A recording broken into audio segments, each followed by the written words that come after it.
Very good morning and welcome to Edgbaston for the penultimate group game for these two teams, the Warwickshire and Durham sides coming together towards the tail end of the group stage of the Metro Bank One Day Cup. The Bears already successfully through to the knockout stages.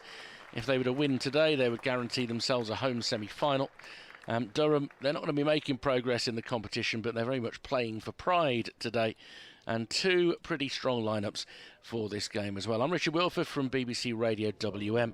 A little bit later from Warwickshire County Cricket Club, Phil Britt will be on board. I'm delighted to welcome from BBC Radio Newcastle the man who knows more about Durham cricket than anybody else these days, Martin Emerson. Well, there's a thing. There is a thing. Sometimes I wish I didn't know as much as I do. It's for my sanity. Sometimes it's a burden that you have to wear on your shoulders, isn't it? Yeah. You know. Anyway, Durham have been put in here.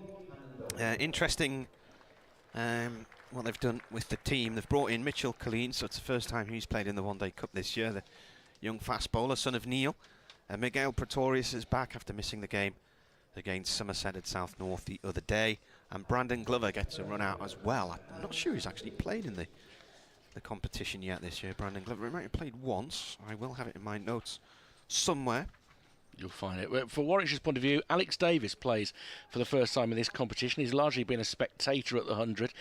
Jacob Bethel and Henry Brooks have again been released and made available to play. So it is quite a strong-looking Warwickshire lineup, in truth. Hannon Dolby, Miles, Brooks, Lintop, Barnard as their main five bowlers. And Ethan Brooks and Will Rhodes and Rob Yates also available. So good, strong lineup for them to try and see it over the line and guarantee a home semi-final. Exceptionally short boundary on the Priory side of the ground. It is barely 45 metres as Ollie Hannon-Dolby comes in from the Birmingham end to bowl the first ball of the day. Wraps Alex Lees on the pad. Appeals. No, says the umpire. Naeem Ashraf at the far end. Russell Warren at this end. But on the mark and on the money straight away. Ollie Hannon-Dolby already has 20 wickets in this competition. He's the leading wicket taker in the country in it. So he's had the knack. Aye. Knows where the stumps are. And add that to his championship wickets and a couple in the T20. It means he's about 60 wickets in all competitions this season, which is not bad for the experienced bowler as he draws Lees forward, drives up to a wide mid-off, and there'll be a comfortable single, one without loss. From my knowledge of the game, I'm sure the minimum allowable boundary is 50 yards unless you get permission from the ECB to have a shorter one. I think Durham once had a 45-yard boundary final game of the season at Lord's, which was certainly a case when the ECB had to give permission for it. Well, it's different. If the circle's metres rather than yards, it probably is 50 yards just about. It's yards though, isn't it?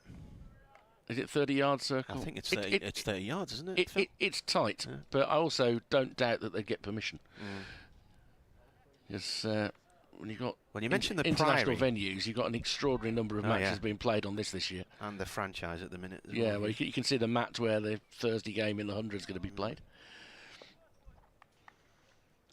Hannon Dolby in for the first time to Jones. And Jones taking a step and a half down the wicket before receiving this delivery and then pushes it up towards mid-on. And there's no run. Couple of slips in place, Yates and Ethan Brooks. On what is a very bright Sunday morning. There's a bit of cloud around. We're going to get the odd bit of cloud cover, but Simpson should sky. be set fair. Got the Simpson sky, haven't we? Yeah. Hannon Dolby's recently gone past 100 wickets in List A cricket, and last year, on this weekend here, in the penultimate game for Durham, he took 4 for 39 in a Warwickshire win. In once more to the background noise of sirens and forward in defence out into the offside is Jones, and once again no run. That far across the square, you could probably hit the Priory Hospital with a 6. It's only just up the hill, isn't it? It's it'll be a reasonable hit, but yeah. You could clear that stand, the family stand, couldn't you? Yeah, undoubtedly you could clear that, which is not great for those of us who parked over there, by the way. Yeah, I think we're just a little bit further around the corner, aren't we? I think we're just out the road where... And they'll be in once more to Michael Jones, and that has gone past the edge. Did it take a nick? And he's been given.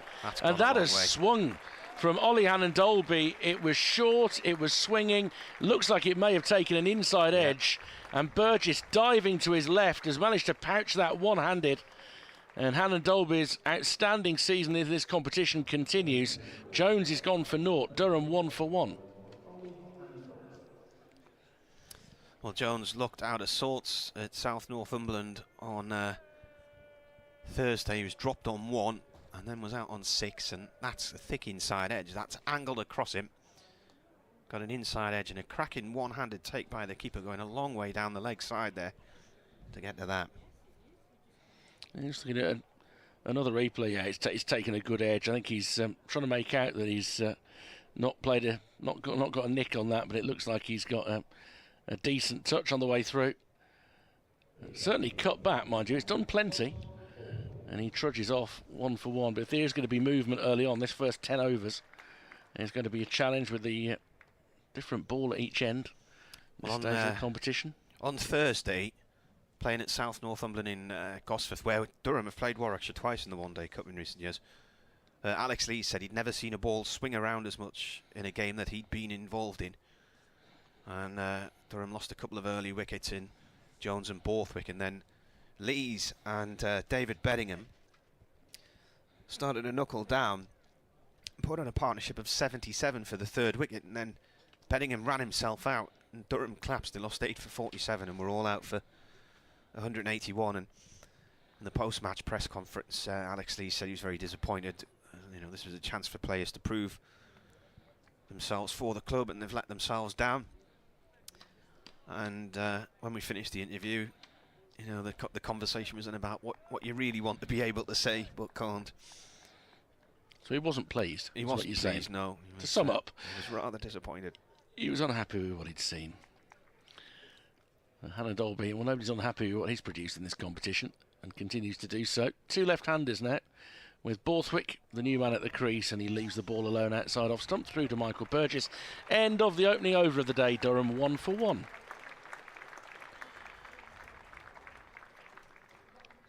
Decent amount of noise from the applause, so I think quite a few people must be sat in the members area. Good smattering away on the left of the black screen as Ed Barnard prepares to open the bowling from the pavilion end, and Barnard has been opening batting and bowling in this competition almost throughout. This I think the short game, the 10 over game in midweek, he didn't bowl, but generally he's been a really good confidence builder for him. He's had an up and down first season, and particularly didn't play a lot of T20, which would have undoubtedly frustrated him, but he's been in excellent form in this competition, and that will have done him the power of good. Made a lot of runs, and also does get a bit of movement with this new white ball. Here he comes from the pavilion end. Lees cuts the first ball out towards the covers. No run there. It's fielded by Jake Lintott. And a few years ago, I was commentating on a Worcestershire game with Durham at New Road, and I asked my co-commentator if he could think of a town linked to Ed Barnard's name. Everybody knows where it is now, but I don't think many people would have known where it was then. Right arm over, that's gone right through to the keeper. That's a good ball. That's moved on Lees a little bit there. Edinburgh. How that's missed the off stump, looking at the replay there. Wow. Is it the place that you go to get varifocals? Yes, it is, yeah. Especially when you're ill. Yeah. The amazing thing about that story was the tale had been doing the rounds. There's only one amazing thing about that story. Well, there was a number of elements to it. Barnard in again, and this has gone towards short mid-wicket. No run. So the story emerged that a certain government advisor, Dominic Cummings, had apparently been seen in Barnard Castle. And of course the denials came out of Downing Street to start with. Then, in the local newspaper, headlines, and it was a man who ran an antique shop in Barnard Castle. As Barnard bowls, this is defended once more, short on the leg side. And he said, I think everybody's mistaking Dominic Cummings for me. And actually, when you saw the photographs of this antique dealer, there was a striking resemblance. And if nothing else, the antique dealer got a lot of publicity for his shop out of it, and then eventually it transpired it was Dominic Cummings all along, whose parents have a farm on the outskirts of Durham. Barnard in again. Bowles. Oh, get after that. That's driven straight back over his head. 4-6 by Lees. Picked up on a length, and bang. Have that. You'll certainly get full reward for a straight shot. That would have been a 6 anywhere. It would have been a 6 anywhere, yeah. but it's not the longest boundary straight at this end, never is. And that is just a beautiful straight hit, full face of the bat. No extravagant follow through or anything. He's just timed that beautifully. It's a great shot.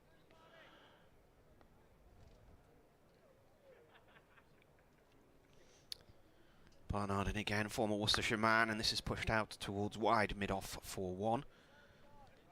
Fielded there by Will Rhodes. So Barnard's family, by the way, he's got auntie and uncle up our way, and they have links to Burnett Field Cricket Club, who play in the North East Premier League. So Burnett Field's up in the hills above Chesty Street, around near Concert, over that way.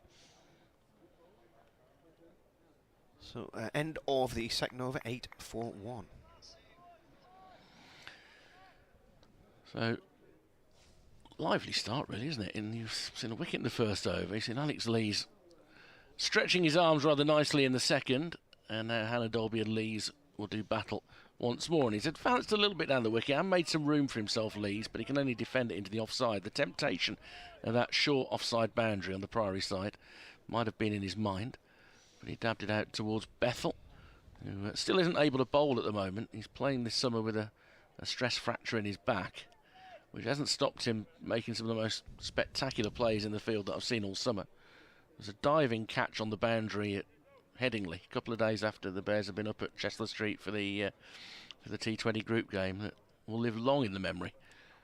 Lees turns this up towards mid-on. Oh, he's committed his man a long way down, and if that had hit, then Borthwick would have been in trouble. Craig Miles was in very quickly, and he's a good fielder, Craig Miles, but Borthwick had been lured a long way down by Lees before the call of no, and would have been in bother, I think, if Miles had hit the single stump he had to aim at. Yep.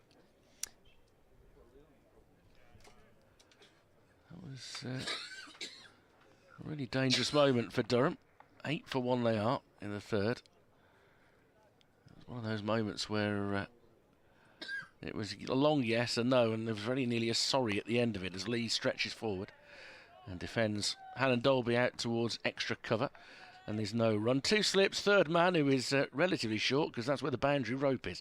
There's a point, extra cover, mid-off, mid-on. Square leg is deep, although not all the way back, because the boundary on the Hollies side is long, even though it's 20 yards in from the stand. But it is still a very long boundary. And you're looking there, I reckon, about 75 to 80 metres on that side of the ground. And there is a short, fine leg, Alex Davis. And again, Lees is forward and defends out into the offside. And there's no run. Those who like to lodge most regularly in the Hollies stand, plenty of them are still in it, even though they're a long way from the cricket. They might as well be sat next to the duck pond in Cannondale Park, some of them, the ones who are at the back. I hope they've got their binoculars. It's a long way over there. And then on the other side, in the Priory, where you could be part of the shooting range, you're going to have your wits about you. At least you get in the sun. It's a lovely Sunday morning for that. What's been a very wet month. Hannon Dolby in again to Lees, driven, one bounce back into the hands of Hannon Dolby, who fields. And at the moment he's closing in on a maiden, 1 ball left in the over. Often most effective with the new ball, and not always at the best in the death overs, Hannon Dolby. And Will Rhodes has a few options when it comes to that point in the game. He can in the end bowl quite a nice length to hit towards the end. Lees looks round at his bat as he holds it with the tip of it level with his helmet. And Hannon Dolby comes in, and that goes past the outside edge. That's a beauty from Ollie Hannon Dolby. Bit of shape away from him, probably in a way too much shape, because Lees in the end was well inside it. That's a little nod to Hannon Dolby because it was a good ball, but that is a maiden over. Durham 8 for 1 after 3. These two have played each other 29 times. Durham have won 13, 7 at home and 5 away, plus 1 in the final in 2014. And they've lost 15, 5 at home and 10 away. And there've been 2 washouts as well. I don't think we're going to wash out today. That's for sure. Well, the forecast's okay. Yeah, the forecast is good. There's a small chance of rain between 1 and 3, but it is quite a small chance. And it could be quite sunny by the time we get towards the end if we go the full course today. So Ethan Brooks is being switched from short mid-wicket back into the slip area. Mid-wicket is coming in off the boundary, and Alex Davis is going down to sort of quite a wide, long leg, almost a deep backward square. Barnard to both wickets defended. Runs up to mid-on. Should we confess, we have to look after you a little bit, Martin. I know you. I tell you what, I'm fed up with this, Richard. Yeah, you've had this chest infection for a month. It's gone on for a month now. I blame Scarborough. Well, I'd blame Scarborough for a lot of things. There's something in the air in Scarborough. I haven't coughed all morning. As soon as we start commentating. Yeah. It's breathing in the air, isn't it, when you're commentating? That's the thing. Yeah. Barnard again. Borthwick defence. Goes short in the offside this time. I'll be glad come Tuesday. Have a few days off. Not fill in the box at any point you need a break, Martin, as well. So we will work round what you need. And so I mean, Durham going out of this competition will have a break until the championship restarts, presumably. Yeah. They've got 3 games in the last 4 weeks of the season. Barnard to Borthwick playing a miss. In fact, he was pushing it there quite a long way outside the line of off stump there. A little bit of movement on it as well. It's a nice line across the left-hander, isn't it? Barnard, the sort of bowler that prefers to stay over the wicket if he can. And on the angle, just puts it into an area where there's a bit of doubt in the mind of the batter. He's got 6 wickets against Durham. His best figure's 2 for 18 for Worcestershire. Comes in again, cut by Borthwick off towards point. And the ball bouncing on the green matting, protecting the franchise wicket in the centre of the square. No run. It's not been a vintage year for the Phoenix. Men or women. I couldn't tell you a single result in that competition. They are both having a dreadful year. Suffice to say, they both lost again yesterday.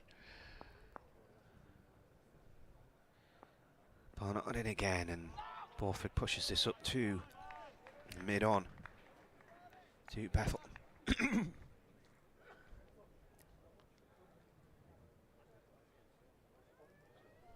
Pleasant buzz around the ground today. I'm sure that a few people will watch the football first. There'll be quite a few, I think, down in the members' restaurant watching the England-Spain World Cup final, who will emerge later in the day. They can keep an eye on both from the restaurant.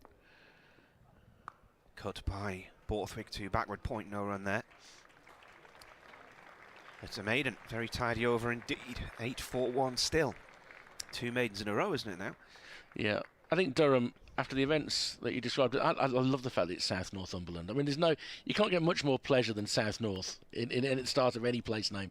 But if they've learnt anything from that, it's dig deep for this first 15 overs, isn't it? And then if you keep your wickets intact, you've got a chance to put a score on the board. 'Cause it's doing a bit, isn't it, this morning? Yeah. It's doing enough to keep you honest. But you want to see off, particularly Hannon Dolby. He's rushing in now to bowl to Lees. He makes room, but he's followed him as Hannon Dolby. So Lees just checks down on the ball and squeezes it up towards mid-off, where there's a comfortable single up to Will Rhodes, who isn't really saving the single for a shot like that. And the score up to 9 for 1. But that was 2 good experienced pros going at each other, Hannon Dolby and Lees. Lees wanted to open up that short boundary, and Hannon Dolby just following him with the ball. He's having a good season. Lees is the first man to 1,000 runs in the championship in the country. He got 144 at Sussex in this competition. Hannon Dolby goes past the edge of Borthwick. And that is the highest score by a Durham opener in a one-dayer.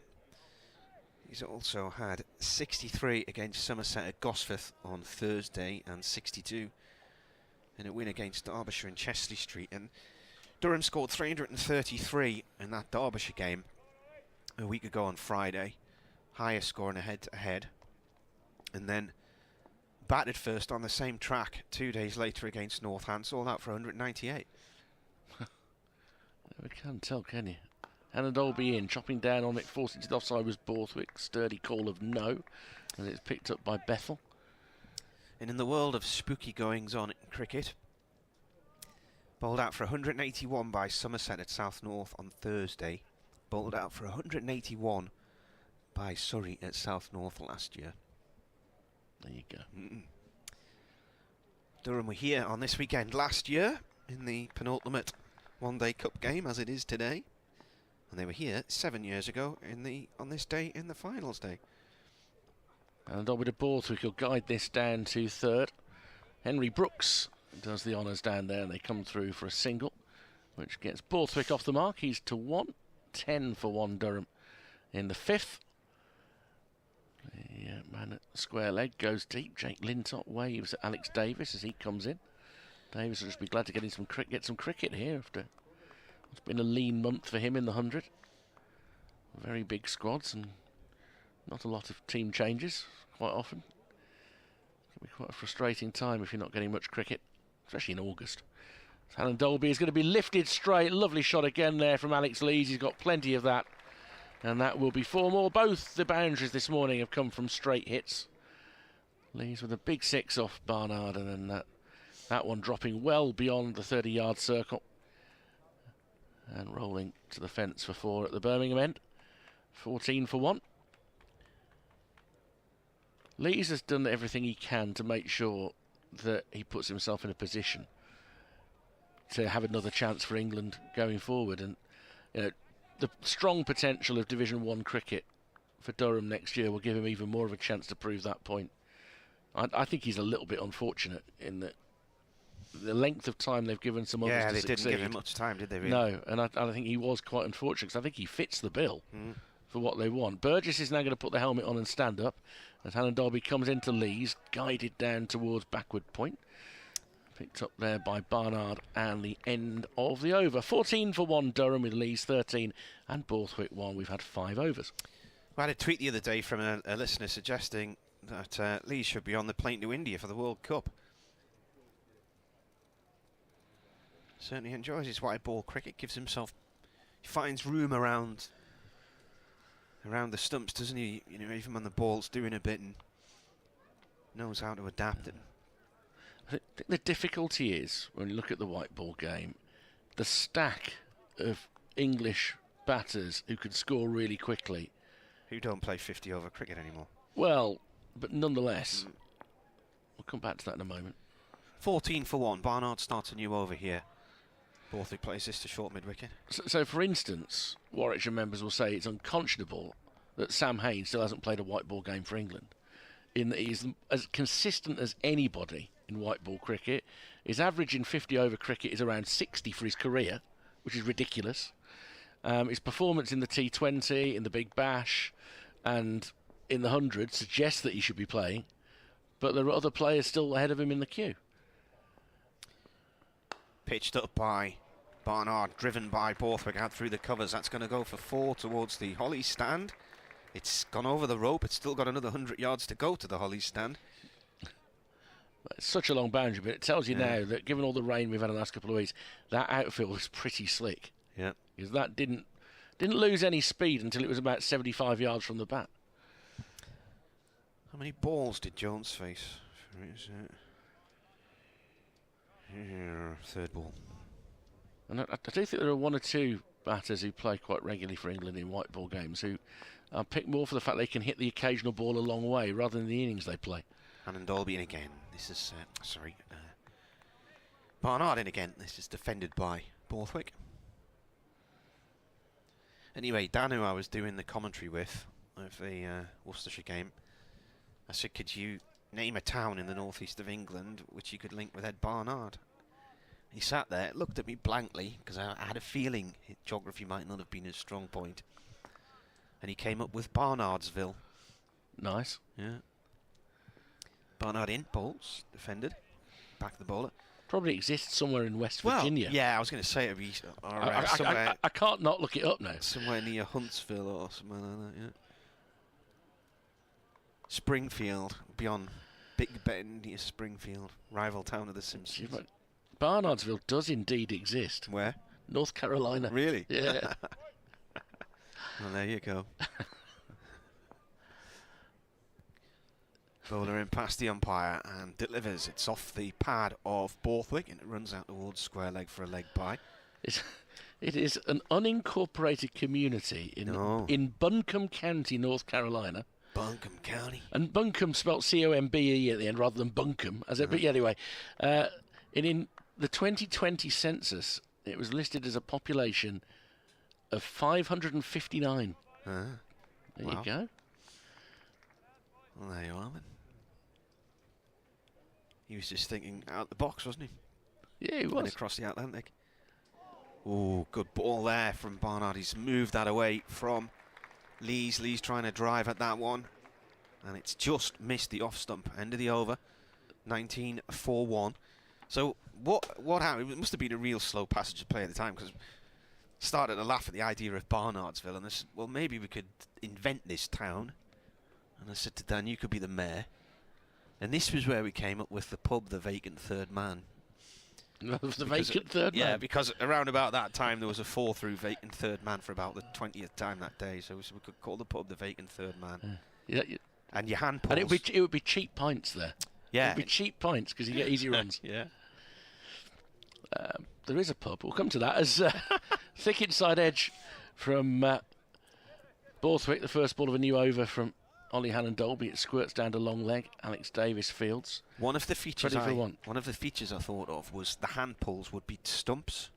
Oh, that'd be nice. So that sort of works. That'd but then nice. somebody suggested the stumps might be too long, and why not bat handles?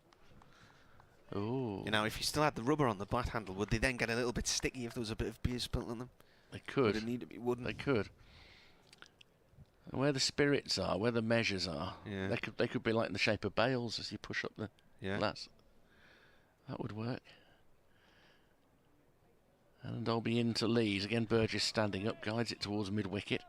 And there's no run. In Barnardsville, in the real one, located at the settlement, is an elementary school, a restaurant, a post office, many churches, and the Big Ivy Community Centre, where Mountain Heritage Day is celebrated on the first Saturday of October.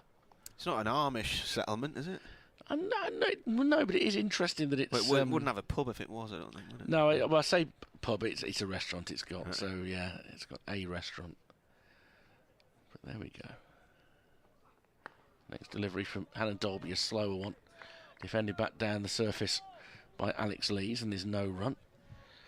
I wonder where you can go. I'm going to look and see. Maybe we should tweet the people of Barnardsville and ask them what's there. I'm going to look on TripAdvisor and see what the number one thing is to do in Barnardsville. Now that we know it exists, Dan will be delighted, by the way. Derek Allen says, yesterday I made some plans with Johnny Bound, a Durham season ticket holder and North East Club legend. We're going to make sure that we are there when we win the championship in late September, the winter end of the season game. Lees awaits. And Dolby. What's he thinking? He's gone down on his knees there, looking to play the ramp shot, even though you've got a slip and a third man and a short fine leg, and it's hit Michael Burgess standing up to the stumps, having got nothing on it. Lees. What on earth? Wasn't the obvious thing. It seems to be that waterfalls are the nearest, the most exciting thing to do. You're joking, mate. Phil is claiming he's been to Barnardsville. Near Asheville. Yeah, well, Asheville, North Carolina. They've got a university there, UNC Asheville. As this ball back of a length is pushed out towards cover. Gets a hand on it, Bethel, but only diverts it to Will Rhodes. There's Douglas Falls and Walker Falls, which are both quite well recommended. The Never-Ending Flower Farm. Wow. That sounds like something from a fairy tale. So which state's it in? South Carolina or North Carolina? North Carolina, and it is near Asheville. Phil is right, because there is the Navitat Canopy Adventures, the Asheville Zip Line, which he probably went on, in truth. Zip line between the high trees and the mountain. Although not necessarily in that direction. And the barn at Paint Fork, where they have concerts. There we go. That's Barnardsville for you. Hannon Dolby into Lees, and he can't quite beat the man at point there. He got above the bounce and played a nice cut towards backward point where Barnard tumbled to his left and was able to stop. Another tidy enough over, really, from Oliver Hannon Dolby. We've had 7 overs now of the Durham innings, and they're 20 for 1. So it's Barnardsville, yeah? Barnardsville. Barnard S-V-I-L-L-E. Right. Well, there you go. I'm tweeting the people of Barnardsville. Let's find out if any of them get back to us. Yeah. What are the things that we should be looking to do in Barnardsville? Yeah. I've said, people of Barnardsville in North Carolina, can you tell us a little bit about your town? We're mentioning it in a cricket commentary here in England. That'll throw them. Yes. Here is Barnard. Right arm over. This is turned behind square leg for 1 by Borthwick. Well, the local milkman might be out and about. I've not been to the Carolinas. It's meant to be quite nice in that area. I've not even been to the States. Have you not? No. Which, given my obsession with college basketball, is slightly peculiar, but nonetheless.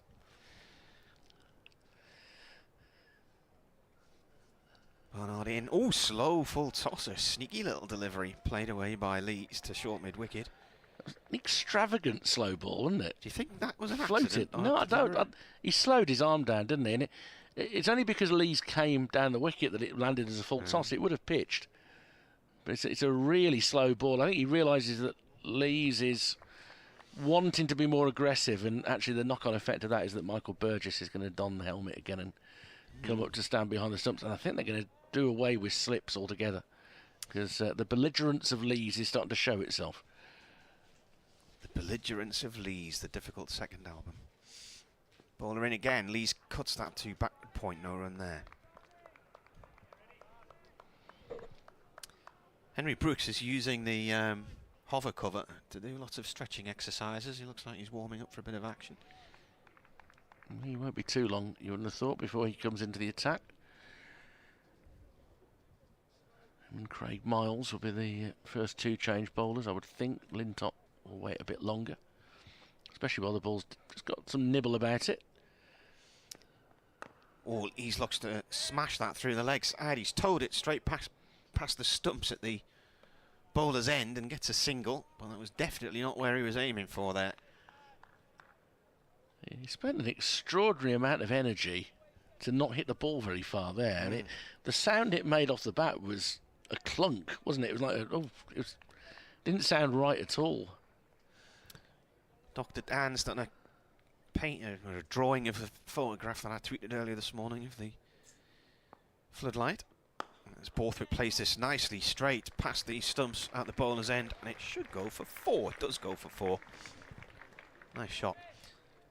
So he said, "Good morning, gentlemen. I hope to enjoy being with you for most of the day. I've already been busy sketching from the early morning photograph. A shame Durham started at 1 for 1, though. Best wishes, Dr. Dan." Paul Wilson's emailed, "How do Marty and his band of merry men?" I deny that I'm part of your band. Yeah. Greetings from a sun-kissed, sizzling Costa del Hartlepool. Barnard into Borthwick. Borthwick drives at that and gets a thick edge down the third man to Hannon Dolby at the city end for 1. And that is the end of the over. So Borthwick will keep strike, and Durham 27 for 1.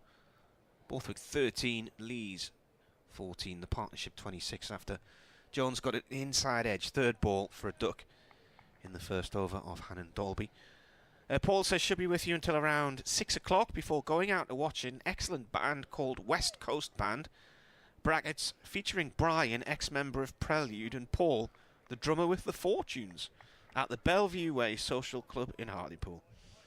Have fun and come on, Durham. I thought I outstayed my work. I'll do one more over before Phil comes in to replace me. I've definitely overstayed. As Hannon Dolby comes in to bowl to Borthwick, who covers up and defends back down the track. Spain lead England 1-0 in the World Cup final, by the way. Right. In your defence, Phil was just munching on a biscuit a minute ago, so he couldn't have come on. That's what he does by way of preparation. It's to warm up. It gets the jaw going. It's always good. That's his pre-match warm. It is. I've got a grudge against Hartlepool, so I don't mention it too often. Very well. Well, last year I happily went up there for an FA Cup replay against Solihull Moors because it was one of the grounds I hadn't done, and then they went out of the league. So I'm disappointed for them for that, and disappointed for myself that they've gone out of the league. 'Cause it means I've lost one. All right. Hannon Dolby is lashed at by Borthwick, and he gets nothing on that past the outside edge. He looks up at the clouds. I'd argue for a second time. This time after Who's the manager of Solihull Moors now? Andrew Wing has taken over. It was Because there was talk of it being Kevin Phillips a few months ago when Kevin Phillips left South Shields. Yeah, he was linked with that job, and he was also linked with the Walsall job during the course of the summer, because he's lived most of the time around the West Midlands. Don't know whether he still was when he was managing South Shields and commuting or not, but did a great job at South Shields. Hannon Dolby in his 5th over approaches once more, and Borthwick pushes this away from sort of leg stump line. How come he was living round here? Well, he's played a lot round here. So Did he? He played at Villa, Birmingham, West Kevin Brom, Phillips? Leicester. He was on the coaching staff at Leicester for a long time. Yeah, no, Kevin Phillips did the tour of the West Midlands. He made his name at Sunderland. Then, when Sunderland got relegated in 2003, he was part of a fire sale, and he went off down to Southampton. Yeah. And then he came up to Villa from there, did he? Yeah, and then they did very well at Albion. Did well at Blues for a while. Hannon Dolby is in once more, beats the outside edge yet again. He has been the threat, Hannon Dolby, this morning. In his 2 balls left in his 5th over, he's 1 for 8. And that, I think, is his 21st wicket in the tournament this season. So he can be delighted with his morning's work so far. Although knowing Ollie, he'll want more than the 1. I think after the rain that fell 2 days ago and made for a rather short game, I think the people who've come down today want to see a full day's play. So some good runs and some good scoring would go down pretty well, I think. As this one has cut him up. What was that done there? Let's have a look at the ball that's pitched on middle and kind of held its line and gone over the top of middle stump. Poof. He's looking back down the wicket, Borthwick, quizzically. He's actually looking at the umpire as if to wonder what had gone on, but that is an absolute beauty from Hannon Dolby. It actually had too much bounce. Yeah. Because it went right over the stumps. Right over the top of middle. There's Dave a grin Bray. on the face of Alex Lees. He goes back at the non-striker's head, as if to say, I'm glad you got that one, not me. You just walk down to say to Borthwick, you're on your own here, mate. If you survive that, you're happy. Smile, face the next ball. And Hannon Dolby comes in to complete the over, and he's turned off his hips towards short mid-wicket. There'll be no run as Lintott is in quickly. End of 9 overs. Durham having been put into bat at 27 for 1 with Lees on 14 and Borthwick on 13. Phil Britt from Warwickshire County Cricket Club will come into position in a moment to join Martin Emerson. Dave Bracegirdles just tweeted a picture of him commentating on a Notts County match yesterday. I have to say the shirt. It's unusual not to see him in a Nottinghamshire tracksuit, to be honest with you. But what is that shirt all about there? And he's the first to criticise my attire.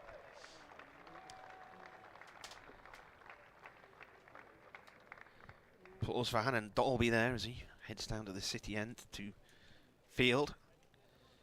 And we're going to see a change of bowling. I mentioned that Henry Brooks was using the hover cover to warm up a few moments ago, and here we are about to see him. Morning, Martin. Morning, everybody.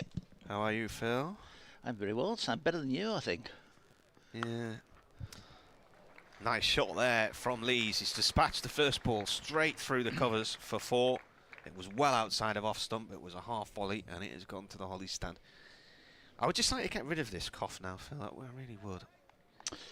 It's been a month, and it's doing me head in. And for the most time, I'm okay, but the moment I cough, it just wipes my voice out for about 5 minutes. So I was going to say, I'm sure there's 1 or 2 up on the northeast coast. Hope you cough quite a bit then. now that's angled back in. That's nipped right back in. But that would be unkind. And Lee's here looked to cut, and then he's pulled the bat out the way, one-handed. That was a decent delivery. It's been that sort of summer, though, isn't it? If you get bugs and things, well, difficult to shake off. With yeah, this. but this has happened to me the last 3 Augusts. So I don't know why I keep catching a chest infection in the middle of the summer. Brooks in again, whipped away off the hips by Lees to the square leg boundary, but my conclusion is maybe it's something to do with the pollen, and gradually over a period of weeks it just gets too much. I don't know. But the antibiotics haven't worked. The reasonable crowd in here, Martin, that's built up, and taking account that some will be inside watching the soccer. Soccer? Yeah. What is this soccer you talk of? Ladies football. Brooks to Borthwick. Borthwick forward to this one, plays it sensibly and safely short on the offside. It's fielded by Jake Lintott.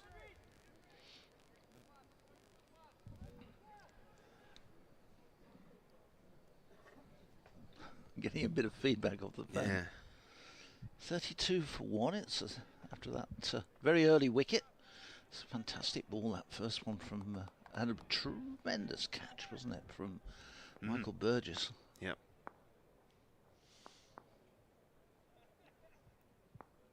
Bowler in again, short one, and it doesn't actually get off the length because Scott Borthwick's eyes were wide open there. He looked like he was going to cash in. He went for the big pull shot out to the Priory stand, and it went underneath his bat and through to the keeper. Yeah, kept really low, that one. He threw everything at that. If it had got it out the middle of the bat, it would have been towards the back of these seats. On Friday, when we had that shortened game, we had one hit straight over the top of that stand out into the car park at the back. Brooks in with a full length ball, and Yorker length just wide of off stump. Borthwick went down on one knee to look to cut through the offside, and he's missed it. Goes to the keeper. End of the over. 32 for 1 here on the BBC. 5 off Brooks' over then, off his first over. And Durham 32 for 1. We've had 10 overs. And signalling of the power play 2.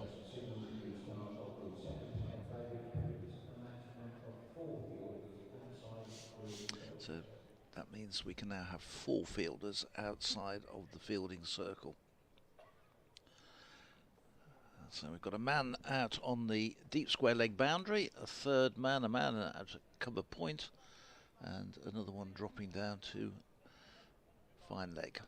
That's the 4 men. That leaves, excluding the bowler, leaves 6 men inside the field, inside the circle. Hannon Dolby to continue on his way in and bowls. And this one is lent back and cut away by Lees, down through backward point. Goes past Barnard and down to that very short boundary. Barnard's inside the circle. I would say from where Barnard, if he's on the edge of the fielding circle, it is no more than probably 20 yards of pitch length to the boundary. That'd be all it would be. Yeah. If it's 50 yards, it is only 50 yards. It's Hannah Dolby again in bowls this time. Lees covers up and runs it away into the offside. There's no run. I think I'm just taking the length of the pitch, which is 22. Then doubling it. Is this after 30 overs? 44. I reckon that's 60 yards.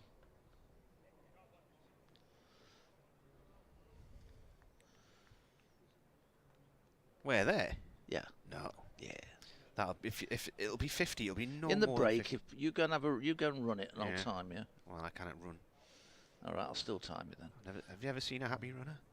And Dolby in bowls. Lees plays this solidly back and fielded off his own bowling by Hannon Dolby.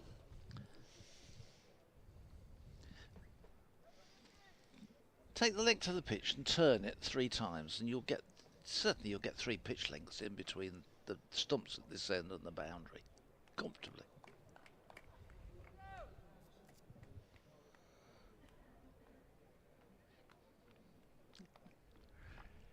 $36 for 1.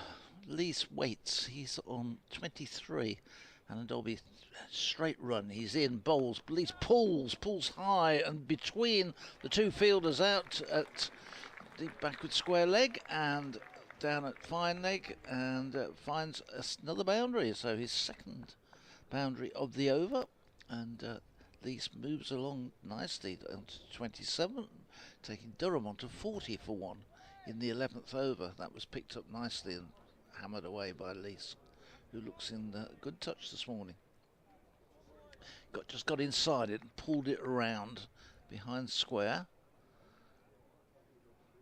Hannah Dolby again comes in from that Birmingham end. He's in, bowls, driven into the onside, but only up to Ethan Brooks at mid-wicket, who's quickly across and snatches the ball. Lees thinks about the run, but then decides not. The sharp fielder, Ethan Brooks. And he's had a good competition so far. It's good to see him being given the opportunity. So few chances of getting regular first-team cricket, and I think that's largely behind the move which will see him go down the road to New Road to play for Worcestershire next season. And Dolby comes in and bowls. Lees runs this away into the offside. They're going to go the quick single.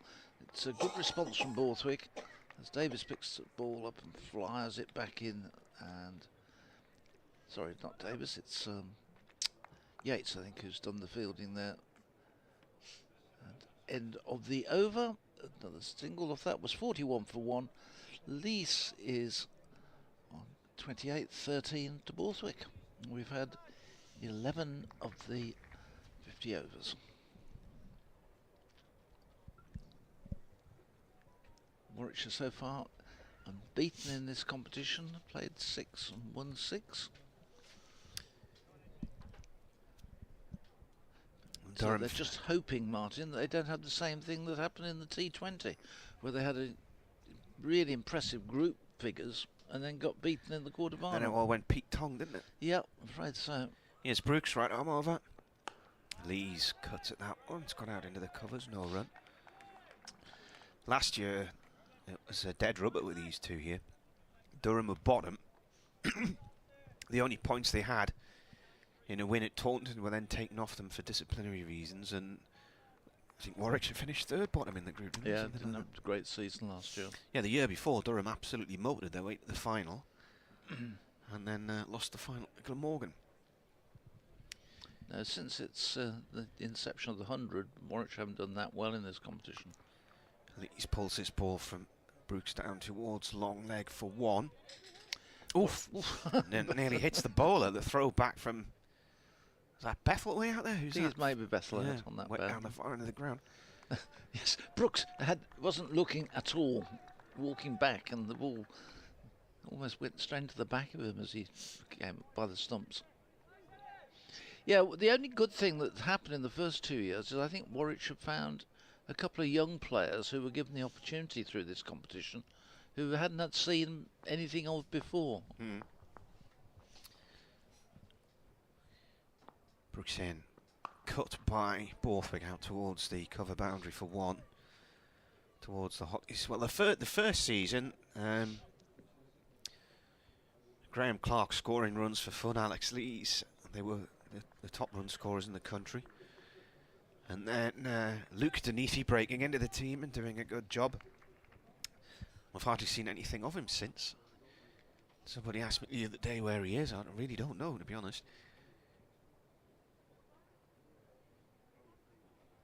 Ball comes in. Lees has hammered that high into the air, and it's going to come down as a 6, surely. It is, because it's gone into the dugouts, down to the left-hand corner of the ground. Yeah, it was in the air. Who was that Barnard chasing after that there? He was chasing the ball there. Because he was looking up into the air in the belief he might be able to catch that, and the ball bounced, ricocheted off the inside of the... What do you call those? I've just described them. These plastic seaty things. Dugout. And nearly smashed back into him. It was Barnard. It's the 100 dugout. Yeah. Lees guides this one down to third man for 1 to Hannon Dolby. I think it's where the commentary team are down there. They position themselves there. Well, Durham have been on TV once this year for a T20, and the commentary team were in a warehouse in London, and the scorer was in his house in Southampton. So Don't they travel very well? They did have Dominic Cork as their presenter in the ground, and obviously the camera crews, but everybody else was down in London. Round the wicket he comes. That's got to be a wide. Yeah.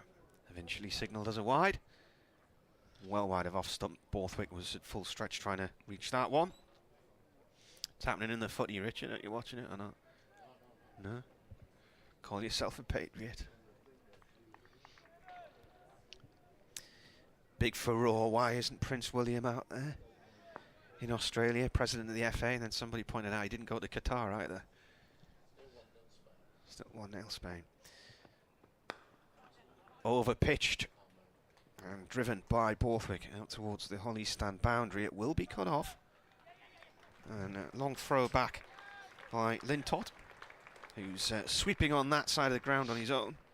Very lonely job. The nearest person to him must be a good 100 yards away. He's in the crowd, I think. Yeah. 54 for 1 after 12. You kind of think that might be the end of Hannon Dolby's spell at the Birmingham end. He's bowled 6 overs. He got the 1 wicket for 27. And yes, indeed, it is going to be. We're going to see. It looks like Jake Lintott, who's been having just had that run round the boundary, and collecting that ball, now has to come all the way in from a boundary which certainly is a shade more than 50 yards on that side. I would say that one's probably 120. No, perhaps not that far, but certainly 100 yards. It's Lintott's the lad who's got a career quite late in cricket, isn't he? Yeah, he was doing coaching, yeah, and he came in, mainly came in T20. T20, and then got into the 100, and he's been fairly successful in franchise cricket in the last 2 or 3 years, but hasn't got a contract this year with any of the 100 sides. And just perhaps one or two of the players have found him out a little bit. Played for England Lions last year.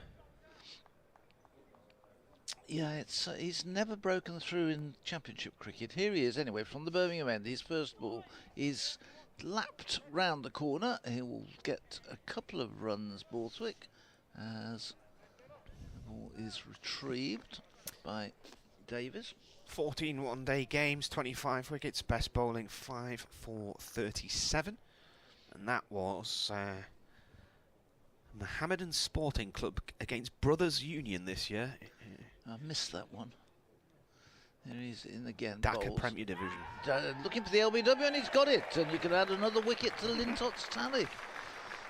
Just trying to repeat the shot, Borthwick, and misses it. And just trying to take a ball off middle and leg, just straightened up a little bit, and Lintott strikes with his second delivery. So Durham lose their second wicket. Scott Borthwick is out for 19.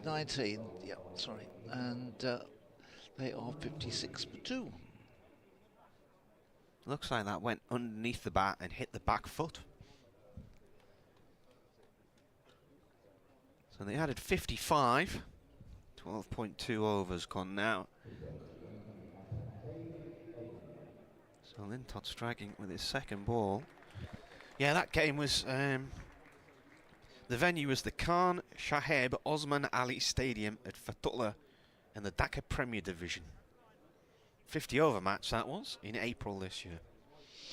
So he's well travelled. Oh yeah, yeah. And looking at the clubs he's been involved with, Hampshire in 2017, Gloucestershire in 2018. I think he did a bit of a journeyman's route to get to Dorset in the minor counties, yeah. Wiltshire in the minor counties. Fortune Barasal, I'm sure the Colonel played for them. I think Southern Warwickshire were Brave. about the 3rd or 4th county he'd played for. Yeah, 1, 2, 3. He's been to Barbados in the CPL. Yeah. He's been all over the place. All hour, as they say. And Nolan Dorrich in the Birmingham Premier League. Oh, well, that's... And as a number of the Somerset players were players for Taunton St Andrews in the West of England Premier League the other day. He's played for them as well. Well, he was based down that way when he was doing coaching at school. Yeah. This next one is in, and that goes straight through Bedingham, whose first ball is welcome to the wickets. Burgess takes the bails off, but that was a good delivery for first one. He went to cut it. He got himself really a bit too tight for the shot he was trying to run it away on square on the offside, and no great foot movement. This next one bounces, and in the end, just leaves it well alone. It sort of popped up off a length and really surprised the batsman. So, Well, he's from the southwest because he was with Somerset's academy all through the age groups. he's in again, bowls, goes back and cuts from Bedingham off the mark. He'll get a couple here through backward point. Davis went down on one knee and then apologises that he didn't actually make a better effort to get to it. His arm goes up. Ethan Brooks does the tidying up. 58 for 2. Bedingham on his way now. This next one, he turns, just almost scoops it down just on the onside behind square for a single. End of the over, 5 runs coming from it, but a wicket to go with it. Least is 36. Bedingham, who's just come in, is on 3, and Durham are 59 for 2 after 13 overs.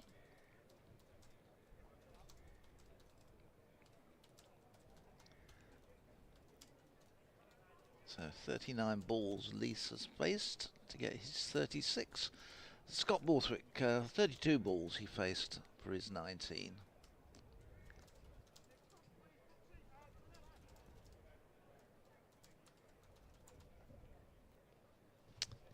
Henry Brooks will continue at the pavilion end. Here he comes. Bedingham pushes the ball to point, no run there. 59 for 2. Lees has 36 of those. Big sprint from one end of the pitch from Will Rhodes, who's passed a cap to Burgess, Michael Burgess. He's run all the way up to the Birmingham end, where Burgess is standing probably about 15 yards back for Brooks, giving him a cap and then run back again. This one is cut. Oh, sorry, this is yours, isn't it? Yeah, cut out towards the cover boundary for 1. The sides met here last year on the 21st of August, I think it was. It's the 20th today. Comfortable win for the hosts. Durham put Warwickshire in. They made 275 for 6. Robbie Yates scoring 52 at the top of the innings. Dom Sibley 113. Their opening stand 98. Ollie Gibson, pick of the bowlers, with 3 for 55. Brooks in. And driven out into the short extra cover area by Lees. No run there. And then, despite 70 runs at the top of the order from Graham Clark, nobody else really got going for Durham. George Drizel's career best, 37. The next highest found themselves drifting behind the run rate as the wickets began to fall. All out in the end in 45.1 overs for 227, losing by 48, with Oliver Hannon-Dolby doing the damage with 4 for 39. And this is guided down to said man by Lees for 1. Just kept over the top of that one. That was a little bit rising ball outside the off stump, and he just angled the bat down, running the ball down to third man. 61 for 2. I will talk you through the rest of this over, and then we'll bring the boy Wilford back as Brooks comes in, edged. Oh, it didn't quite carry to the keeper. There's a thick inside edge there from Bedingham. Or an outside edge, sorry, but it's pitching as the keeper's got a hand on it. It's gone under him and away for 1. Could hear that from up here, couldn't we? Yeah, just bounced in front of him, just as he dived across to his right. It just yorked him, really. Dr. Dan's done a picture of Lee's 6. Looks quite nice. Here comes the bowler again, and that's a wideish ball played to point by Lees. He was leaning a long way to get on the end of that one. And that is the end of over number 14, 62-4-2.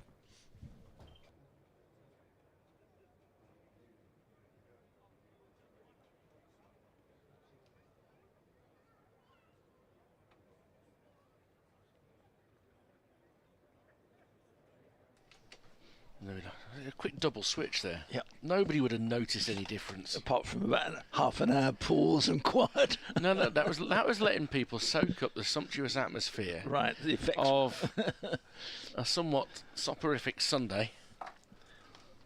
Watching some cricket of decent intensity on a surface that I can't quite judge yet.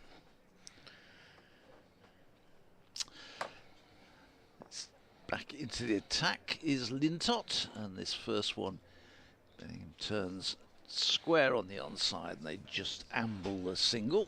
So There's a bit there for the spinners. Wouldn't be surprised to see Rob Yates have a go. Have a little go in a bit. Yeah. Yeah, there's a little bit there for the slower bowlers, and there's been a bit of seam movement. Each ball is 7 overs old because they use the double ball system, don't they, in this? Yep. So, yeah, it's doing a bit. It doesn't strike me as a 300 wicket, but you never quite know if it settles down. 63, we're in the 13th over, 15th over rather, as this one, he beats Lees outside the off stump, just push through a little bit more, give an air and wide, and in the end Lees doesn't have a go at it. Was just about got away with that one. This next one is down the leg side, that should be signalled a wide, and belatedly it is. It ricochets back in off Burgess's pads, and for a second Jane Lintott seemed to think there was rather more there than that ball seemed to deserve. It was down the leg side. He went to sweep it. This one he gives plenty of air to, and Lees runs it away into the offside with no sort of power or anything. He almost dribbles it away into the offside. A bit wafty shot, no foot movement, and in the end it just goes out and there's no run. This next one he goes back and gets himself all tucked up and mistimes it, and then throws his head back into the air as if to say, how did I miss out on that one? But the ball was followed him a little and tucked him up. So good, well bowled from Lintott. 64 for 2 it remains, 37 for Lees. Beddingham's on 6 as Lintott in, bowls, and that's again causes problems. Looking for to hit the ball away, make it aggressively, but the ball is following again, comes back into the left-hander, hits him on his left leg, high up on the inside of the left leg, and drops down in front of him. And he's looking to be aggressive. He's got to be a little bit careful here. He doesn't get this next one is shout for LBW. It looked like it came off the bat. No, it has been signalled off the pad. It ran out into the mid-wicket area, which is kind of strange, but doesn't often do that. Anyway, end of the over. A good over from Lintott. Caused some problems for Lees. 65 for 2. Yeah, just looking at the replay of it, it is the wrong un for the left armour. As Craig Miles prepares to come into the attack for the first time today, so it is the wrong un, but the umpire couldn't be certain that the ball was going to hit leg stump. It would have been really tight. You'd have used a review, I think, for it. But 65 for 2 after 15. It's a decent platform, but for the 2 wickets down, you can see Lees is itching to get on with it. Yeah. With a short boundary on the leg side off Craig Miles here, that could well come into play. There's a rather nice thing. Kent and Essex are playing each other today. Always splendid, the 2 southern counties, southeast counties playing each other at Canterbury. Essex have got a pair of brothers playing, but Kent have got something slightly different to that, as Miles begins and is driven in front of point by Lees for a single. Lintott comes in from the long boundary. Can I on have the a Hollies guess? side. Yeah, go on. Pair of sisters? You can have a sensible guess? Triplets? No, You could have said no, I'm not going to have a sensible guess, Richard. I wouldn't have minded. Father and son. Uncle and nephew. Oh, well, not bad. Oh, uncle and nephew. Wow. Joe Denley and Jaden Denley. Oh, no, I saw that. Yeah. Yeah, I saw that. I think it's the first time they've played together, because I think Joe has been in the 100 and not playing, if you see what I mean. Miles into Beddingham, cuts him beautifully, and that'll go for 4. It whistles past the dive at point of Barnard. Stretch that, it's not Barnard there, is it? It's going to be Rob Yates. Whistles through past Bethel into the hover cover. That's a lovely shot from Beddingham. He's up to 10 off 9. That was 70 for 2. Yeah, Ethan Brooks there had no chance of stopping that. It came absolutely flew off the bat. And very little sort of movement, pure timing there. Yeah, it's a proper old school cut. Got the foot back and across. Executed it really well. And now he's driving through mid-wicket. And there's a long chase there for Lintop, which he isn't going to win. There's going to be 4 more, because the outfield is fast enough. So back-to-back boundaries. And Miles being picked on straight away here by Beddingham, who's up to 14. And 74 for 2. Uncle Joe is out for Kent, who was 77 for 1 after 15 overs, with Compton on 52. Yorkshire 60 for 3 against Leicestershire. 3 wickets for Chris Wright there. In fact, now 60 for 4. Finley Bean has just gone. Yorkshire have been a bit up and down with the bat, making a lot of runs towards the tail end of the innings, the bottom part of their order. Miles into Beddingham, who just plays defensively at Lords. Lancashire 68 for 3 in the 15th against Middlesex. 2 wickets for Ethan Bamber. George Bell made 33. Surrey 61 for 2 against Hampshire at Guildford in the 15th over. Both wickets to Ian Holland. Ryan Patel, who's had a fairly good competition, is 26 not out. Northants 69 for 3 in the 17th against Derbyshire. Keogh is 25 not out. Matt Lamb is actually back playing for Derbyshire after another badly injury-hit season. He's back in the side for that game. Very full from Miles. Driven almost Yorker length. Delivery by Beddingham up to Rhodes at mid-on. Somerset are flying at 97 for 1 in the 16th against Glamorgan. Thomas made 41. Andy Umid, who's done well, former Warwickshire player, 36 he got 100, not out. He did make 100 the other week, yeah. And Worcestershire have Sussex 4 down at New Road, 65 for 4. A couple of wickets for Dylan Pennington. Zach Lyon Cachet is 26 not out. It's a new name to me. Miles is driven and fields in his follow-through 9 runs off his first over. That's as productive as there's been really all morning for Durham, but they're not in a bad shape. They're 74 for 2 after 16 overs. It's a nice bright morning here in Birmingham, and that's a good crowd come in. Mostly gathered as we look out on it on the left-hand side of the ground, where the wicket is favouring that side of the ground. But you know, it's decent crowds we've had. Eventually, it's amazing how many people are sitting on the Holly side. I mean, they might want to be undercover a bit, but they are a long, long way from the cricket. But the chap who always sits in the same seat, I can't see him. He's not there. He's not there. See him. No, I don't think he likes 50 over cricket. He hasn't been to any of the games. Oh. I think he's mostly championship. Oh. Anyway, here comes Jake Lintott again in and bowls to the left-handed Lees, who turns this one away through the onside and picks up a single. I mean, it's my first 50 over game of the season, but I enjoy it. Yeah, it's been good. We've had good games this season. I'm going down to Sussex as a spectator on Tuesday. I'm sure they'd let you in as a third voice, Phil. I've got Mrs. with me, I'm afraid. Fourth voice. Yes. This one is played into the onside, and there's a quick run through, and they get home safely as Yates picks up and has a shy at the stumps, but Beddingham had made his ground. Take your daughter, fifth voice. Yeah, get a fifth voice. Get a car full.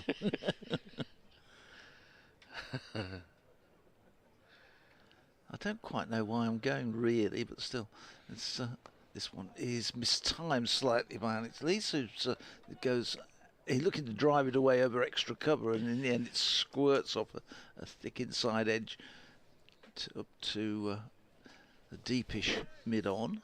They get a single, 77 for 2. Be interesting to see what Warwick should do if they were to win this game in terms of team selection for Hove. This one is flicked away through mid-wicket, and this could go down to the foot. Yes, it does. Goes through mid-wicket. There's a man down at deep square leg, and there's a man out on the deep mid-wicket boundary, Henry Brooks, and neither of them could get to that ball. It was so nicely placed and timed by Beddingham. Yeah, I think they left it to each other initially, and then by the time they reacted, it was too late. Too late. Yeah, I don't think that should have gone for 4. No. I don't think Jake Lintop believes that it should have gone to the boundary. 81 for 2 that goes to. This next one is beating Beddingham outside the off stump with the insofar as he went to cut it, and he got underneath it. The ball in through to the keeper. Stays on 81 for 2. Beddingham's quickly gone on to 19. Lisa's on 40. This one is a shot for LBW. Lintott is pleading almost, but there's no interest, I'm afraid, from the umpire. He's right, though, and it's the wrong one again, Phil, but it's pitching probably just outside leg stump. I haven't seen the... Yeah, and I'm seeing another view of it now. Yeah, that is only just, but there's enough doubt in the umpire's mind there. No, I agree. Yeah, I think that was Lintott. It's always... The bowler has a very different perspective, I think, in terms of a ball hitting the pad as to whether it's out or not. But Jake, if he had been bowling with the rhythm that he is now, during the early stages of the T20, he'd have been in the 100. Because you were saying, wondering what's happened. You were talking to Martin about it earlier. Come back to that when Craig Miles has delivered the first ball that you over to Alex Lees, who crashes this in front of point. Only be a single out to Alex Davis, who's taken up the boundary rider position well in front of the Hollies stand. By his own admission, I talked to him at Trent Bridge after he played that terrific innings where they chased down a target at 160 odd, having been 4 down in the first over, after Shane Shah Afridi went through them like a hot knife through butter. And he was saying that well, for whatever reason, the ball hadn't been coming out right for him, and he was working on it. He couldn't quite get it right. Tail end of the T20, he was back to being Jake Lintott again. Didn't concede many boundaries, started taking wickets. Miles, back of a length, guided off his pads neatly by Beddingham. Davis in play again, another single. 83 for 2. So now you can see in this competition, and he really relishes getting the 10 over spells. Yep. He also had a good championship performance at Chelmsford, and that was part of what turned his form, because that was in the middle of the T20. Got an unexpected call-up because Briggs was injured. They knew it was going to be a turning wicket. They had Dom Bess on loan from Yorkshire for that game. But Jake bowled and batted well. He made a 70-odd, didn't he, with the bat in that game, just before the trip to Trent Bridge. Miles driven. That's a good hand on that, because it might have tested Henry Brooks at mid-on. I think he would have got there, but he certainly saved 1 run. Good fielding of his old bowling, because Lees has timed the ball beautifully this morning. Yeah, he was having a real problem actually pitching the ball. Yeah.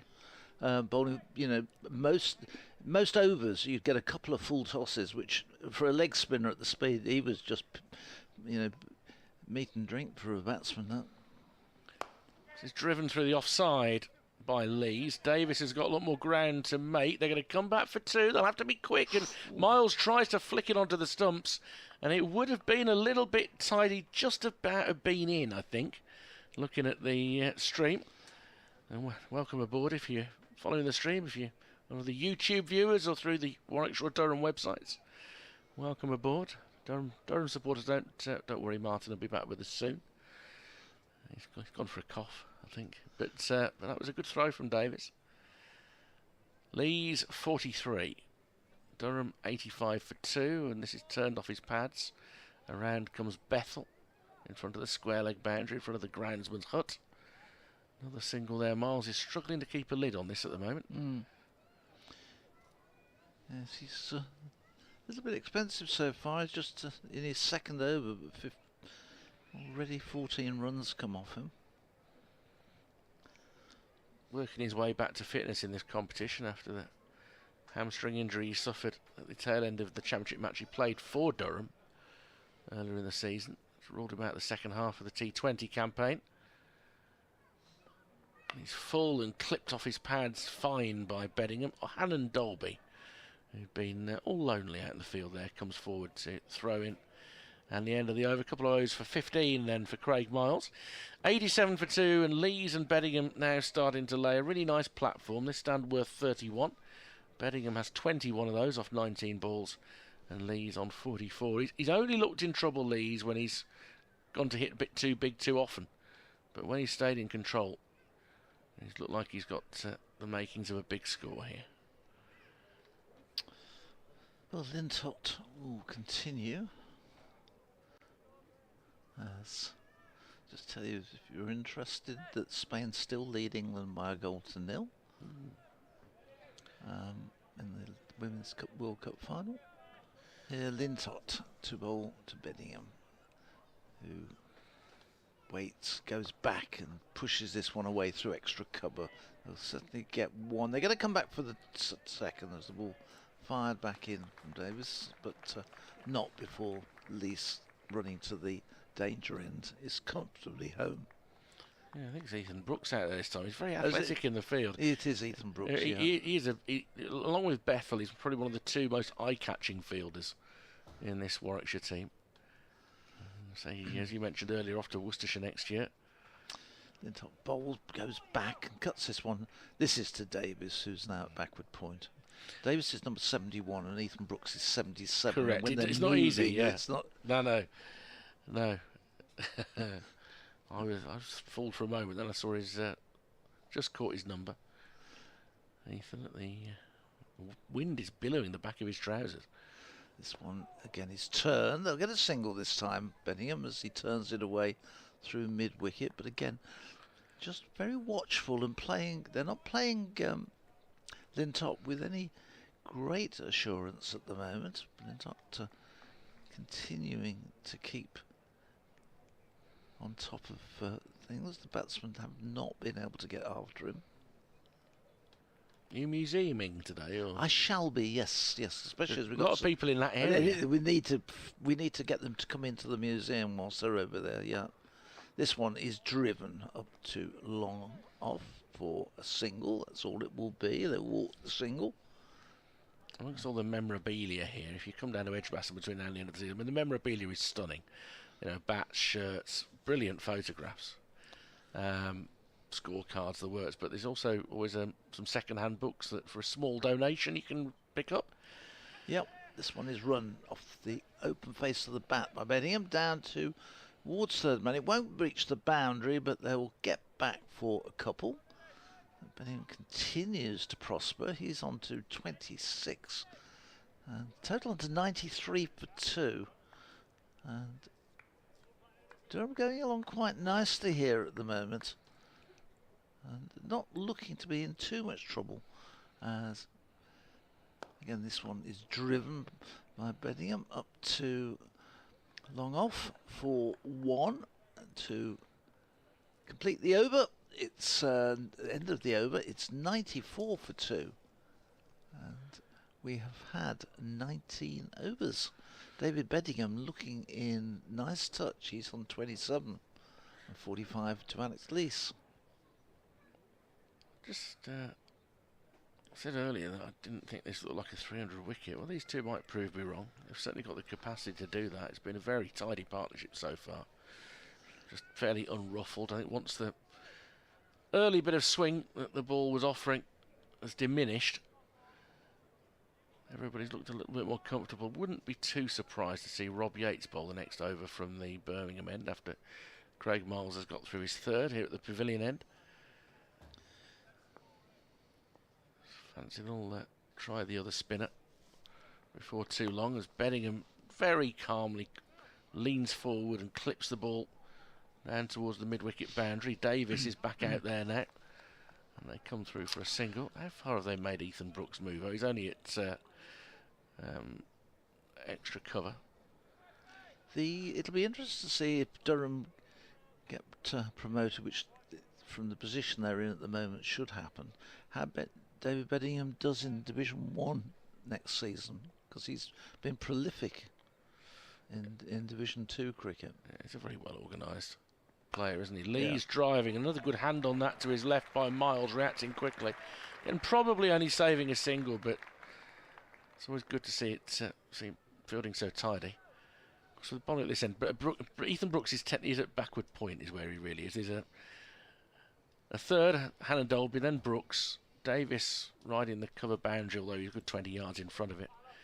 And then a short, straight extra cover in Barnard. Mid-off is Rhodes. Mid-on, Brooks, Henry.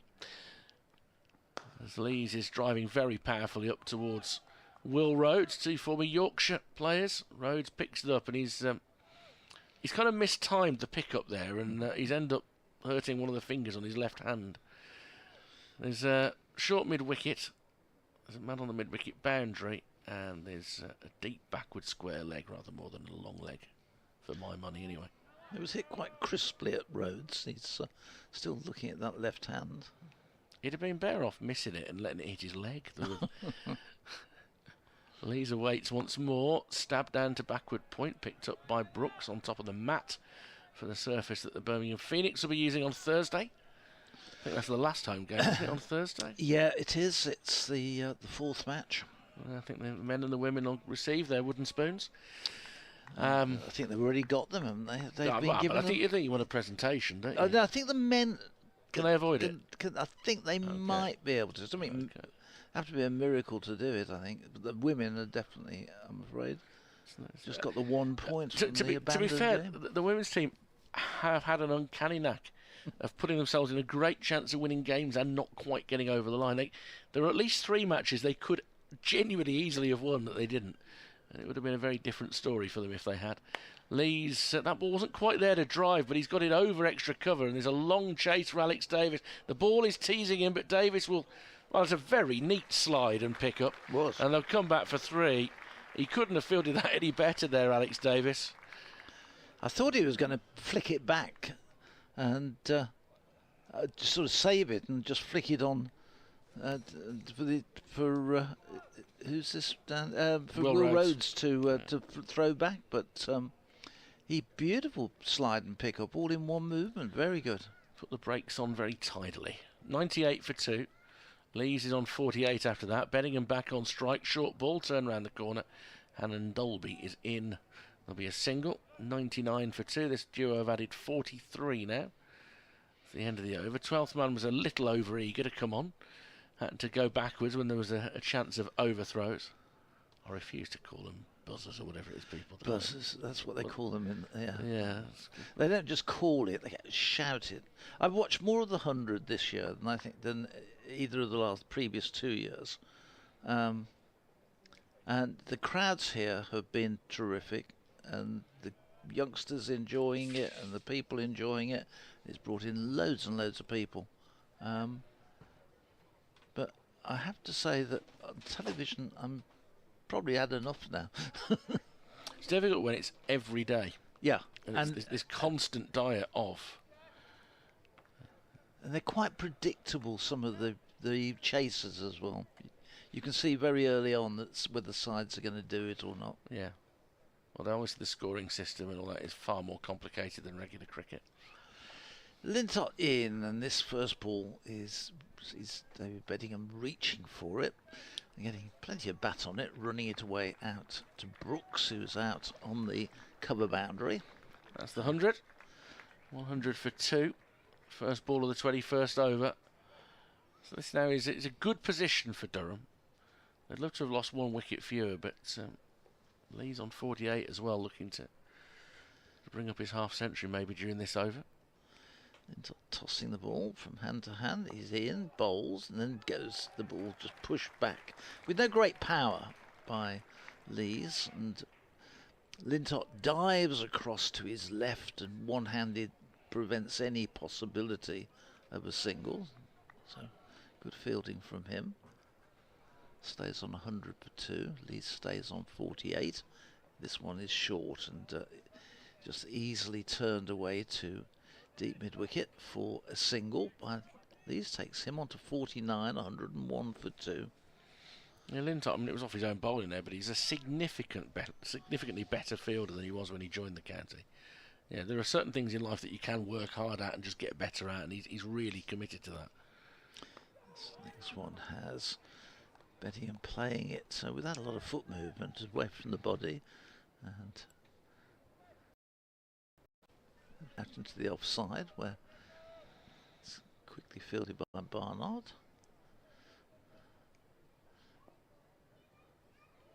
Here's Jack Lintott in. The sun comes out again and bowls, brings Beddingham forward. He runs it away to Davis at backward point. He has to make a little bit of ground in front of him, which he does, but can't prevent the single. So this brings Lee's one back on 49. So he'll be looking to complete another half century.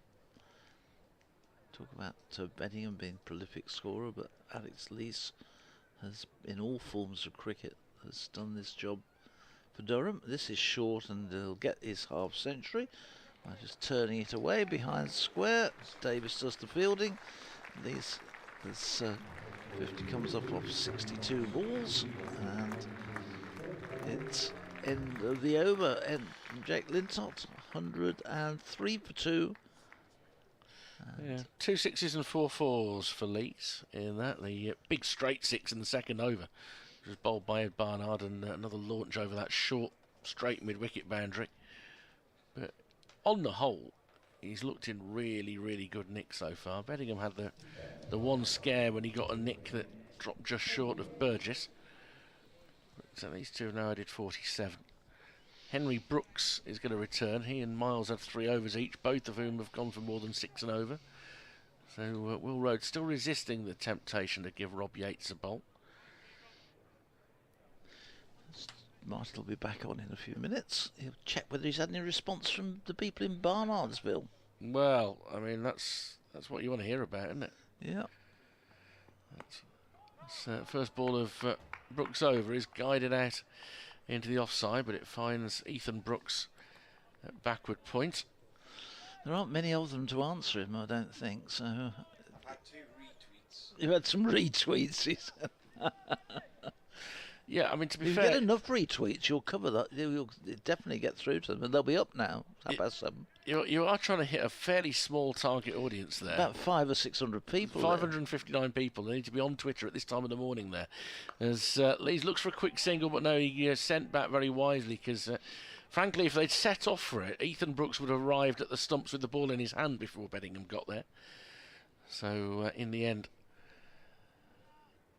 he scuttles back. It's a lovely part of the world, by the way, because we used to have a factory in Asheville, and I used to go there quite often. So I know that part, and some really nice golf courses around there as well. Brooks goes past the outside edge of Lees there. He was walking into a drive and didn't quite get to the pitch of the ball. It goes through to Burgess. The sun comes out brighter than it has done for a little while, casting some shadows.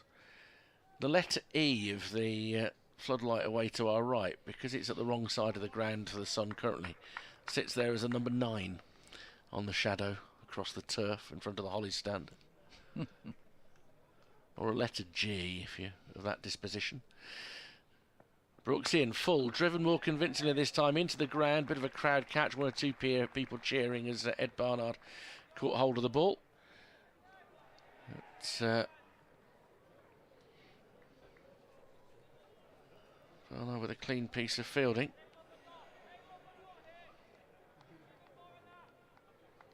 Spain have been awarded a penalty against England in the World Cup final. Oh dear, oh dear.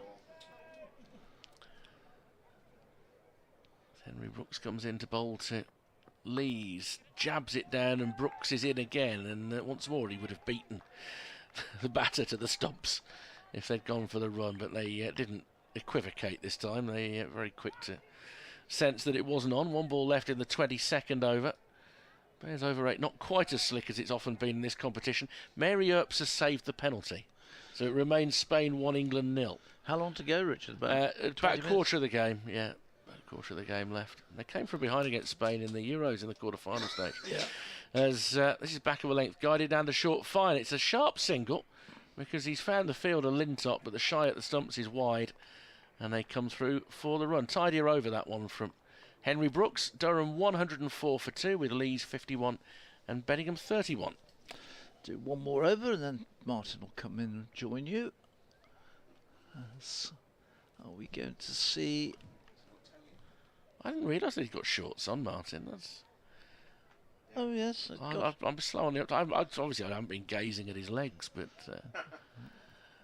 yet. You normally do. I know. But yeah.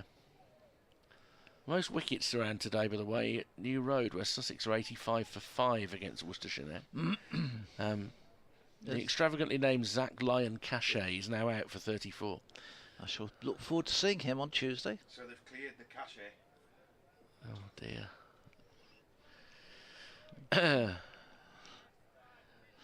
It's going to be Jake Lintott. Some things, sometimes you're just grateful that things happen off mic. You know what I mean? Lintott decided his 6th over into Alex Lees. He bowls, gives that loads of air, and it's crashed away past extra cover down to the boundary, rattles into the fence, and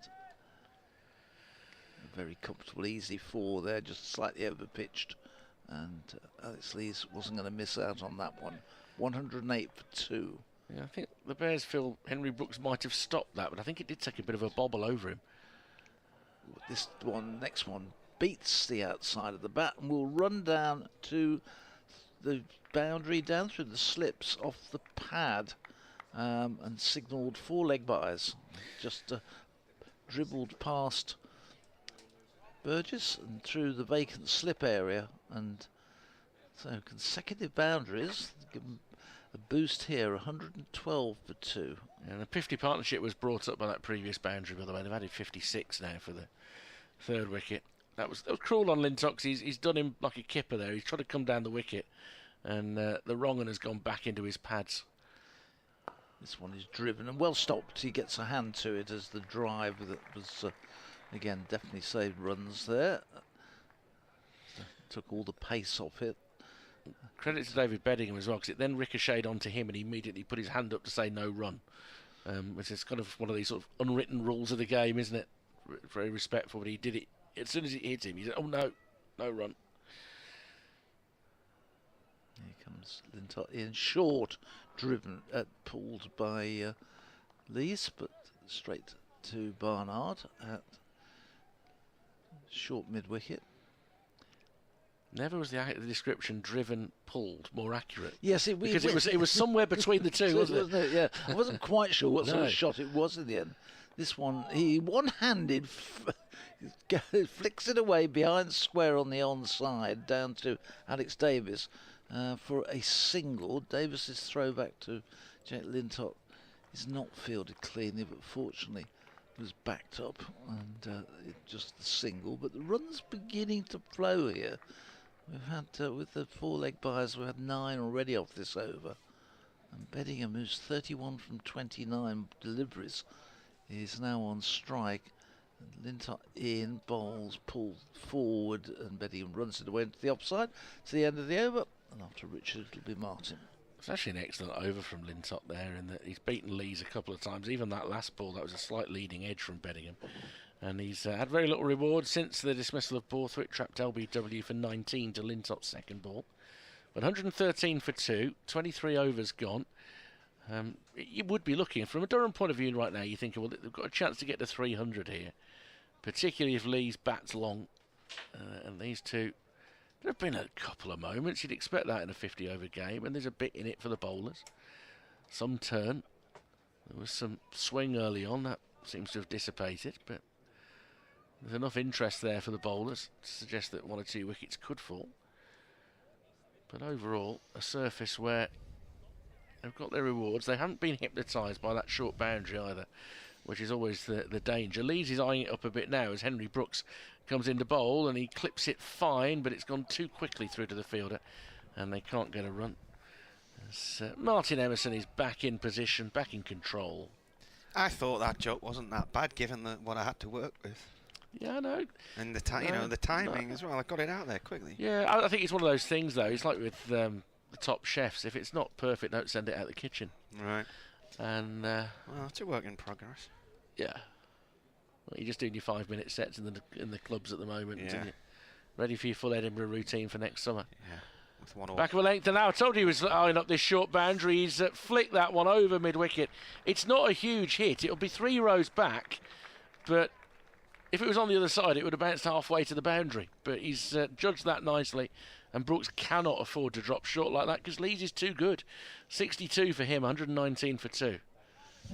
Well, this is the 4th time this season that he's got to 50 in this competition. He's got that 144 at Sussex, the highest score by a Durham opener in a one-dayer, and that's now 12 times in List A cricket that he's got to at least 50 for Durham. Well, there's more runs out there for him as he awaits. Brooks pulls him for 4 behind square, and with that boundary being short, there is no reward to bowl short at the left-hander. Or leg-side-ish to a left-hander. Yeah. Well, that was both, that one, wasn't it? With a 20-yard boundary. Yeah. First time I've actually seen the white discs in the seats. Incredible. Behave yourself. They have to use some of these surfaces. Certainly pre-season, the ones even further across than that are used for the friendlies. But there's still another month's worth of cricket to come yet as well, isn't it? Well, exactly. 5 weeks, actually. Fair bit of cricket still to come here. Brooks round the wicket now, and he's lifted straight into the hands of Will Rhodes, and that's a real poor shot by Lees, who whirls his bat in frustration at himself. 6-4 out. He goes for 66. Caught Rhodes, bowled Henry Brooks. It's 123 for 3. He's furious with himself. False shot. He took his bottom hand off the bat as he's playing it. Lost the control there and fired it straight to mid-off. And the sound in the crowd there tells you the story from the spectators' point of view. They've got the danger man out now, and he couldn't have placed it any better to him, really. No, he couldn't. I mean, he had to move there. It was sort of it was waist height, wasn't it? And he hasn't had to move, and he will feel that he's missed out on 100 there because he was in good nick. He'd already taken 10 runs off this over. He's no need to take that risk there. Nope. But he holds out, and Johnny Bushnell will come in at number 5. 23.4 overs. Got in the partnership, 67 in the end. Johnny Bushnell coming out. Now, looking at my scorecard from the other day, would we have seen Johnny Bushnell this early? Came in at number 6 the other day, so he's in at number 5 today because Baz the leader's not playing.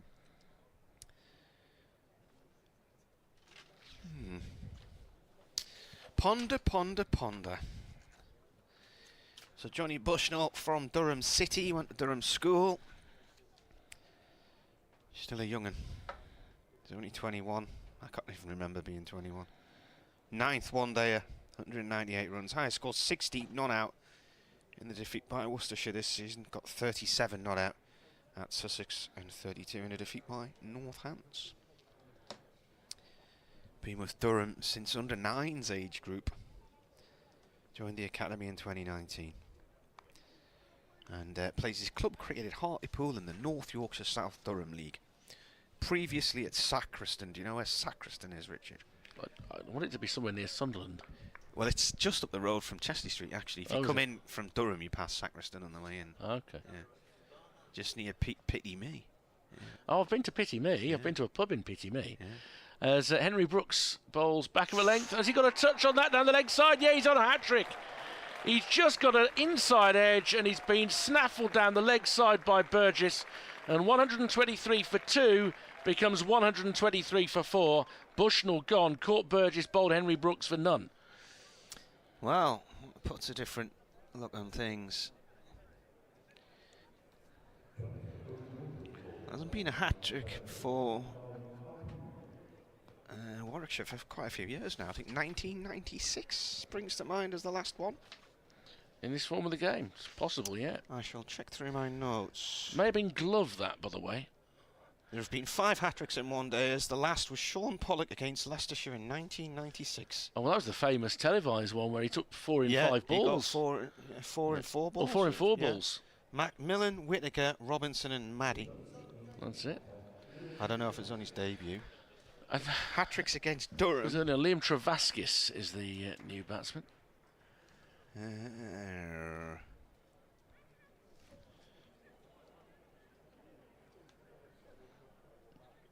The amount of notes that Martin Adrian Dale took 6 for 22 in a Glamorgan well at Colwyn Bay in 1993. One of 5 players to take 6 wickets against Durham. His spell the only domestic one to feature a hat-trick in a Durham one-day game. The other hat-trick against them was in a friendly against Sri Lanka A. You wouldn't think they were that rare, would you? I have seen a Bears bowler take a hat-trick against Durham. I think Imran Tahir did in the T20. In the dark, yes. At Chester Street. He did, that's right. He couldn't see the ball, it was that dark. Should have been Pre-floodlights. Should have been too dark to see leg spin. Still be too dark. Oh, well. Game against Derbyshire, Should have chosen to bat first when you won the toss. which was only a few weeks ago. Bushnell out for 12, Borthwick out for none. So Durham had Alex Thompson was had a hat-trick for Derbyshire with Durham on 218. The slow hand clap, like he's a long jumper in the Olympics, Henry Brooks, as he comes in on a hat-trick to bowl to Travaskis, 2 slips in place, and he just covers up on off stump. Oh, what an anticlimax. Yeah, but you see, you got your stats in. Yeah, Martin. but the spooky thing about that match, Miguel Pretorius was then on a hat-trick for Durham in the same game, with Derbyshire losing wickets 5 and 6 on 218. There you go. It's gone, yeah. You always follow it with the niche stat. It's good, isn't it? It's gone very niche. Lintott is going to continue. He's going to bowl his 10 all the way through here. It's a distinct possibility. I'm still rather surprised Rob Yates hasn't turned his arm over, but there we go. But the game has changed a bit. Beddingham now has a bit more of the weight on his shoulders with 31. Travaskis has had a good day or two in this season, hasn't he? Yeah, he's had some good knocks. Do you know Durham are also playing Warwickshire in the under-18s national semi-final today No, I didn't know that. at Chesley Street?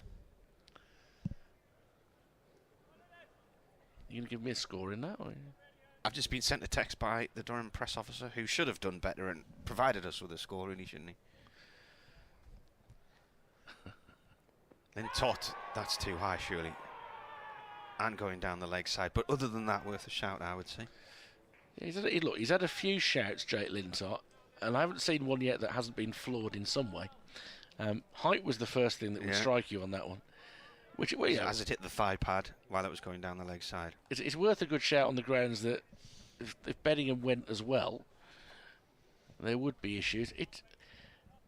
I mean, look, it might have gone a bit umpire's call seeing it again, but nonetheless, I think it's not out as the right decision. Next ball played away by Beddingham towards the point boundary for 1.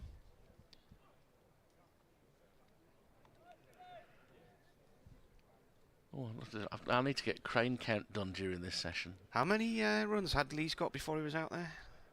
66 he was out. No, 10 in the over, was it? Yeah. 10, oh, yeah, he'd gone 6, yeah, .64 out. Yeah.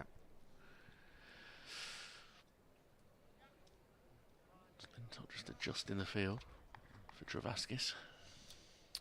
Travaskis, the left-hander. As Lintott comes in again and bowls Travaskis forward with a big stride to defend this one. A lot of left-handers in this lineup. Yeah, that's Travaskis. 445 runs, high score 76 in the win against Derbyshire this year. Previous best was 59 against Notts last year. Here comes the bowler again. He drives. He's found the gap through the covers and wide of mid-off for 4. Up to the Wyatt stand. Nice shot. What else has he done with the bat? 56 in a defeat by Surrey last year. He made 44 at Taunton last year. 44-3 against Gloucestershire and 37 against Northants this year. For the cognoscenti, I like to do this one here. Crane count currently stands at 16 today. I spotted 16 cranes today. Well, I'm going new tower blocks at 3. It's a Birmingham Landscape Top Trumps competition. Yeah. Travaskis plays this towards the covers, no one there. It just shows you the cube building up the top of the hill is in Gas Street Basin, isn't it? The other next to the mailbox. So that's shows you how high up the canal system is for it to then fall away from Birmingham. Yeah. It's high up, isn't it? If Birmingham's on a plateau, it makes life hard. Oh, nearly chopped on there by Travaskis. He's played it down into the ground and into the keeper's gloves. I rode down the Tardbeg flight a few weeks ago on my bike. It was about 36 locks over about 3.5, 4 miles. Yeah. But at the top, at the village of Tardbeg, you can see right across the Great Malvern and lovely views up there. Takes you down past the reservoir. Gorgeous area. And nearly over. 128 for 4. Bit of a dodgy couple of overs from a Durham perspective. They were cruising along at a canal sort of pace, 4 miles an hour. And then they've hit the locks and they're all set against them going up the hill. They had a steady hand on the tiller. Alex Lees went a touch headstrong. 2 wickets in 2 balls for Henry Brooks. He's 2 for 32 from 5, and he's going to begin his 6th. And he's in to bowl to Beddingham, who off a thick inside edge steers it towards short mid-wicket, where Ed Barnard does the fielding. A bit more cloud cover at the moment, moving fairly rapidly across, coming slightly more sort of westerly, west to northwest it's coming from today, which tends to mean it'll be dry. There's a slight threat of rain between 1 and 3, but it was a really slight one. And looking at the clouds that are coming for the next half hour, I don't think they're going to drop anything on us, which will be good. Won't be a damp surface at Villa Park. They've got their first home game today. All back of a length and steered just off the hand of Point, Ethan Brooks. Even so, they were always going to be able to come through for a run. Bethel in from the cover boundary. 129 for 4. Plane coming in to land at Birmingham Airport in that extraordinary slow motion when you look at it from a distance, and you wonder how on earth it can be hanging in the air. It's almost sluggishly going across the sky. That looks like one of those Dreamliners, doesn't it? It's a big one, that one. Yeah. Is it Emirates Airlines?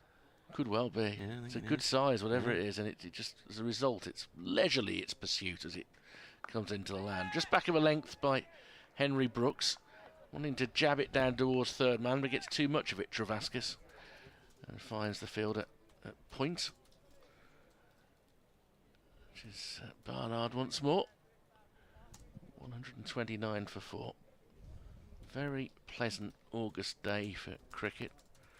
I think we're due to get up around 20-21 degrees in the afternoon. So we might see some gentlemen disrobing their top halves. Which How many? 22? Did you say 21? Yeah, it's, forward in defence is Travaskis. Yeah, about 21 degrees, 22 in the afternoon.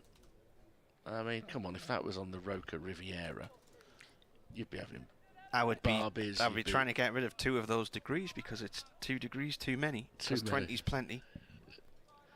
Yeah, I think that's for driving through built-up areas rather than for the sun. It's a waste of heat. Anything over 20 is a waste of heat. God. A summer holiday, I was on a Greek island during that spell where it was 40. Nasty. Yeah, we managed to get a lot of shade where we were, mercifully, as Brooks is in, and coming half forward is Travaskis, just drops a gentle bat on it out into the offside, and Rob Yates picks up. Well, we are meant to be going to Rhodes later in this year, and some of the scenes from there this summer were quite incredible, weren't they? Yeah, it's been a terrible time, but then as they start to recover from it, they'll probably be very grateful for the tourists coming and spending. I think that's going to be what they're going to need. There's been wildfires in Tenerife this week as well. They have, awful ones. Brooks driven into the offside, picked up an extra cover by Yates, ended the over 129 for 4. I hadn't been to a Greek island since sort of the mid-80s when I stopped going on holiday with my mum and dad. And my missus had the urge to book for Kefalonia this year, and I have to say... Is that the Windmill Island and the salt flats? Not so much, no, because there's hardly anything there. It's just... it's small, it's fairly unpopulated. Population of the island in the winter is 36,000. There's only one dual carriageway which runs for about 400 yards. Bit like Jersey. Oh, it's if you want utter tranquility, and the people there are so thrilled to see you. It's that sort Even though of they atmosphere. knew you were coming. They had no preconception of what I'm actually like. I bet they listen in on a Saturday afternoon. They won't want me back, but you know. Lintott, you over from the city end. 1 for 35 from his 7 so far. It's played out through the covers by Beddingham for 1. Was that, you know, there was one of those Born Identity films where he's in a cafe at the end.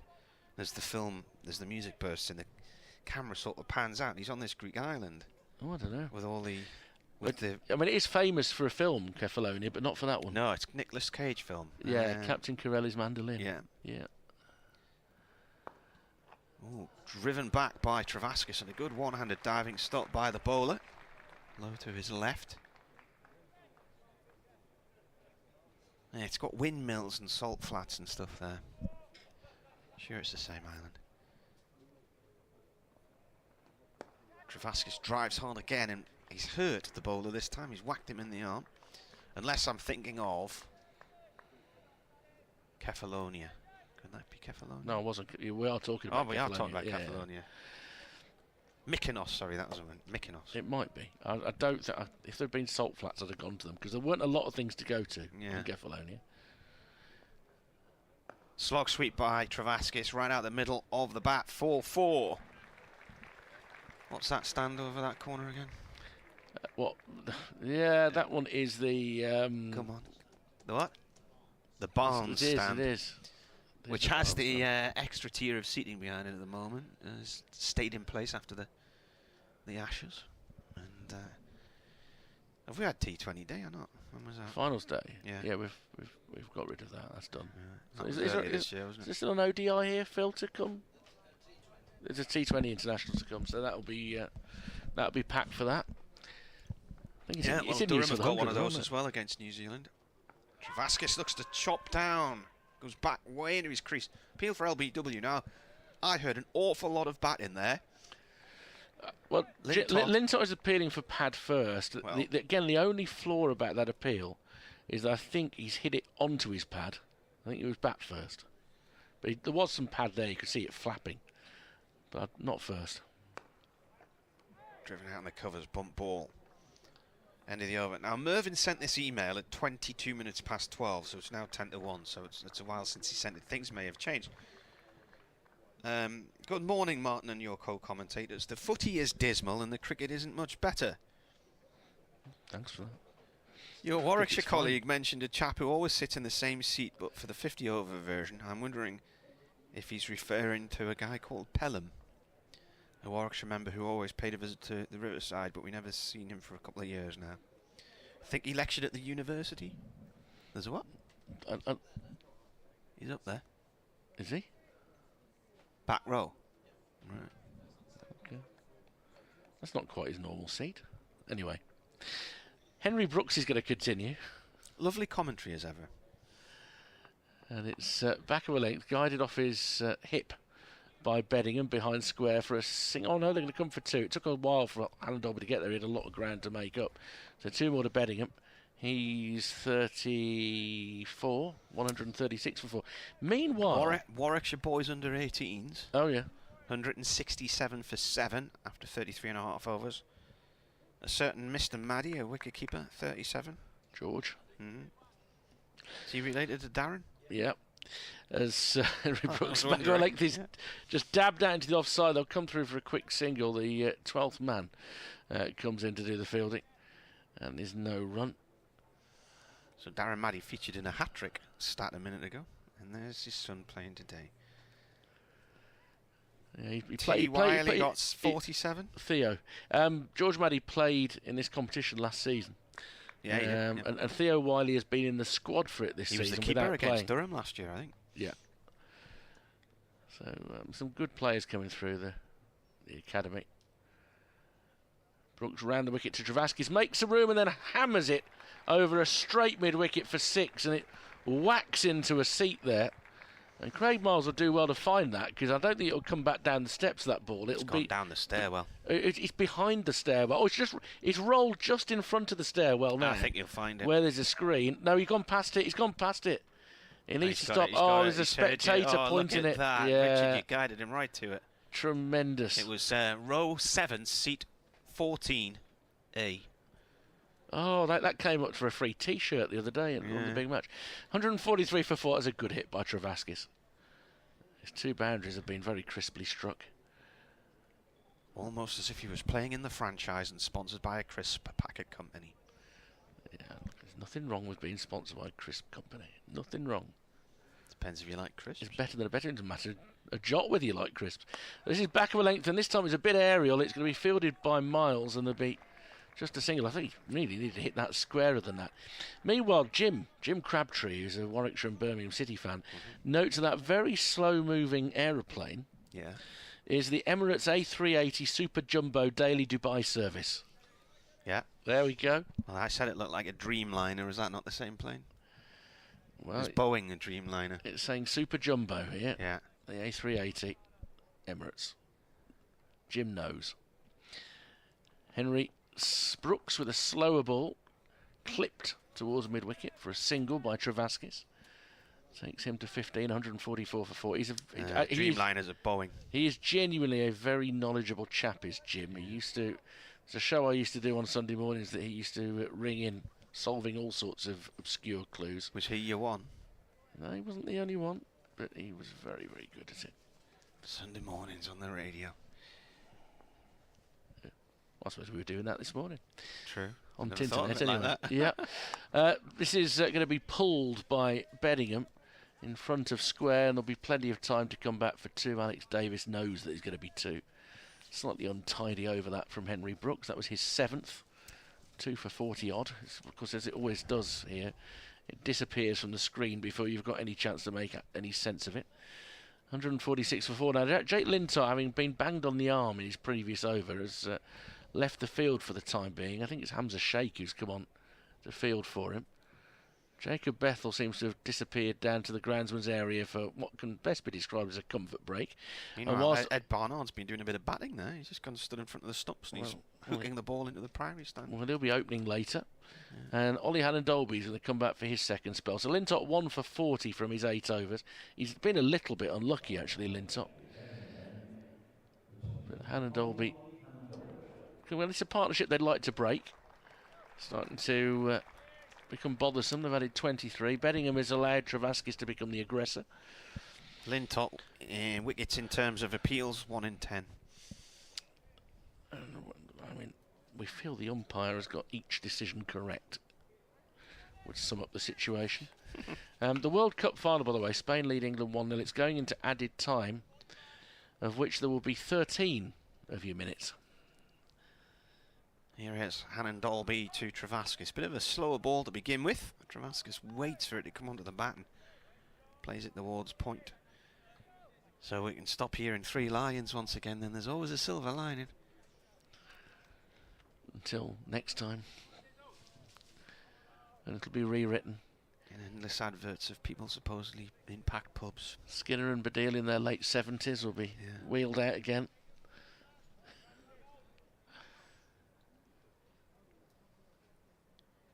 Comes Hannon-Dolby and bowls. This has gone off towards the covers no run there. I mean, I'm pretty sure they're not in their late 70s yet. I'm just saying they'll still be being wheeled out in their late 70s. And then no doubt long after they've shuffled off this mortal coil, England will be in a semi-final or a final, and somebody will send a picture of a Badil and Skinner looking cloud to the Daily Mail. They'll be performing on stage as holograms. Yes. Ian Brodie will still be around from the Lightning Seeds, who did it with them. Hannon-Dolby in. Travaskis pulls it out towards deep mid-wicket and should depart. Oh!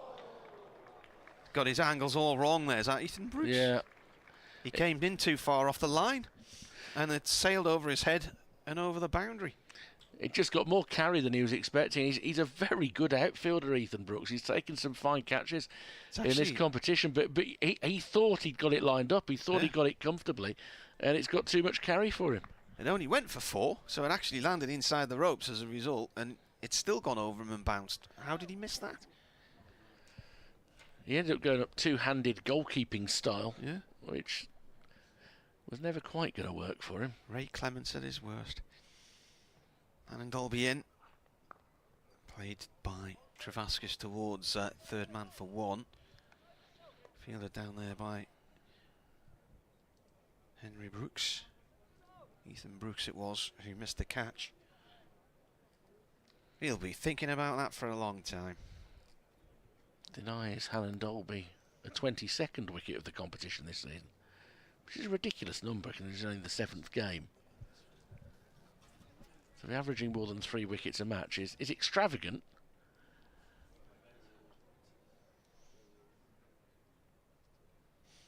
In comes the bowler, played away by Beddingham up towards mid-on for 1. I saw somebody criticising a message that I think the Prime Minister had put out, wishing the women's footballers the best of luck today, and saying something along the lines of, "Me and my daughters are rooting for you, la-di-da-di-da."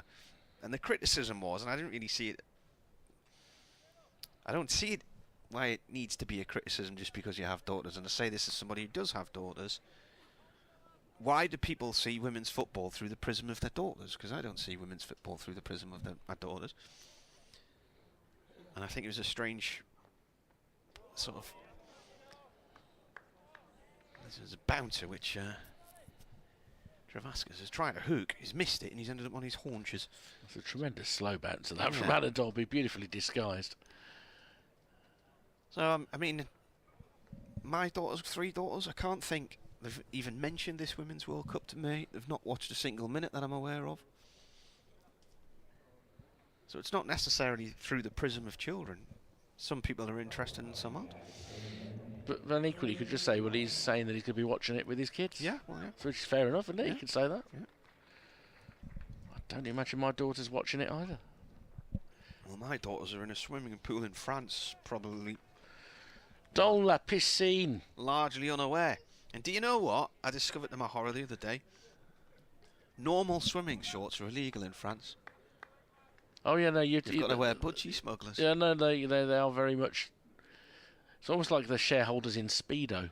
Yeah. As Miles comes in to begin a new over, and it's nicely driven by Beddingham up towards mid-off, but there'll be no run. Stooping down to pick it up is Will Rhodes. But I looked it up, and what are known as sort of trib shorts, like a tight surfing sort of short, they are allowed. Okay, but not these ones with the sort of... Not baggy, they've got to be sort of skin tight, yeah, like a cycling. not ones with the sort of nets inside. No. And this is something that somebody decided more than 100 years ago. They've always been strict about it, that's for sure. Miles in again. Beddingham turns it towards mid-wicket. No run. Does Mrs. E have to wear a sun cap, a swimming cap? One of those things. Oh, I don't know. The men have to wear. In Spain, you have to, don't you? Usually in sort of public pools rather than hotel pools. In public pools, you often do. Well, she's been ordered to wear a full bathing suit made out of wool. Wool? Yeah. Yeah, that's from 1903. That wouldn't be terribly hygienic. No. Miles once more, and again it's driven into the offside. Neatly fielded on a wicket end by Yates, who protects himself from the awkward bounce of the ball. Miles' comeback over has been good so far. First 3 overs went for 20. That said, if any of these drives from Beddingham penetrates the infield, they're going to go unchecked to the rope. International matches today. Ireland are playing India in a T20 in Malahide in Dublin, in the grounds of the castle. Beddingham awaits, hit into the ground, fumbled in his follow through by Miles. And now the United Arab Emirates are playing New Zealand in their 3rd T20. New Zealand doing some warm-up matches there before they come here. In this competition, in the other group, Lancashire 134 for 3 in the 30th over against Middlesex at Lords. So Middlesex having a rare day out at Lords, where they have a tenancy agreement. Surrey 130 for 4 in the 31st at Guildford against Hampshire. At Taunton, Somerset 177 for 2 against Glamorgan in the 33rd. Miles to Beddingham, who pushes forward in defence. Yates in from extra cover, and there's no run. All those games are in the 31st or the 32nd or the 33rd. We're in the 30th here. Where else? Northants are playing Derbyshire. Just vanished off my screen now. Everything on Northants 127 for 5 in Northampton in the 33rd. So Northants are 4th. Miles in to complete his over. Beddingham clips this airily through square leg. It'll bounce a couple of times before it reaches Alex Davis, though. But he ruins what would otherwise have been a maiden. But a good comeback over. End of the 30th, 153 for 4 Durham. So the old theory of doubling your 30 over score, they could well be pushing on beyond 300. Explain that one again then. So what do? You get to 30, you double it, and then what? Add what on? No, I just don't add anything. You don't add anything? You're asking me what I do. Right. Say it's some people double it and then add something else on as well, don't they? Or is that working out the difference between miles per hour and kilometres an hour? It could be that as well. Spain have beaten England by a goal to 0.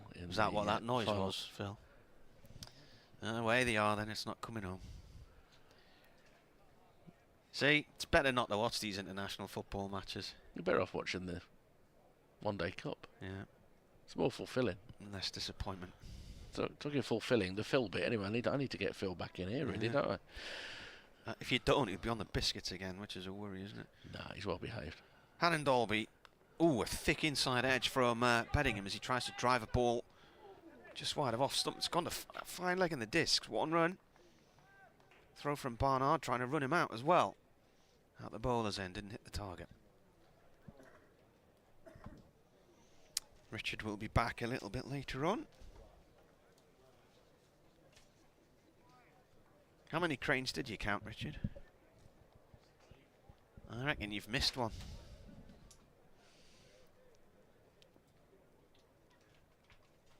And then Dalby right arm over to Travaskis from the city end.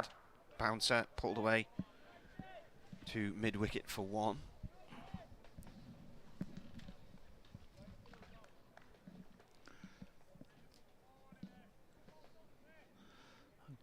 I won't interrupt you. Martin is counting. You counted the cranes. I reckon 15. I think you've missed one. Where? Just to the right over here, to the left, just to the... I've seen that one up you there, got right that in the one? corner. Yeah. 15. Yeah. Okay. And then Dalby in again to Beddingham. He drives out through the covers, and it's cut off at wide mid-off, one run. My only concern is one of the cranes straight ahead of us looks like there might be two there rather than just one. So that might be where he thinks he's got his 16 from. 156 for 4. So that wasn't up to much crack then, was it not, Phil? What, the football? Yeah. Disappointing. Yeah, they didn't play as well as they had done, and full credit to Spain. They played a good game.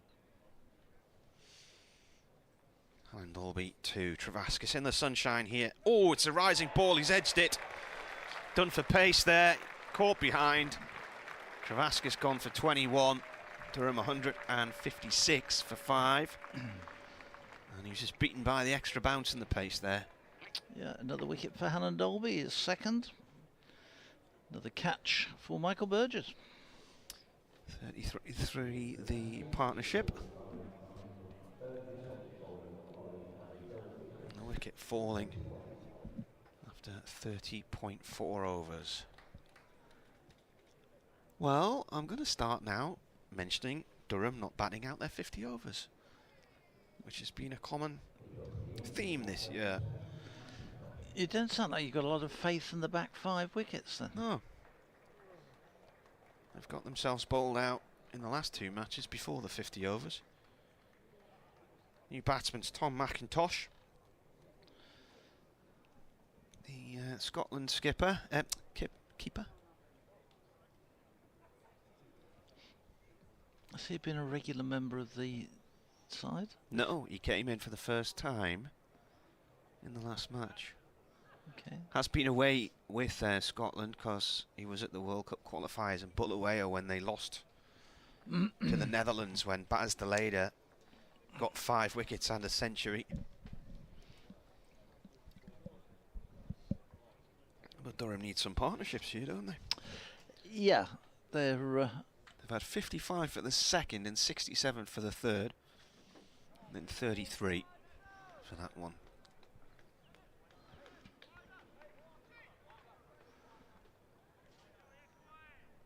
Hannon Dalby continuing this superb season he's had. From the city end, right arm over. McIntosh forward to that one, gets it inside edge. He goes off towards square leg, he's off the mark.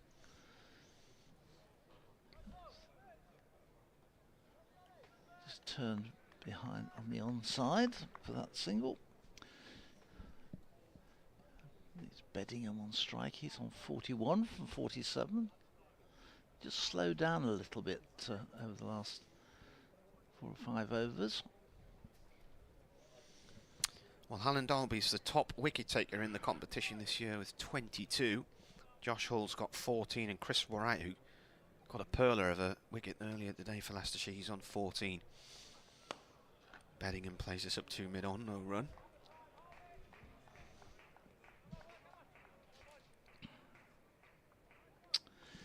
End of Hannon Dolby's over. 157 for 5. McIntosh has just got that single. 41 to Beddingham. Round of applause for Hannon Dolby as he goes back down to fine leg. There's not too many people down where he's running down to, but the crowd across at third man, which is a decent crowd there today, and sitting in the sunshine enjoying it. Give him applause as he goes off. 103 wickets in one day is now for him. How many, sorry? 103. 103. Craig Miles to continue at the pavilion end. And he's bowling to McIntosh.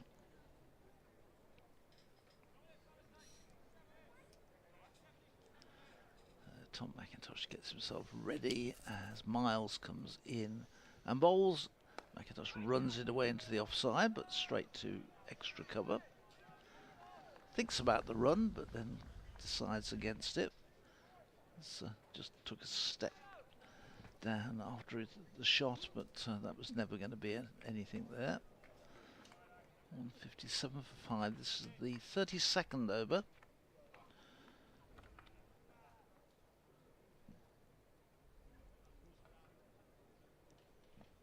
Miles turns in this beautiful sunshine.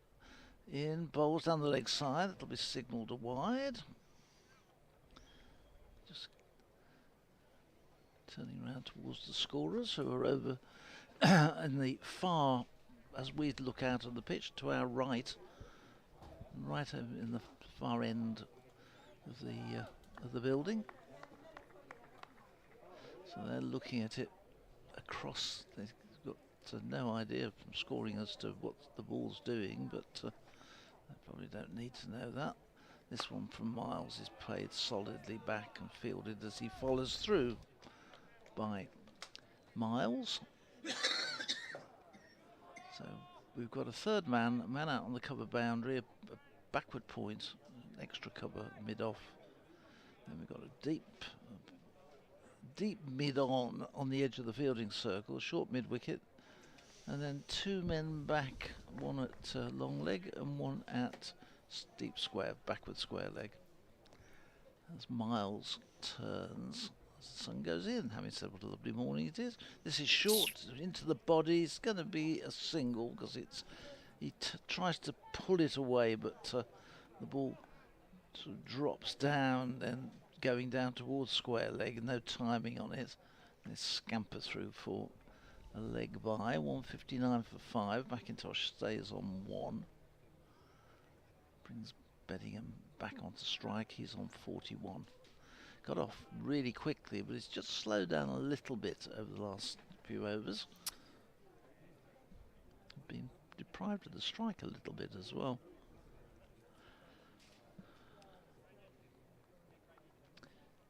Miles goes back to the edge of the fielding circle and then comes charging in and bowls. This is turned nicely through mid-wicket. It's a chase for Henry Brooks. He'll get there now, and they're going to come back for a third. A good running from the Durham batsman. So they make the ground. Brooks had got a good run across to sort of towards the mid-wicket boundary. Alex Davis came running around from deep square leg. They both arrived roughly the same time, but both of them had a lot of ground to make up and couldn't stop Beddingham getting 3 more. So he goes to 44 now, 162 for 5. Miles in again. That's a wafty shot outside the off stump from McIntosh and through to the keeper. There's no run. The wafty shot. But it was no sort of shot at all, really, was it? He didn't move his feet and he just swung at it, and lucky not to get an edge through to the keeper. If I had a canal boat, I might call it the wafty shot. Sounds like a good name for a boat. Why would you have a canal boat? I'd love a canal boat. Would you? Yeah, oh yeah. Very peaceful. You'd be able to get to the matches on it. Yeah. It's Miles in, and played out into the offside. Think of all the advantages, Martin. You'd have no M1 to keep going up and down. You'd have no hotels to stay in. You could take your cab. You could suppose you could. Might be a bit slow. It might need. Well, where could you moor a canal boat? You could get outside of Worcester, couldn't you? Outside the ground at Worcester. Yeah, you could certainly do it here. You could do it on the Regent's Canal at Lords. Thames is a bit too tidal for the Oval, isn't it? You'd have to You be in St Catherine's Dock or something. You could. I'm sure you could find some more. Manchester, yeah. Yeah, you got the Mersey estuary. We don't need to go to Liverpool anymore now. Who's this coming in the bowl? It is Ed Barnard. He's going to replace Hannon Dolby from the City end. You might need to get a bigger engine for it for the one-day games. Yeah, that's you that might be where you'd be a bit hamstrung, wouldn't it? But you wouldn't have to have hotels. You could save the BBC a fortune in travel and hotels. Gloucester Docks for Bristol. Yeah, that's no good, is it? It's miles away. Yeah, it's a good long way from you. Wouldn't want to walk that between the two. Barnard to Beddingham. Beddingham drives up to long on for 1. This but Bristol's got its own docks, so you don't have to worry about that. Yeah, well, I stayed in Swansea Marina last week for the 700-mile pointless trip to Neath. Watch the rain come down. The only problem you may have is getting the boat between some of these locations. Yeah. Barnard bowls, played away by McIntosh up towards mid-off, no run there. I thought Barnard had bowled more than 4 overs earlier. None for 20 in 4.2, 1 maiden. Hannon Dolby 2 for 27 in 8, 2 maidens for him. Henry Brooks 2 for 43 in 7 overs, no maidens. Lintop 1 for 40 in 8, no maidens. And Craig Miles, none for 25 in 5 overs, no maidens. Barnard in. McIntosh plays this up towards mid-on the discs at the City end of the ground, 1 run.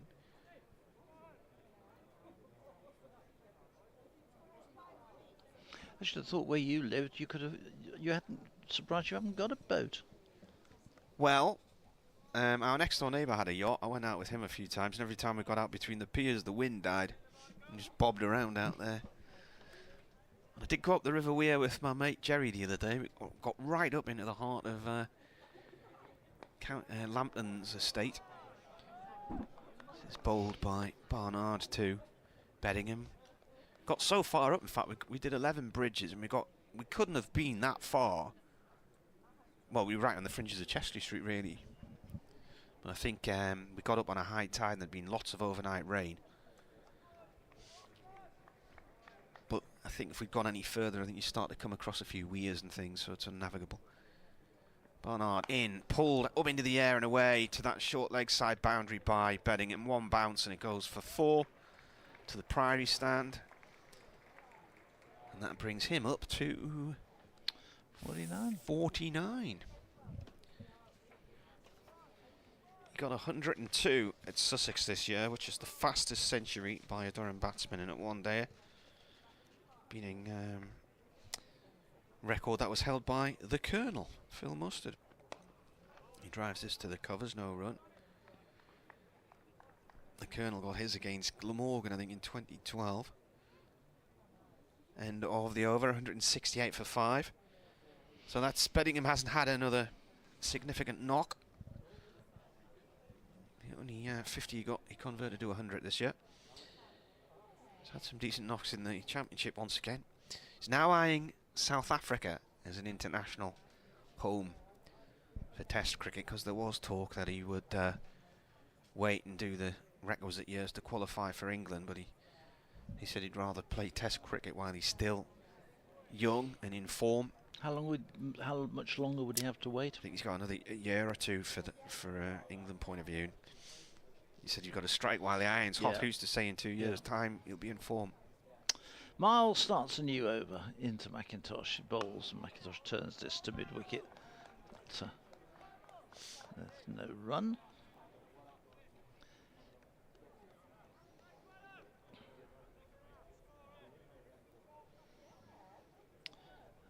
Sheikh is on a substitute at the moment, fielding at mid-wicket.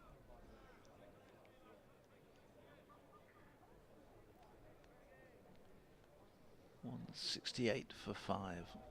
Bettingham 49. McIntosh has got just 2.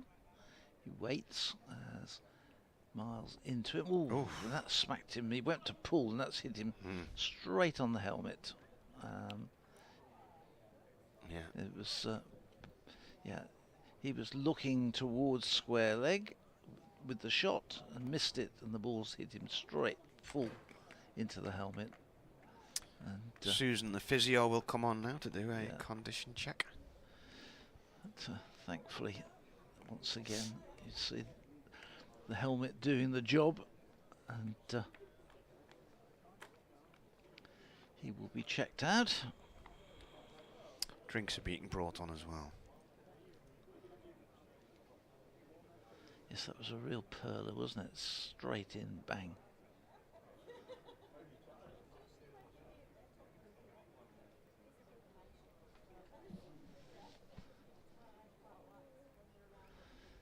So McIntosh, who's faced 10 balls for these 2 runs, so just finding it a bit difficult getting going.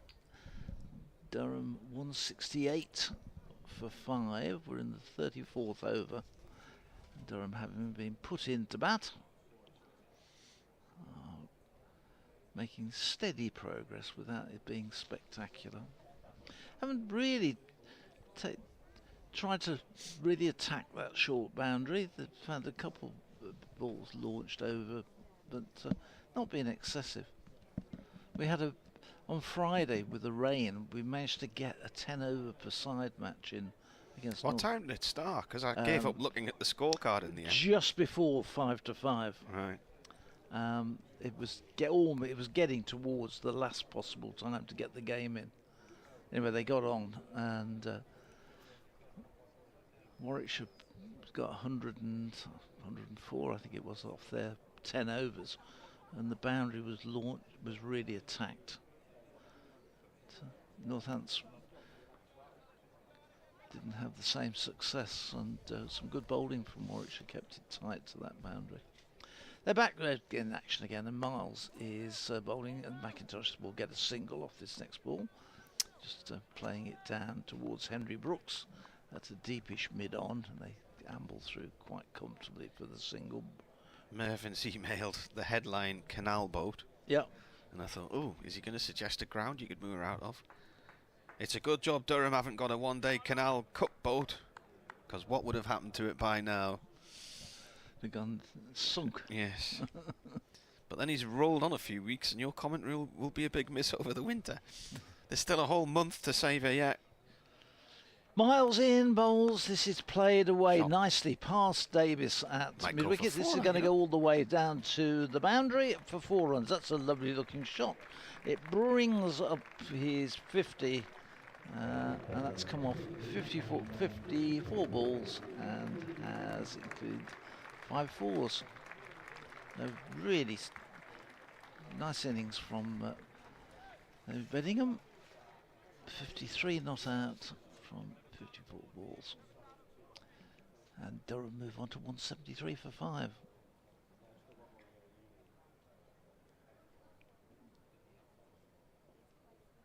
Craig Miles on his way in, bowls. There's going to be more runs, tucked down to Hannon Dolby down at long leg. Just a single. He flicks the ball back to Michael Burgess. Just tidies up. 10th time Bedingham has got to 50 in list A. So he's now got 300s and 750s, including 5 for Durham. Didn't get a half century last year. He didn't. I'm trying to remember, he had a back problem which took him out of this season. From about May onwards, he was missing for quite a while. Miles on his way in, bowls. This is played into the ground, and following through, Miles tidies up. End of another over, 174 for 5. And so said he didn't get a half century last year. He's had a century this year, and he's got to 50 today.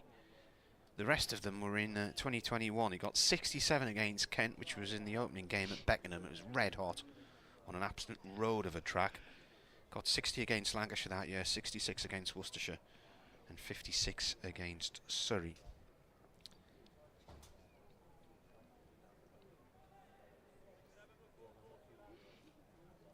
So I think, you know, I think he might have passed today. Let's have a look. Yeah, he's gone past 1,000 one-day runs today as well. What career one-day Yeah. runs?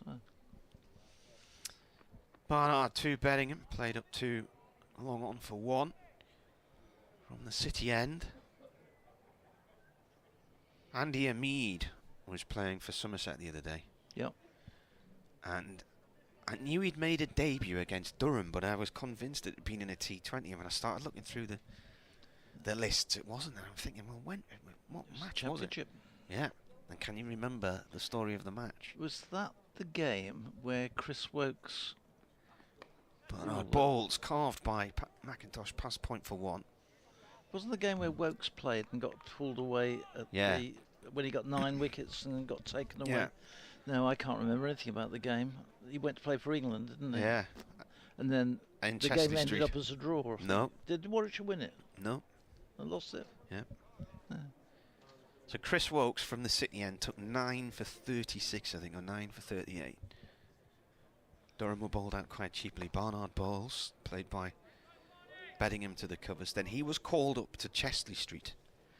That's right. To possibly replace Ben Stokes, Durham's all-rounder, in that ill-fated test match against Sri Lanka, which effectively sent Durham over the financial precipice. And without him, Durham fought back in the second innings. I think Keaton Jennings got a century, and Durham came back and won. In the meantime, Andy Umead Got a century. Got a century, batting away, yeah. This is played by Bedingham to mid on for a run. And Andy wasn't the fastest scorer in the world. No, so it took him a while. So it was probably all happening while Andy was still batting.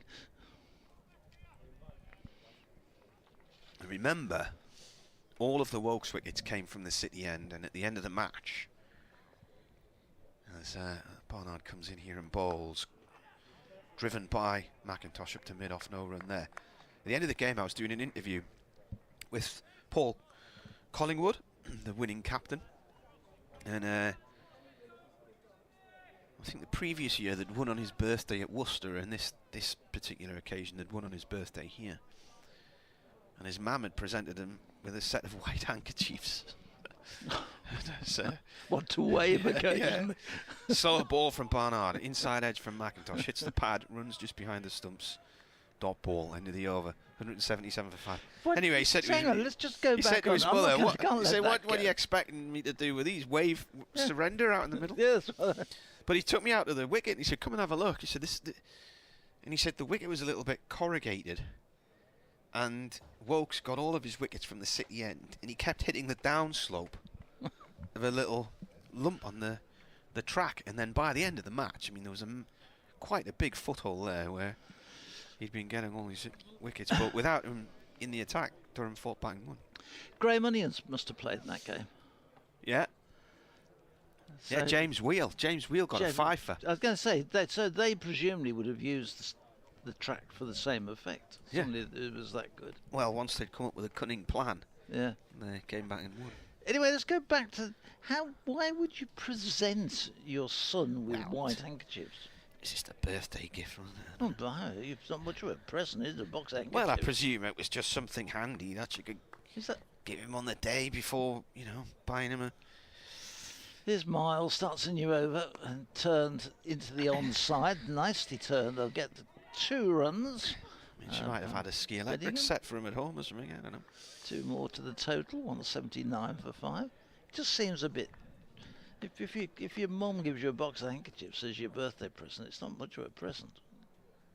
Well, I presume it wasn't the main present, Phil. That would be my hunch. Okay. Is your notebook bound by an old basketball? That's Richards. Richards. Yeah.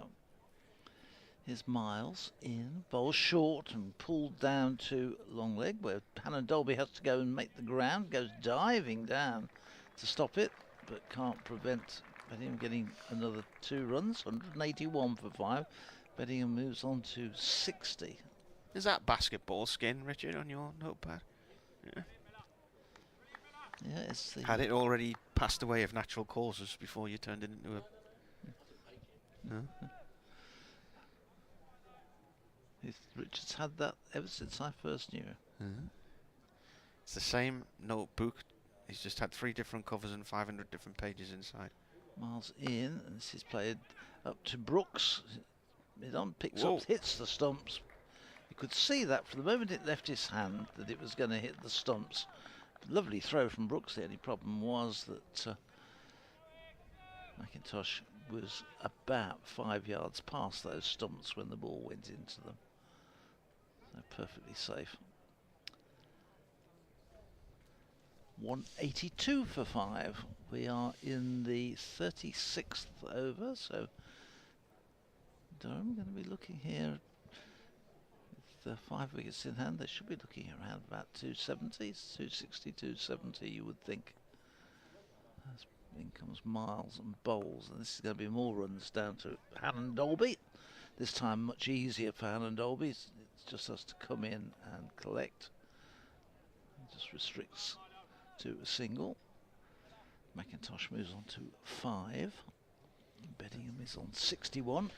I'm wondering if Barnardsville is an Amish town, and maybe they don't have any electricity and therefore don't have the internet, and they're not on Twitter. You're getting no response at all from them. They must be up by now. They'll be up by now. It's only 5 hours difference. Yeah, it's 8:30 in the morning there now. Yeah, this is unless they're all in church. Pulled through mid wicket, and Ethan Brooks does the fielding. Just keeps them down to a single. 184 for 5. They may want to keep themselves to themselves, of course. They may not want to actually deal with the outside world.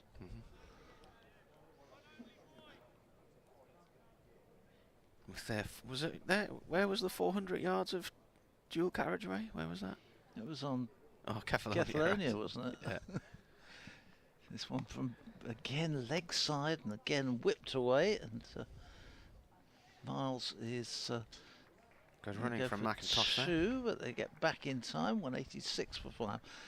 Just a little bit guilty here of too much down the leg side, and if you keep talking for a second, Me? Martin, yeah, and I'll. Oh, you going round to open the museum?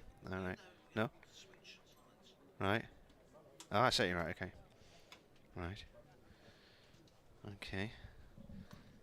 Yeah, the mention of that little dual carriageway in Kefalonia. I've only been to Jersey once, and there was 1/4 mile of dual carriageway there, but you couldn't really put your foot down, so I think it was only 30 miles an hour. So that may still be the way. That was in the downtown city centre of St Helier. Oh, in the big, dark, gloomy city of St Helier. Yeah. We visited the capital of Kefalonia a couple of times for one very specific reason, which I'll come to after first ball of a new over from Ed Barnard. Bowling to Beddingham, who's holding this together now for Durham. He's on 62 and turns this in front of square on the leg side. Bethel is across the field, and there'll be another single.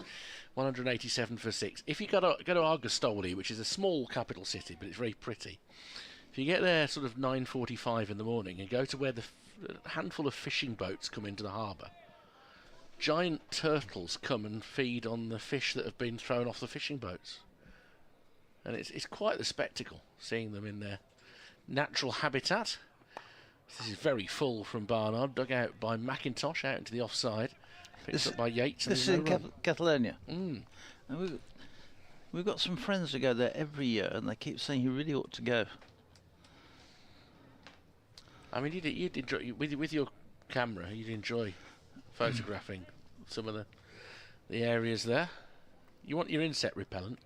Yeah. So the only downside was I was bitten more vigorously in a lamb cutlet by a hungry bear. Slower ball from Barnard, slapped up towards mid-off by McIntosh for a single. He's 188 for 5. They should get their overs through by about 2:25. It'll be one of the longer spells. They tend to get through their overs really quickly, but there's only been 8 overs of spin today. Jake Lintott then picked up a bit of a knock. Has he come back on yet? Is he? Is he long on? Might be, because otherwise they might have to find 2 overs. So he's back of a length again. That one kind of stops on Beddingham, who adjusts well to the lack of pace on it, and jabs it back to Yates out in the offside. Yeah, it looks like he's back on there, isn't he? I can't see Hamza Sheikh now, so that means he will be able to come back on to bowl Lintott and get those other 2 overs bowled. Brooks is just warming up down here, so perhaps he's back in. Another slower ball, and that's going to be hammered straight for 4. Maybe overplayed his hand with the slower ball, Barnard, in this over. And Beddingham was waiting on that, and it over the head of the umpire. And it stops in the covers in front of the big black sight sheet. And the ball will now be sought by Lintott. It's not immediately obvious to him where it is. As he picks up some covers, he's going to end up burying it in more covers. Craig Miles is going to go up and help now. And you don't want to be doing this when there's a few hundred people in watching you. You don't really want to lose the ball. But no, he's found it. He's found it. 192 for 5, Durham. It's still like to get to 300. It might be a tight one there to get there. Beddingham going along very nicely, doesn't he? He's just slightly better than runner ball, 67 off 65. So once more, Barnard in, shorter ball, guided through the vacant mid-wicket out towards the fielder out on the boundary for a single. None for 35 from 7 overs. Ed Barnard, 193 for 5. Henry Brooks is going to be restored to the attack now. Took 2 wickets in 2 balls earlier, ending Alex Lee's innings for 66, and then removing Johnny Bushnell for a first ball duck caught down the leg side by Michael Burgess. One of 3 catches for Burgess, 2 wickets each for Brooks and Hannon Dolby. It's been interesting that Ethan Brooks has not bowled really in this tournament this year. I mean, 2 years ago he bowled 9-10 overs in most games. Yep, he's played most of the games, not had, as you say, not had a bowl at all. His brother is coming back into the attack. Craig Miles coming out of the attack. He got 2 wickets and 2 balls. He'd been hit for a 6 and a 4, and then followed it up with consecutive wickets. The game's rarely dull when he's involved, Henry, to be fair. He's in and bowls short and pulled. And this is out to his brother, who does the fielding, and gets the ball one bounce back into Michael Burgess. 194 for 5. 69 now to Beddingham. Mackintosh is on 8. Gosh, Yorkshire are having a miserable time in this, aren't they? I mean, they're recovering a bit, having gone to 91 for 8 against Leicestershire today. They've got to 139, but aren't they having a rough tournament? Brooks short again, banged into the turf, and Mackintosh tries to pull it, but he's a bit... Ball's not quite there. He's through the shot a bit early, and in the end ends up getting the bottom half of the bat, lower part of the bat onto it, and it runs out to mid-on, and there's no run. The flip side being that Leicestershire are already through to the knockout stages, which is a great achievement for them. They haven't had a lot of joy in white ball cricket in recent years. Yeah. Brooks in. This will be runs this time because he's played just a little drop shot into the onside, and Brooks has to come in. There's no mid-wicket, so Brooks is having to do all the tidying up on anything close in. It doesn't stop getting a single. Sorry, Miles did the fielding, not Brooks. Brooks did bowling. It's Miles did the fielding. Will most likely be Gloucestershire and Worcestershire who join Warwickshire from this group in the next round. So that's a nice geographically close group. In, it's pulled and out to Ethan Brooks. Just ticking along in singles at the moment. So the total creeping up, 196 for 5. This Beddingham now moves into the 70s. Mackintosh has moved on to 9. Not posing any great threat here so far. Henry Brooks. Bit too short really in this return, this spell. In he comes again. He's in This one again is helped into the onside, and again they just come through for one.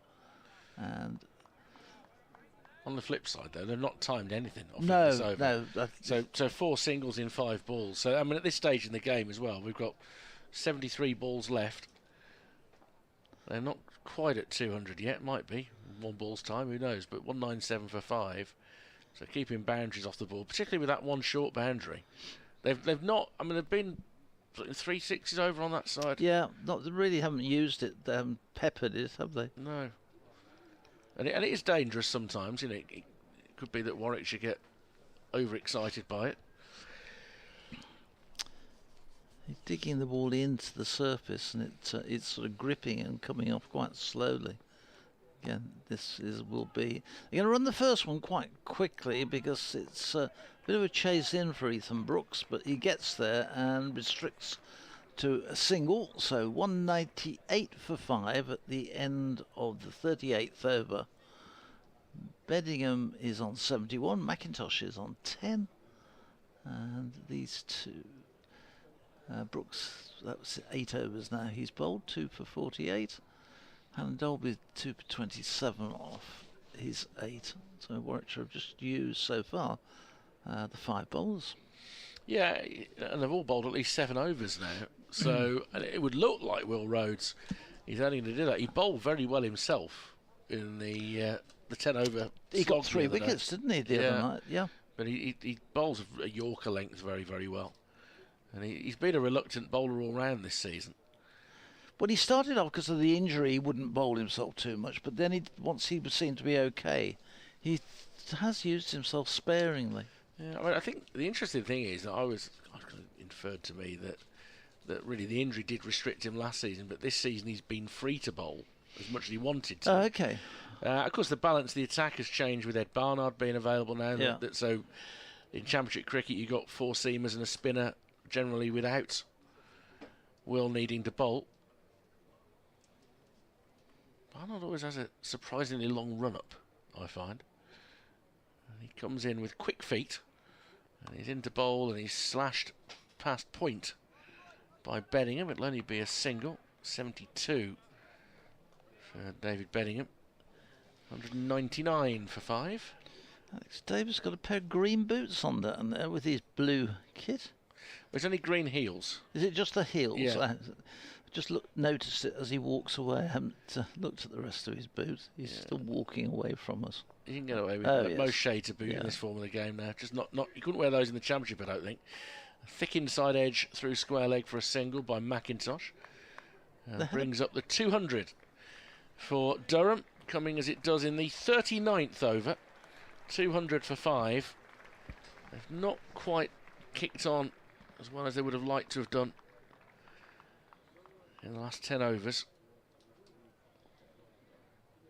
Boundaries have dried up a bit, haven't they?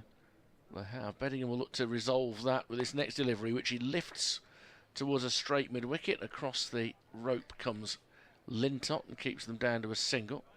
Presumably won't be too long before he's reintroduced to get these other 2 overs out of the way. I don't know whether probably would have been a number of overs that he had to be back on the field before he could bowl again, because he was off for about 20 minutes, wasn't he? Yep. So I'm sure that time's probably elapsed now. I've been tempted with Rob Yates. No, I'm surprised that even if it was a couple of exploratory overs, there'd better be a bit of turn for Jake Lintott, and also just gives you a bit more flexibility, doesn't it, with your bowlers at the tail end of the innings. This is going to be pulled over mid-wicket, and with a short boundary it goes for 6. McIntosh up to 17, 207 for 5. It wasn't necessarily the cleanest of strikes, but as we've stressed today, it really doesn't have to be over there. Yeah, it was just about cleared the ropes. It had no great power to it, but fortunately for him, he picked the spot well away from the fielder who's prowling out on that mid-wicket boundary. 50 partnership is up. They've added 51, these two, and another single out into the offside, jab down out to Alex Davis. 208 for 5. Yeah, I mean the boundary on the Priory side, you might set it up for your under 11s on a Tuesday night. It's once you get beyond the 30-yard circle, it's not a long way. Not a long way at all. It could well be a 45-yard boundary, that. But tell Martin it's 50. Full, driven on the full toss. It's a quick single, and a direct hit would have been tight, but Miles has thrown it over the top of the stumps. And they're through for a single. End of the over. There were 10 runs, 11 runs off that from Barnard. He's 8 overs, none for 46. 209 for 5, and with 11 overs to go, 5 wickets standing, you sense that Durham have chosen this is their moment to get going. This is the third 50 partnership. The second wicket between Lees and Borthwick, Lees and Beddingham, and now this one between McIntosh and Beddingham. There's a 3 half-century partnerships for Durham in this innings. Can you give yourself a chance of getting a decent score if you can make half-century partnerships? Well, they've got 11 more overs, so 209 for 5. These two look reasonably well set. As Miles just returns to the attack, and he's on his way in, and this is driven to into the offside to extra cover by Beddingham, and there's no run. Breezes from left to right as we look out, so coming across from the Priory side. So at least the short boundary hasn't got the wind behind it as well. It's coming from that side.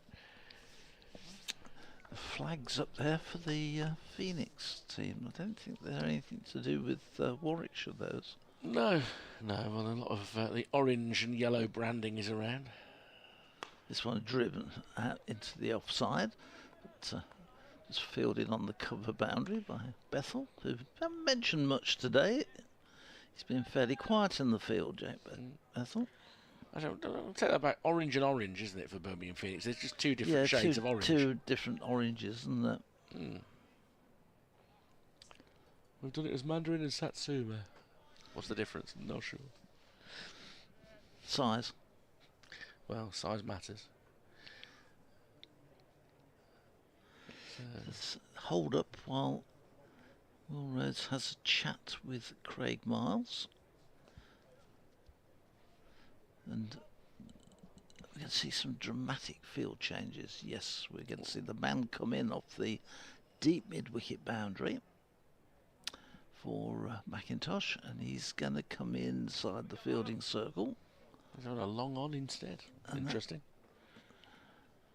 So that man is Ethan Brooks, who's now come into the fielding circle at mid-wicket. As Miles comes in and bowls. This is hit. Ooh, just wide of him. Diving goalkeeper style, literally, by Ethan Brooks across to his left. Can't pick the ball out of the air. It goes past him and into the back of the net for 4 runs. Brooks gets up rather gingerly, feeling his right leg where he landed. Looks like he's hurt his awkwardly. Hip. Yeah. Both Brooks dived there. He dived close in, and Henry dived rather forlornly as the ball was going over the rope. He was never going to stop it. But double Brooks. So 4 runs for McIntosh, who's beginning to get going as this one he drives, but this time straight at Ethan Brooks. And it's no run. So McIntosh has moved quickly on to 22 after a fairly cautious start. 22 off 27 deliveries, but Durham up to 214 for 5 in this 40th over. So they've got the launch pad set now for to have a real go at in the last 10 to get up towards the 300. This one's short and pulled strongly, but straight out to Alex Davis, who's out at deep square leg, who can't feel quite cleanly, a little bobble, and he recovers. McIntosh gets another single. He goes on to 23, 215 for 5. Right, a time of day where there was the slight risk of a shower. There was some darker cloud coming over towards us at the moment, but I don't think it's going to drop on us. This one is worked to backward point by Beddingham, but good tumbling stop prevents him getting the run. It's the end of the over. We've had 40 over the 50 overs, and Durham, who were asked to bat, invited to bat, or told to bat, I suppose. You don't ask them, you tell them you're going to bat. No, well, nobody's ever tested it, have they? No, nobody ever said. You're invited. Well, I don't want the invitation. I'm refusing the invite. Yeah. It's like quite often you get invites. Well, certainly at our house, invites come through the door, and I said, "Do we have to go?" Well, we had that spell of championship cricket, didn't we, where the away team could decide no toss. They could choose to bat. First dibs to bat, wasn't it? Otherwise, you had to toss. I think that was kind of the way it worked for a while.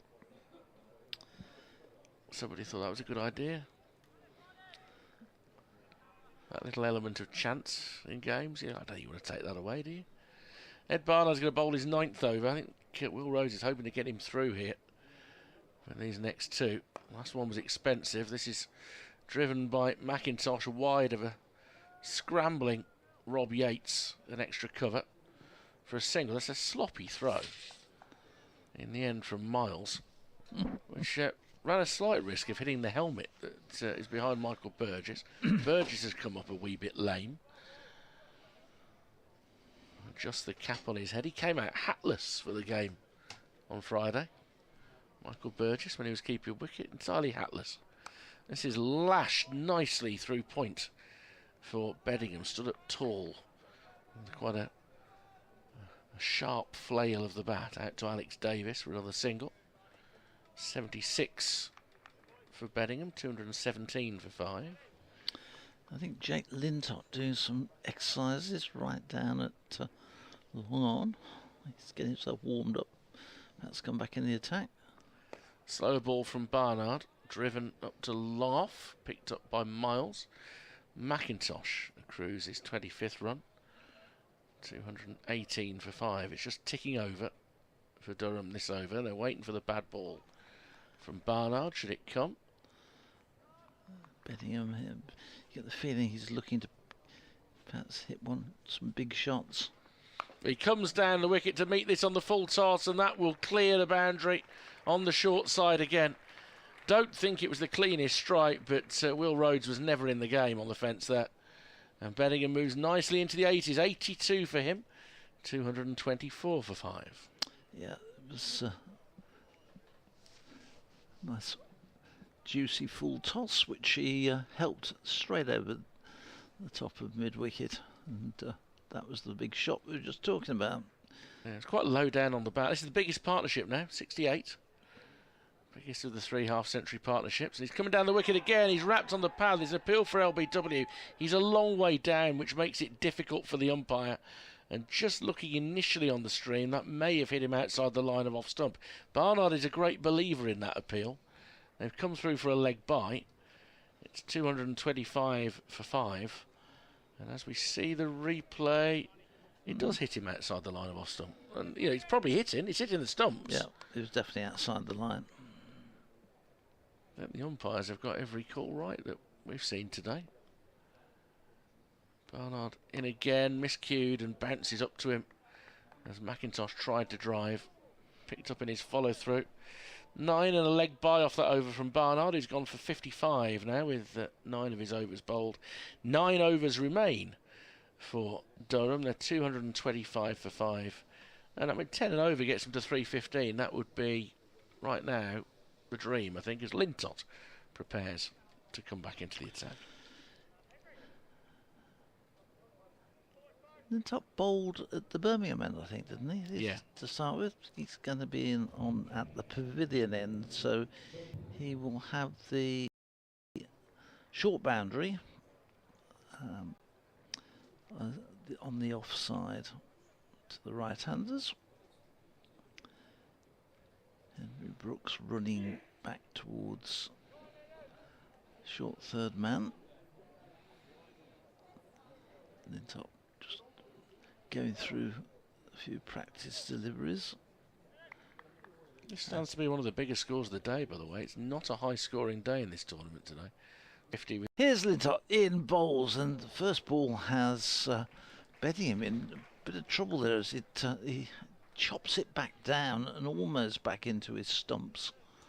The ball he was looking to cut, but was much too tight to him, and lucky to get away with that one. Here's Lintott again. In and bowls a bit short and hammered down to Craig Miles down at long on for just a single. 226 for 5. Yeah, so that's 2 centuries for Andy Umeed. He only plays white ball cricket. He doesn't ever get in the championship side, I don't think, does he? I don't think he has. I don't recall seeing him in the side.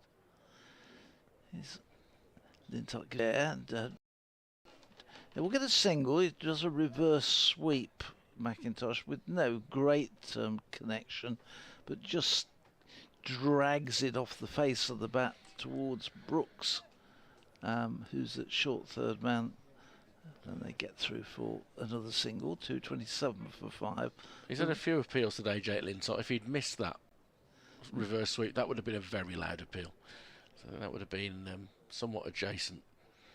This next one is a bit shorter and thumped out into the offside by Bettingham, but with no great power, and it's just the one.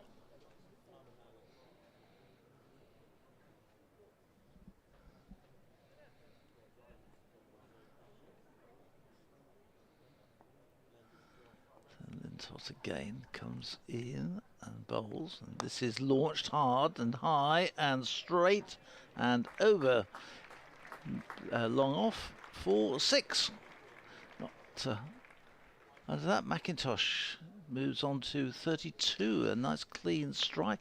That's his second 6, and that one again, it didn't quite get hold of it, but had enough to be able to get over that relatively short boundary. Yeah, it is short for a straight boundary there as well, isn't it? Because you're on the corner, yeah, and it's that area is very rarely that straight in terms of the surface here. This reverse sweep is again not cleanly hit, and hit down to Brooks on the edge of the fielding circle. They come back for a single.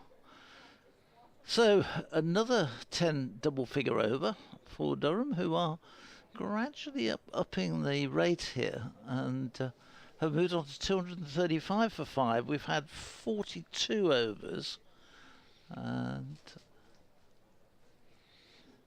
Ollie Hannah-Dolbers has come back on, which is a sign that Will Rhodes wants a wicket here, and he's got his best strike bowler coming back on. I think more or less everybody's bowled at least 8 overs now of the 5. So he's just eking through them, and it almost go into T20 mode here, where you vary the bowling, you don't allow the batsmen to settle too much. They're lining up the shorter boundaries as best they can now, and with some efficiency, and you get 3 decent partnerships in innings in 50 over cricket, you're going to get yourself a competitive score. Yeah. Probably this is going to be the most challenging of the home matches Warwickshire will have had this in the competition. I mean, Beddingham's been outstanding. Just one nick early on that fell short of Burgess, but he's been exceptional. McIntosh now reaching this and gets an edge over the wicketkeeper for 4 to start the over. He didn't know much about it, but it was effective enough. And it goes through to the fence. He's up to 37, enjoying himself. 239 for 5. Has he any list A 50s, Marty, previously? No.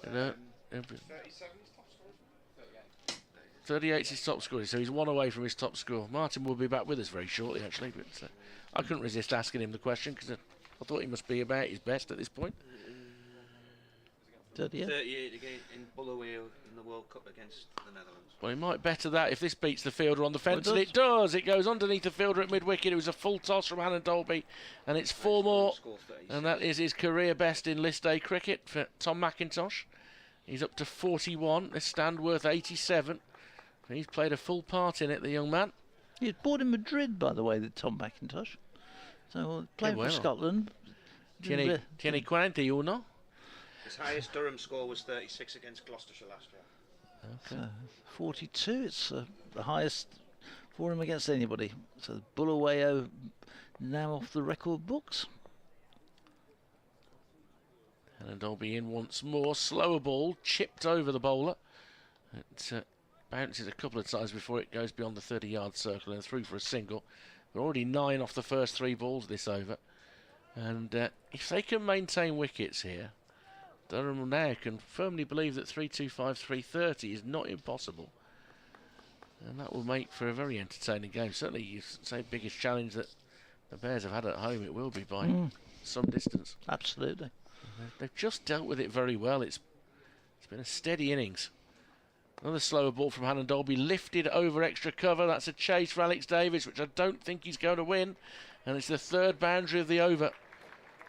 Just picked his spot nicely there, David Benningham. He's up to 88. 248 for 5. Yeah, don't see Oliver Hannon Dolby treated this way too often. 3 boundaries or 4 deliveries. Suggests it's a decent surface once you're in. Playing these shots with real confidence now.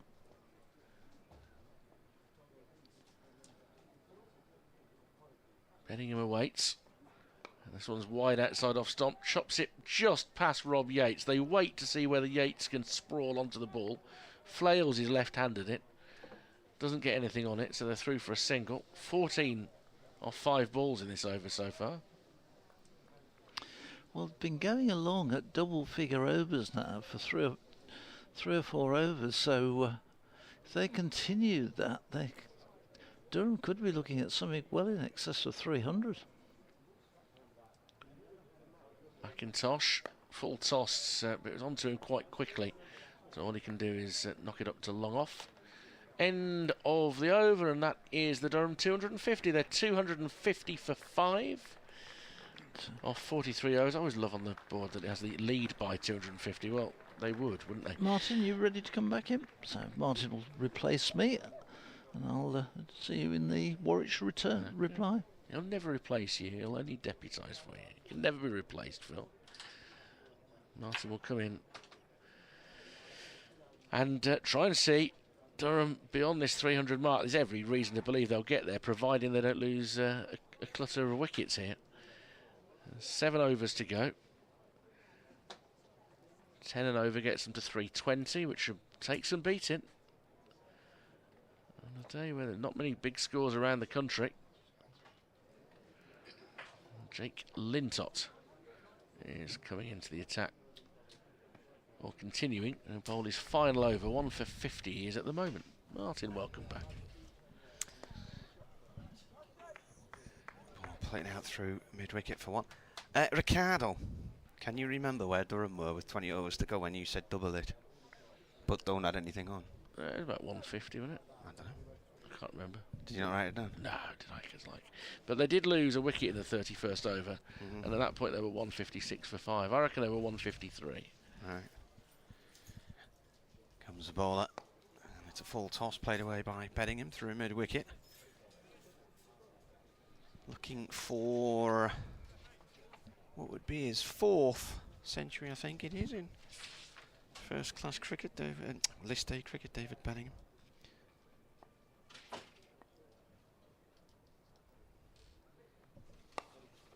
This is played away by McIntosh downfield, down below us, in fact. Who's that on there? Miles. Yeah. Miles of the recovered hamstring.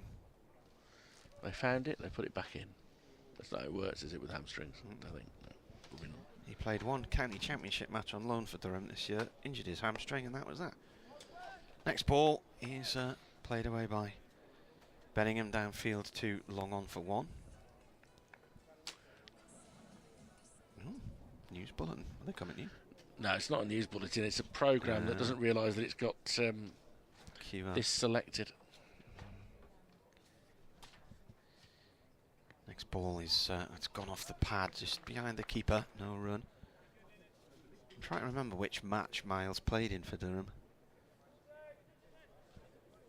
And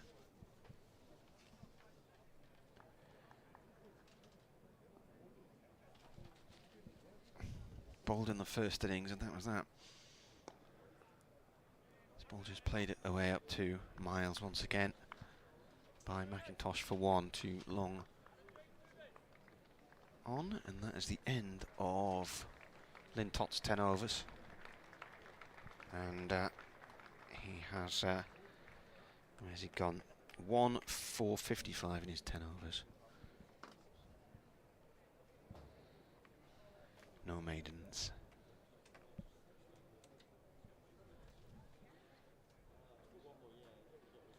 Has anyone else bowled through yet or not? No, just him. Hannon Dolby's got 1 over left. Barnard's got 1 over left. Brooks 2. Miles 2.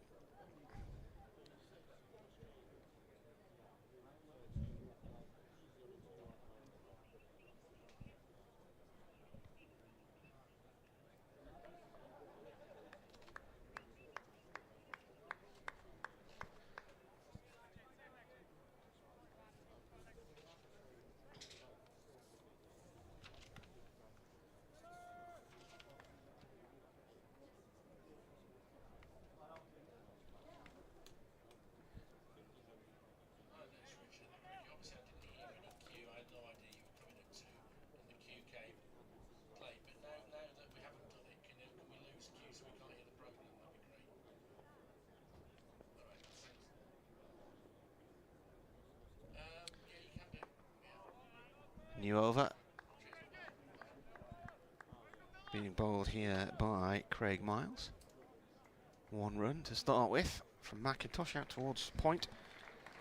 That's McIntosh and Benningham's 100 partnership. So McIntosh was a bit sketchy for the first few deliveries, but since then he's gone on to look increasingly comfortable, hasn't he? He's played really well. Great support for Benningham, pretty much even keel as to how many they've contributed as well.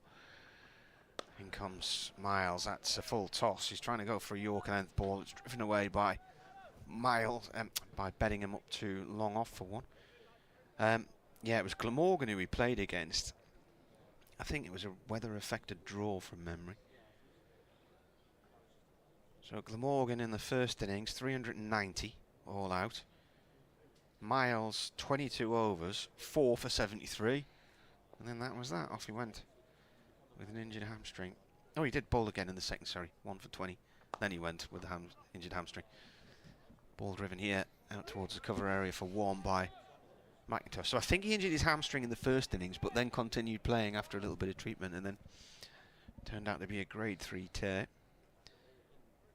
And that was a draw in mid-June. And I think we had a little bit of weather around during that game.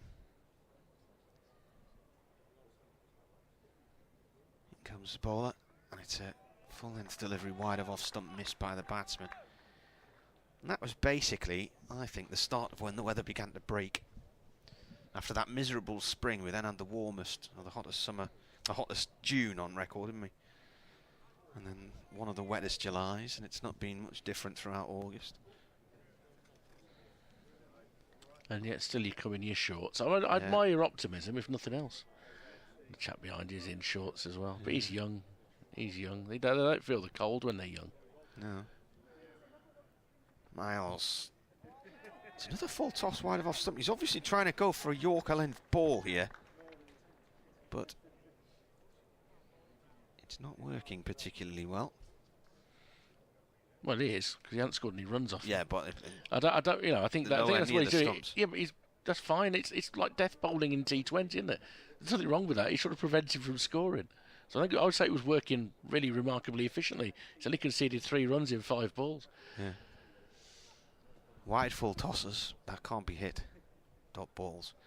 Here he comes again. That's a better line. Played away by Benningham back to him. Yeah, the other ones were a fine line because they stopped him from scoring. 258 for 5. We'll have to beg to differ on this. 3 runs off the over. That's cracking. 5 to go. 10 and over from here gets him to 308. 92 to Benningham, 48 to McIntosh. They're both close to individual landmarks as well. A score in excess of 300, I think will be very defendable. Very defendable. So Henry Brooks is going to come on for his 9th over. So he's got 2 left to bowl. Miles, Barnard and Hannon Dolby have got one each. Brooks in, it's pulled towards mid-wicket, should split the fielders. Pulls out a dive, does Ethan Brooks, but McIntosh brings up a very good 50, which comes up off 45 deliveries. He's hit a couple of sixes, and he's grown in confidence. He's used the short boundary to good effect. 6 fours as well. And he's been the perfect foil for David Bedingham in this century partnership. 262 for 5. Ball's got stuck in the covers again. Different set of covers this time. Alex Davis now needs the help of Ethan Brooks. We know it's in here somewhere, lads. There's a ball shape somewhere lying under there. It's like the Princess and the Pea or whatever it was. They still can't find it. At the end of the 30th over, Durham were 153 for 4. Is that what you guessed? I said 153, yeah. Well done.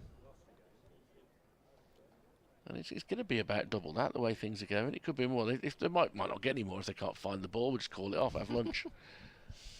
The two players over there are looking at each other. They're looking at the crowd. They're saying, where's the ball? Got no idea. And the umpires have to come and find another ball. Craig Miles has got the case, which either means he's got the balls in it or he's going to be delivering the budget. And the search continues kind of gently with Alex Davis. There are some youngsters offering their advice. I think it's here. Sure it went in here. No. It's mysteriously disappeared. It's magic. So we're choosing a white ball that's in the region of 22 overs and 1 ball old for this end. Will Rhodes looks at it quizzically and hands it to Henry Brooks. Try not to lose that one, son, he says. Henry Brooks throws it back to Will Rhodes, he didn't like it very much. There's a shrug from the captain. You'll have to get on with it, Henry. Get on with it, Henry. Lad. Comes in to bowl once more to McIntosh. Thick inside edge, squirts behind square on the leg side. In rapidly is Davis to keep it down to 1. 263 for 5. 156 for 5 when these two came together in the 31st over, and I said Durham were at risk of being bowled out again in a 50 over game before the 50 overs were up, unless they could find a partnership from somewhere. And they have. And they found the ball. Now then, they can't use it anymore, can they? Because they've started with another ball. Well, the umpire is waving it back on. So that's interesting, because in a game at Derby a few weeks ago, the ball was lost, and then Derbyshire got a replacement ball, took a couple of quick wickets after Durham had a massive partnership on the board. Then the original ball was found, and the umpire said, no, you can't use it anymore. I wonder what the difference is, that they kind of knew where the ball was rather than it being sort of disappearing into the crowd. Driven powerfully past Brooks, who put out a hand which was unlikely to catch it rather than travel with it if he touched it. That's a great strike from Bedingham. He's to 96. I shall pass to you, Martin, in case he gets through to 100 here. We'll do the classic BBC cricket commentary courtesy. Okay. His highest score was 104 not out for Boland against Border in 2017. And this season he got the fastest 100 for Durham at Sussex. 52 balls, 6 fours and 7 sixes. He made 102.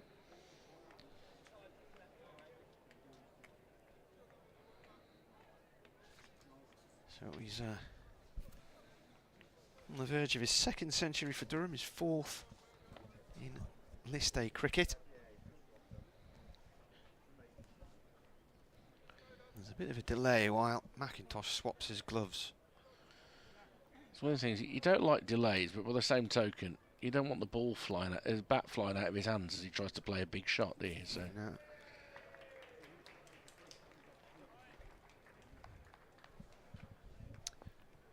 Don't know what they're cheering downstairs. They're cheering anything. The ball got lost again, I think. Right then, Bedingham on 96 as the bowler comes in. It's a slow bouncer. He pulls it out towards cow corner for 4, and that is his 100. 91 balls, 9 fours and a 6. Much needed from a Durham point of view. Yeah, you can't fault that innings from him. He's batted beautifully. And he's given them a real opportunity here, Durham, to get up well beyond 300. This over has certainly got them heading in the right direction. Henry Brooks has not found his length. And that is a bit of a tendency for Brooks. A thoroughly well-deserved, well-paced innings. 76th one-day century for Durham. Drives at this, it's cut out in the covers. 1 run. Stopped by the diving Rob Yates. So they've got 25 balls left. 315, 320 would be the real desire. Anything over 300, so I think it's going to make life very hard for the home side.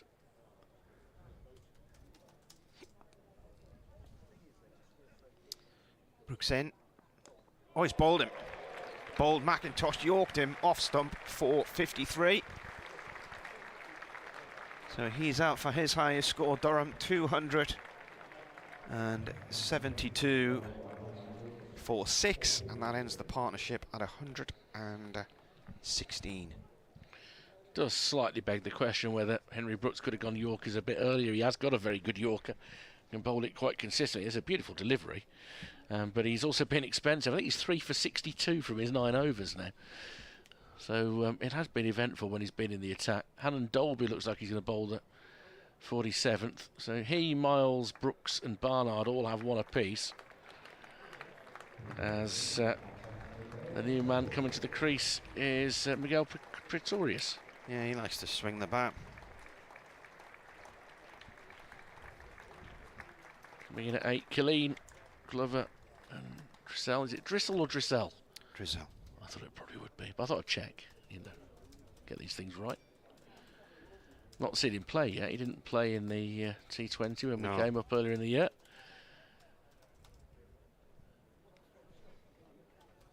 It was a competitive game. That was one of the most undulating T20s I've seen for a long time. It could have gone any way. Ben Rain bowled brilliantly to try and defend a small target. And the Bears just got over the line in that. I can't remember anything about it. Oh no, there we go. It was a low-scoring game. Was it? It was a big 6 from Danny Briggs towards the end that kind of saw the Bears over the line. Hannon Dolby's final over then. He's 2 for 42 from 9 overs and 2 maidens. Betting him on 101. Chalking his cue to see if he can make this short boundary. He comes outside off stump and launches it, and he's got plenty of that. And that's a 6 on any day at Edgbaston because it's far straighter and it's gone deep, deep into the stand, down by the little tiny unused scoreboard. At 25 yards to the left of the sight screen. That's a tremendous strike from Bedingham. He's 107, 278 for 6, and a cheer for a retrieved ball again. And that's his highest score in a one-day. That was the cleanest strike by anybody today, I think, in terms of 6s.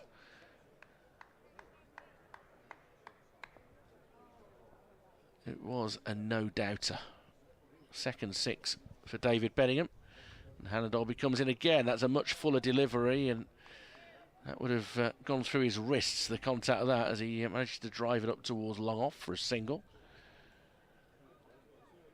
279 for 6, and Pretorius is on strike for the first time. And I think the short boundary won't be lost on him.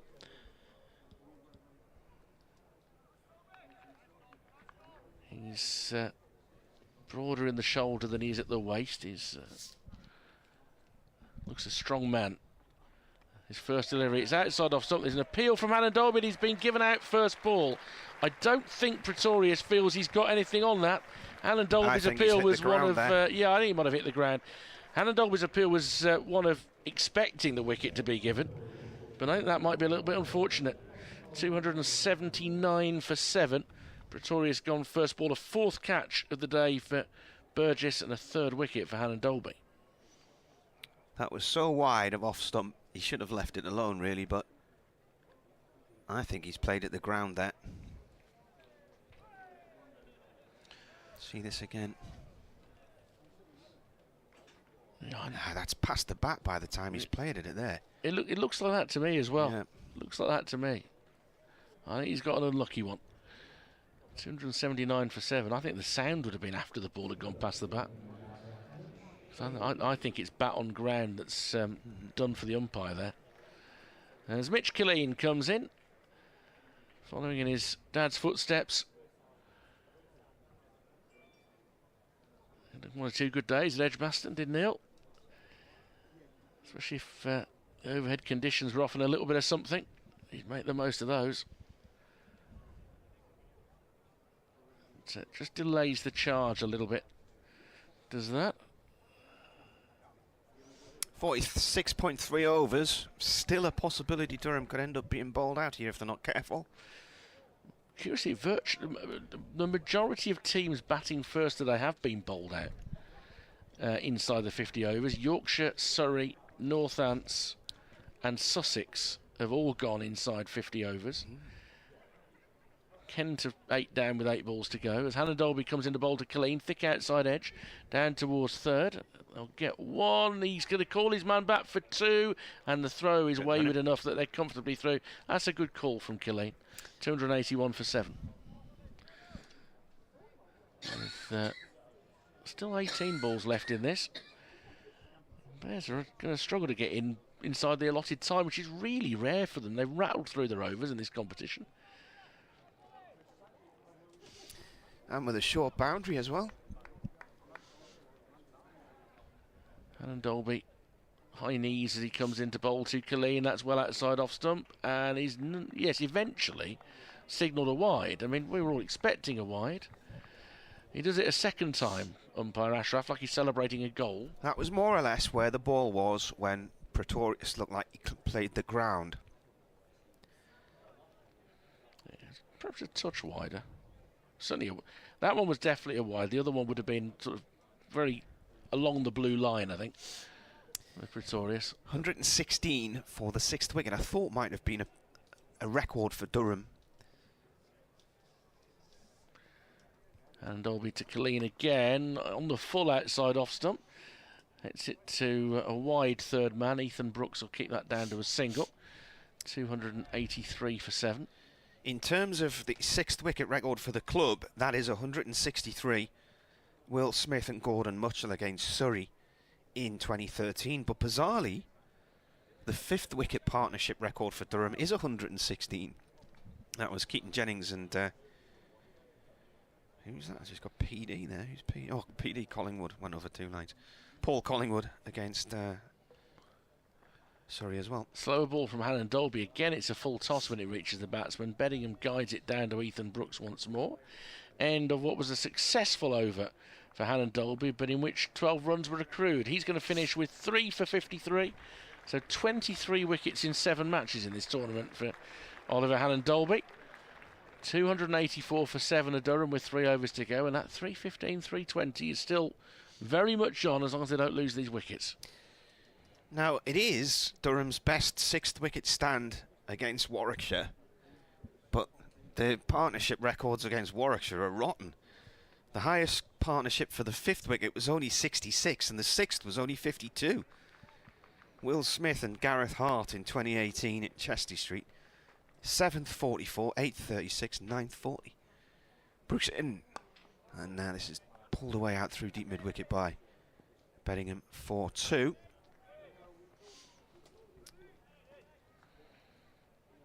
This is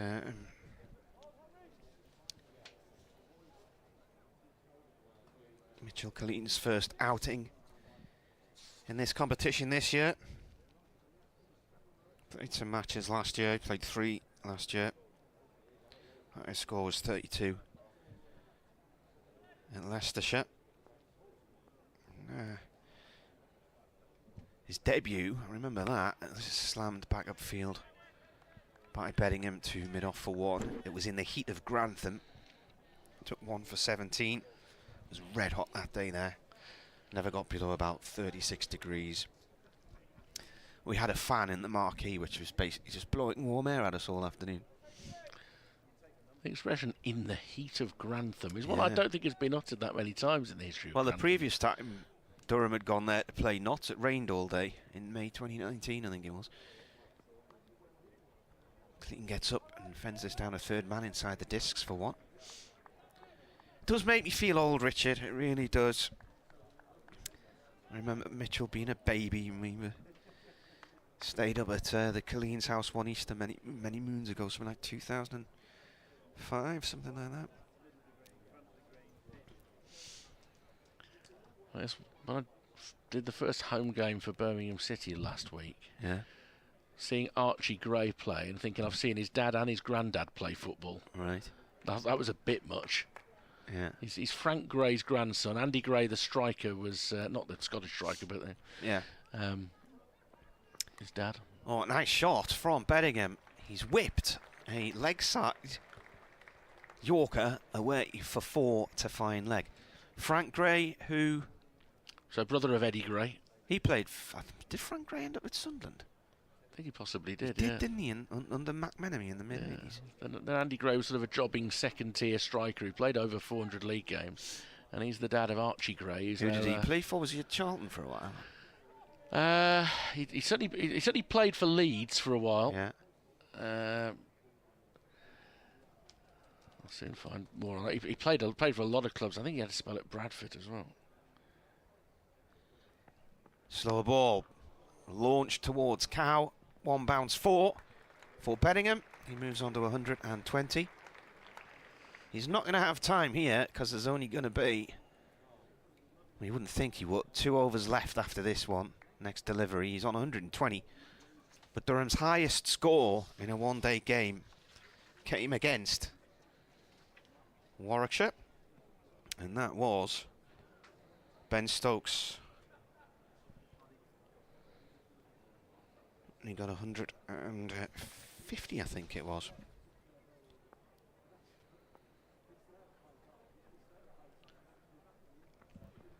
This is guided towards third man for 1 run, and that is the end of the over. And Brooks has bowled out 3 for 75, I think that's it. Let's have a look. Brooks 3 for 75 from 10. Yeah, it's very Henry Brooks set of figures there. He's always got wickets in him, but he also tends to bowl a bit too short at times. I think that's really what's cost him today. Is the short ball has been punished. Craig Miles will bowl the penultimate over. That will leave Ed Barnard with the last one. But 297 for 7. They might be thinking 320. He did play 45 league games for Charlton. Andy Gray, dad of Archie Gray, son of Frank Gray. Played for Leeds, Bury, Forest, Preston, Oldham, Bradford, Sheffield United, Sunderland, 21 games, 1 goal. Who, Andy Gray? Burnley, Barnsley. Who's this? Yeah, no, Andy Gray, striker. Yeah. Played for Sunderland. Played for Sunderland 2005-06. Right. As Miles is hit Oh. high and long and deep and back, and the 300 comes up with another 6 from David Bedingham. He's up to 127. It's 303 for 7. And it has been an outstanding innings, this, from Bedingham. Could well turn out to be a match-winning one. Well, that score I mentioned was Ben Stokes got 150 in a defeat by Warwickshire here in 2011. That's Durham's top score in a one-dayer against them.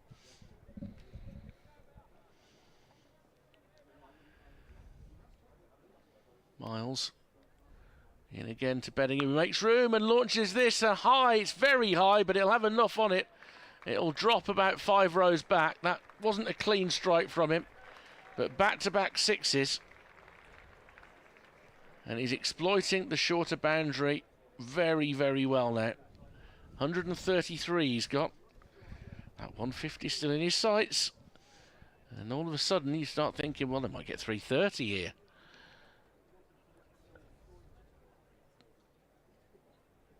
You can see what he's doing. He's standing outside his off stump to open up that leg side.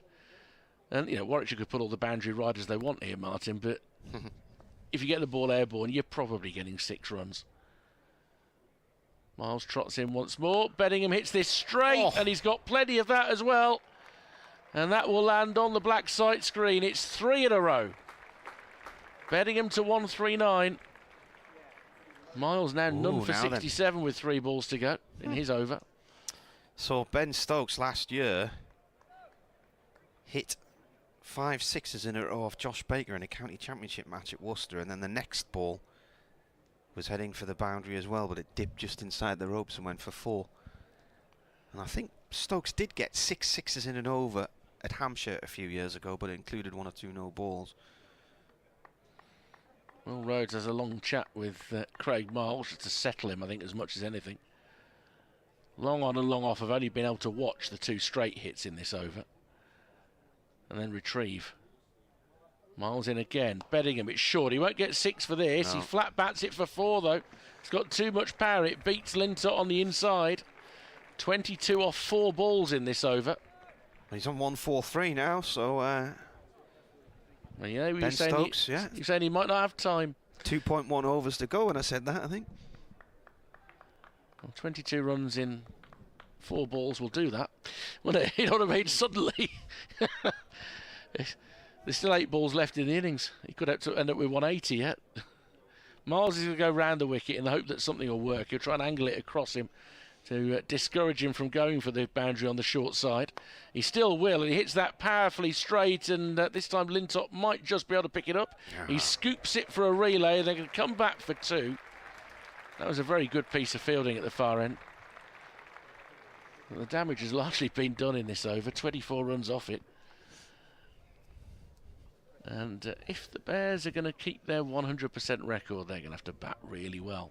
It'll be entertaining if they win this from here. Yeah. But, all I'd say is that short boundary.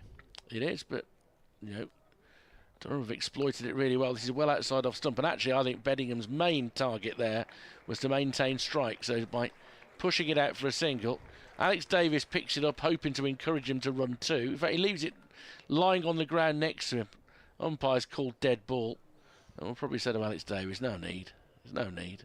322 for 7 with an over to go. Now they're thinking 340. Why not? And Ed Barnard's delighted to have to bowl this final over. Partnership worth 43 in 15 balls. And Clean, what, has he got 1 run? No, 4. So Miles, none for 74 in 10 overs.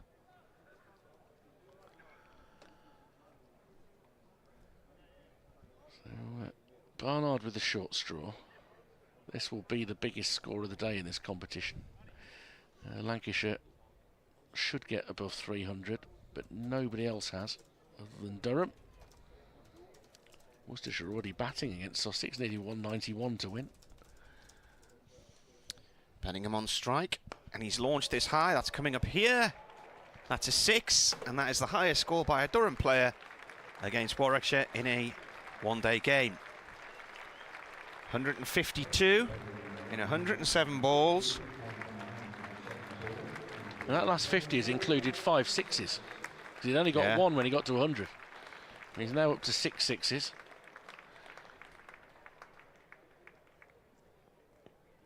If he wants this international career with South Africa, innings like this are going to catch the eye.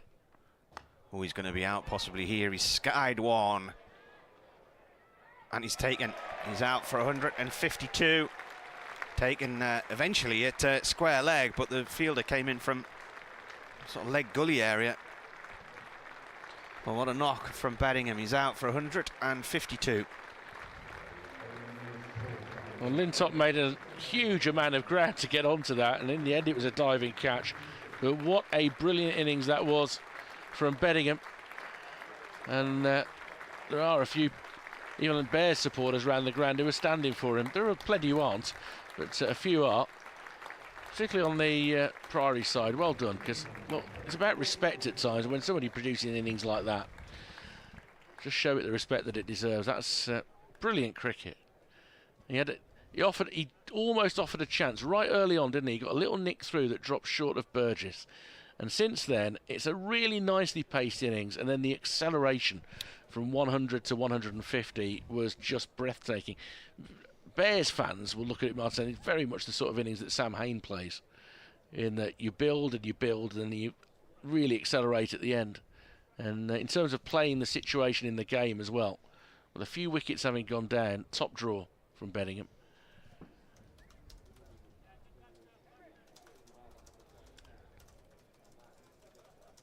Sure, as Dressel comes in with 4 balls to go.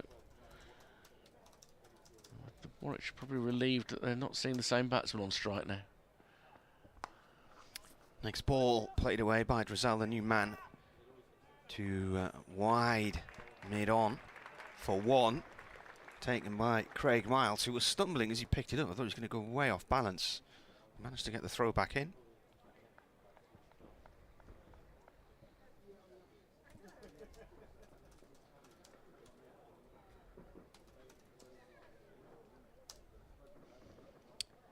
Short, slow bouncer from Barnard. Dragged around the corner by Mitchell Colleen for 1. Yeah, pace off, not the worst idea. And these 2 batsmen are slightly less likely. I mean, they might try, but they're slightly less likely as right-handers to open up and lift it over the short boundary, which is on their offside. They might prove me wrong yet, but we'll see. Slowish ball cut to that very short boundary for 4 by Dressel. 1 ball left. Sat up like a tennis ball, that, didn't it? Yeah. I think, you know, Emerson M might have cut that for 4. Sat up and waited. Well, this is going to be a good score. 6 off the final ball for 340. They'd take that.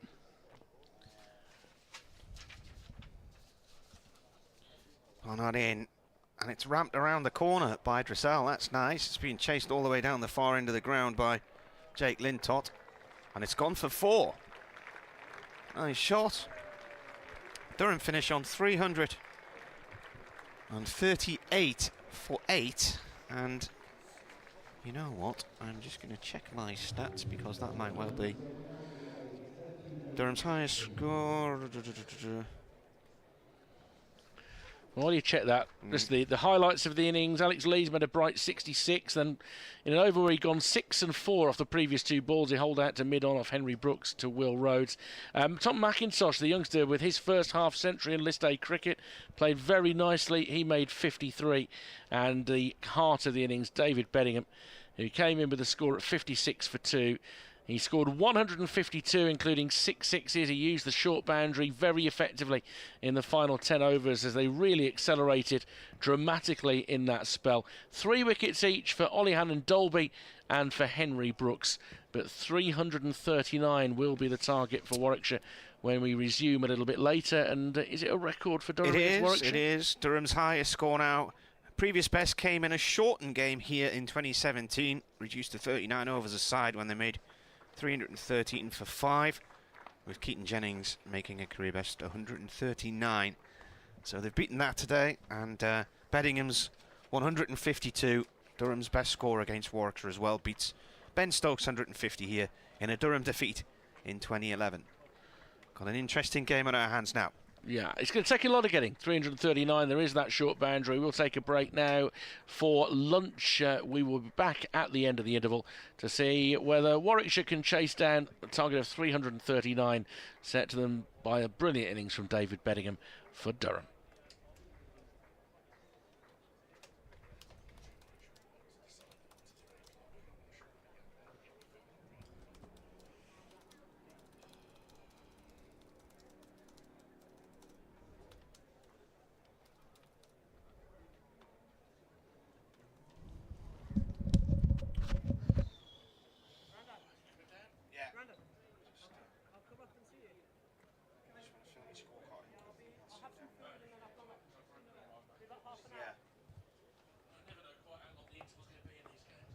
Meant to be 30 minutes.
capacity and they have one person on the till for a while.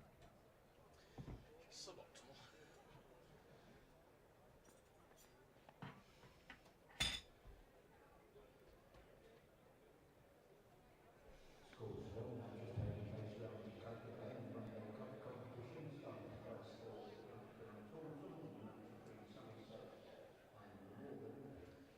Somerset batted first and scored 298 for 7.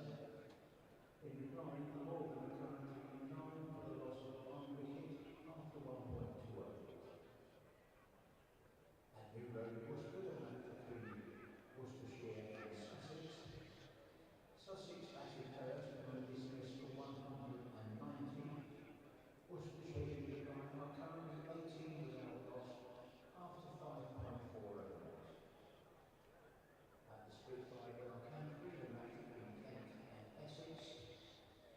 Kent in their first innings scored 287 for 8.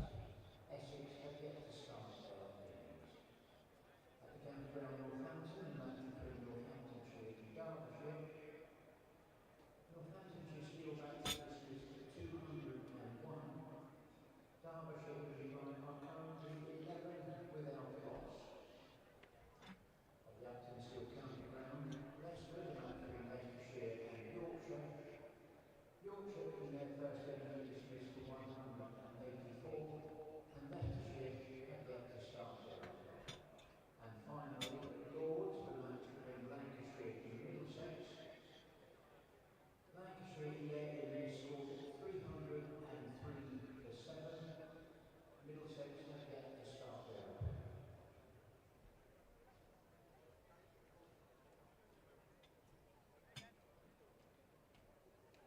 And finally, the match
where you'll have been involved in the 100? 2020 there wasn't any.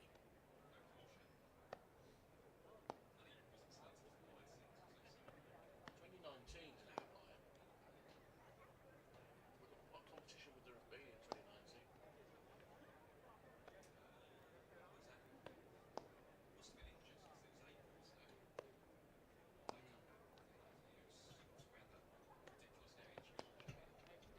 He was at Lancashire till the end of 2021. That would seem strange.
Who's keeping wicket though if they're leaving over?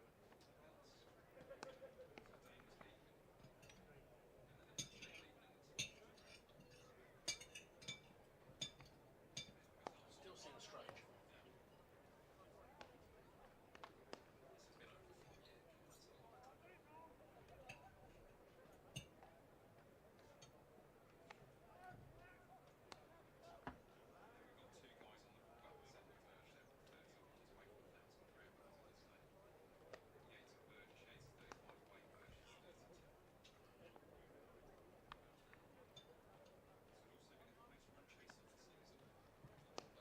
In the tournament.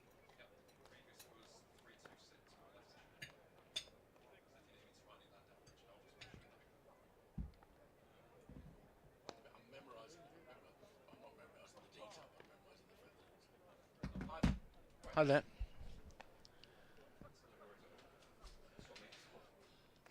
Yeah, that's fine, just as long as I can hear Q, because nothing was sent last time.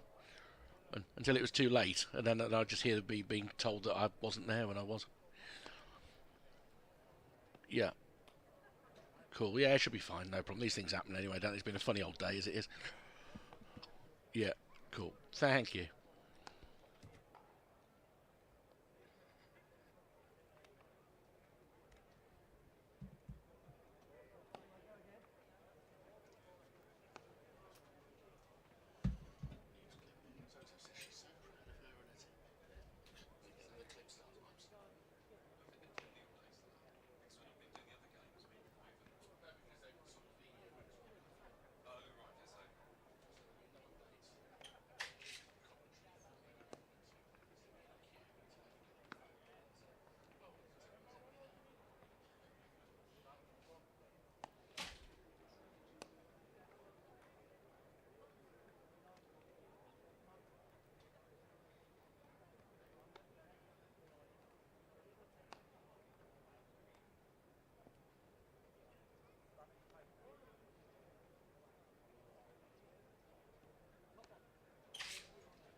Hi, it's Richard down the line. Can you hear me there, by the way?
This is Richard Wilford at Edgbaston, where Warwickshire are going to have to get the highest run chase of the season in the One Day Cup if they're going to maintain their 100% record, after Durham scored 338 for 8 in their 50 overs.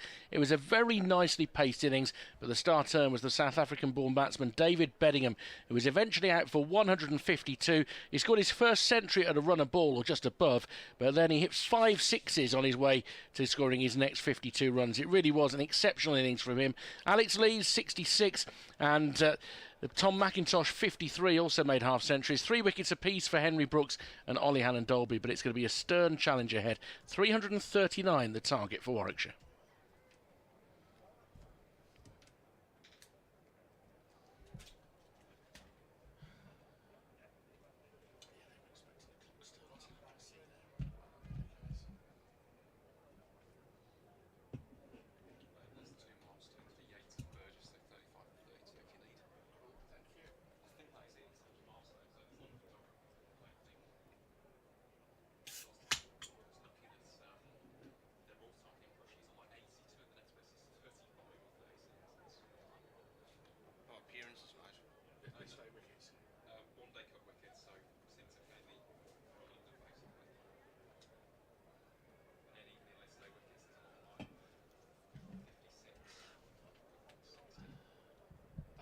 Score by Bedingham, I think, will be Durham's second highest in one-day cricket. Yeah, Ben Stokes with 164. Yeah, so Ben Stokes got 164 in the semi-final against Notts in 2014. Cameron Bancroft had 151 against Northants in 2019, and then Stokes had the highest score against Warwickshire, which was 150. So Benningham's now the second highest score.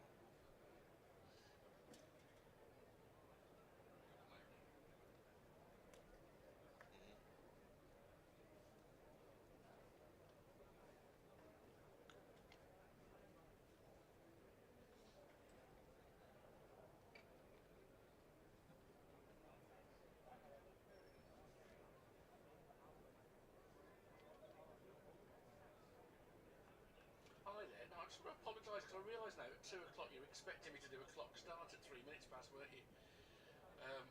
Yeah, no, I don't. No, it's just I'm so infrequently do Sundays, and because WM don't take anything after 1 on a Sunday, and so it just hadn't occurred to me that that's what you were going to do. So apologies for that. 'Cause that's on me.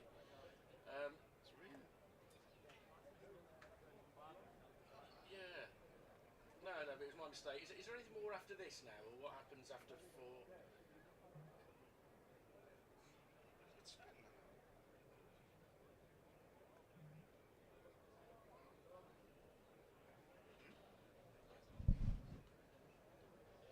Yeah, we may well still be playing at 6. So are you on air locally there, right through till then? It's shared programmes by then, isn't it? These will be backup umpires, Nigel Usher and Russell No. Bolt. Yeah, so clock starts at 4:03 and 5:03. Brilliant. Okay. Yeah. No problem. Thanks for your help. I'm sorry about the mix-up. All right. Okay. Cheers now. Right, bye-bye. Bye. Bye. That was outstanding, wasn't it? He timed it well as well in that he didn't get obsessed by the short boundary until they got a score on the ball. And then he goes through the gears. It's just excellent. It was. So I told Cal's been in charge of bringing this somebody up.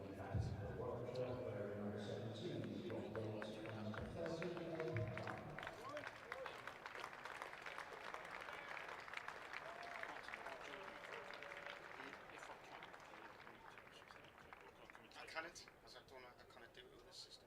Okay, can I take it off you then? Yeah. Okay, thanks. I'll try and It doesn't record it in a manner in which you can send it in an email. It records it in a strange system Yeah, because called it's a big PSG. thing. Yeah. I've had many false starts trying to send people stuff. obviously if Burgess gets in because he's kept really well this tournament. Yeah, four catches today. Yeah, doing yeah. And he could bring up, as I'm discovering from a colleague behind me, if he gets to 32, that's 1,000 yesterday.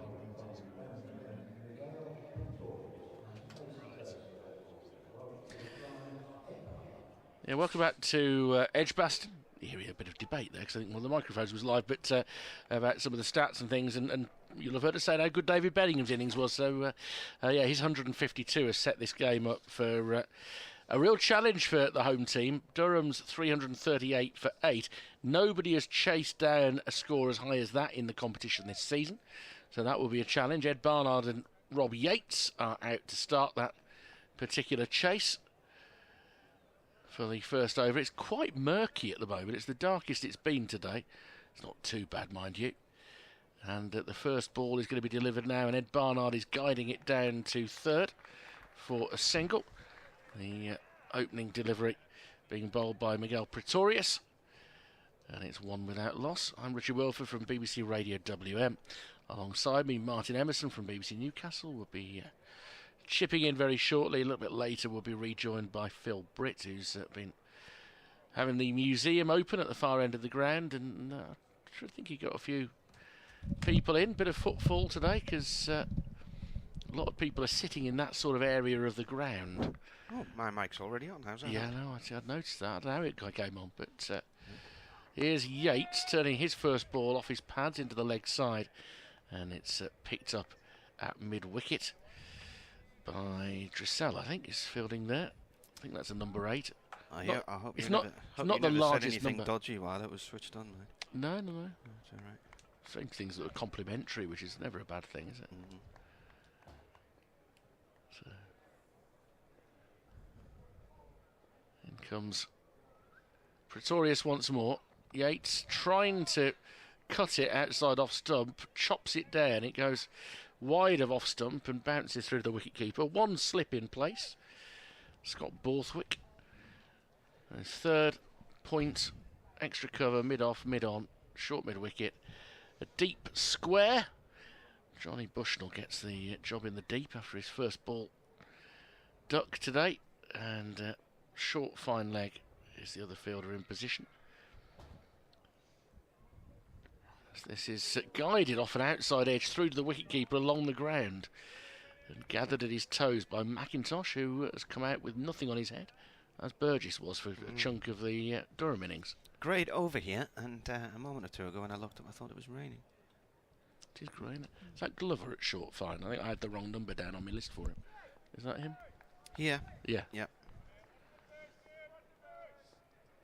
Brandon Glover is the short fine as Pretorius bowls to Yates. He stabs it out in the offside, and there's no run. The first 10 overs, it was relatively slow progress by Durham, and we sensed at the time that there was some wisdom in seeing off the new ball as best they could with Han and Dolby and Barnard in tandem, and that proved correct. They were then able to accelerate up to this exceptional score.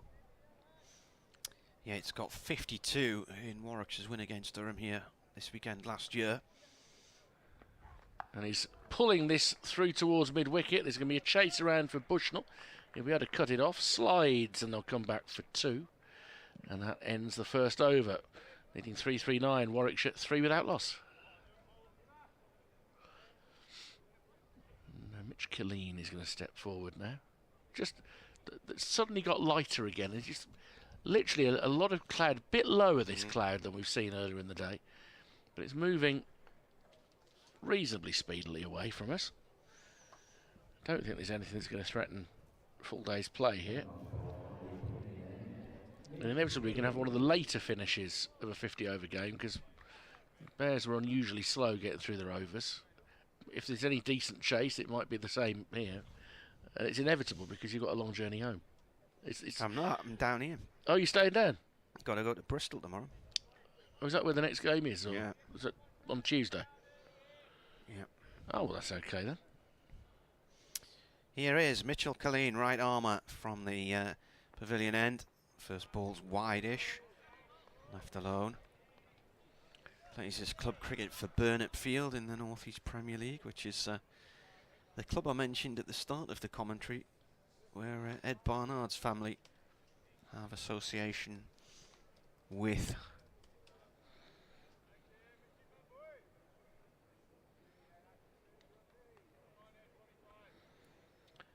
Turns, he comes in about 20 yards out, the run up. Right arm over. And, dragged down into the ground there. Bottom edge by Barnard. It's been chased by Pretorius down the far end of the ground at fine leg. 2 runs. You mentioned Sacriston earlier. Yeah. Is that where Chris Rushworth's playing now in club cricket? Is that where he is at the minute, is he? Is he where is this? I've got a feeling. Yeah, well, he did play for Sacriston when he wasn't playing for Durham. So certainly during the T20 period.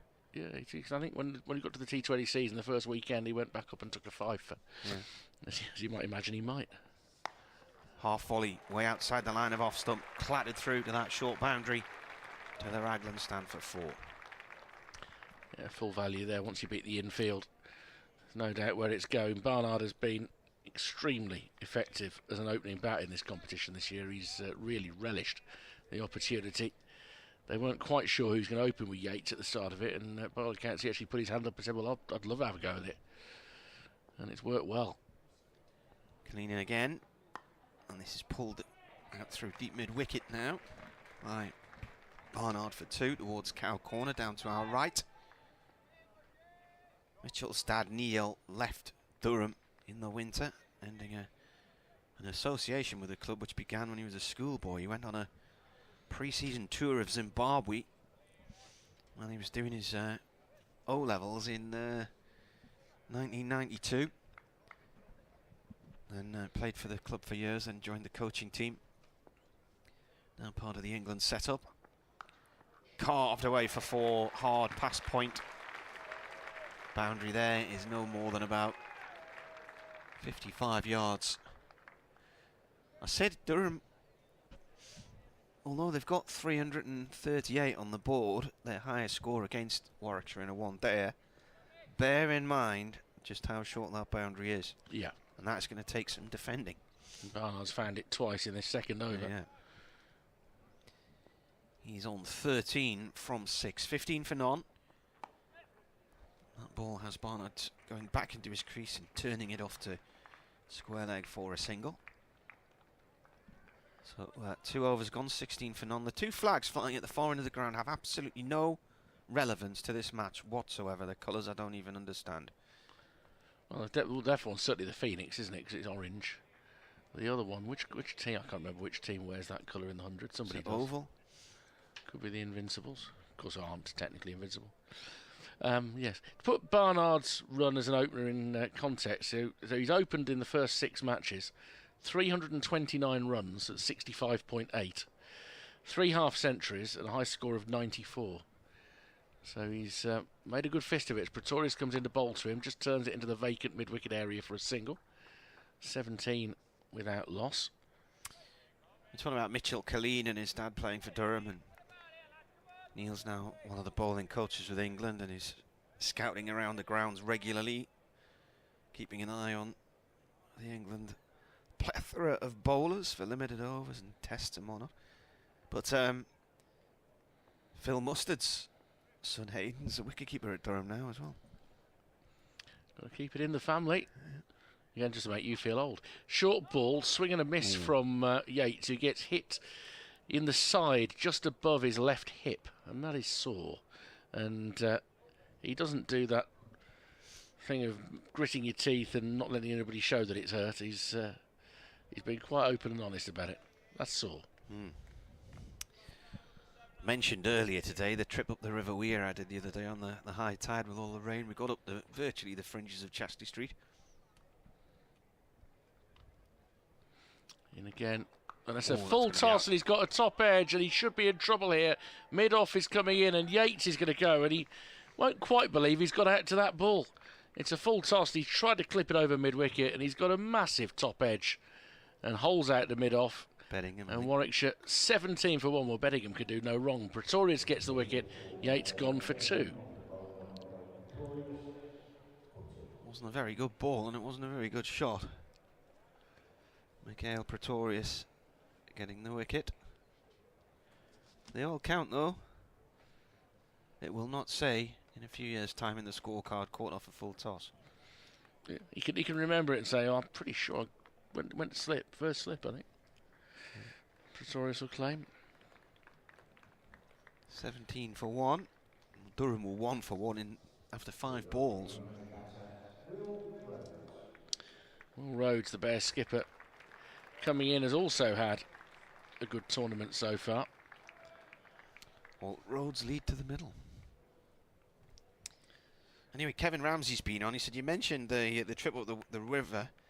He said, we tried to take the Prince Bishop's Ferry yesterday in Durham City, but the afternoon sailing was cancelled because the water was too high under the bridges. So the rain was swooshing down from Weardale.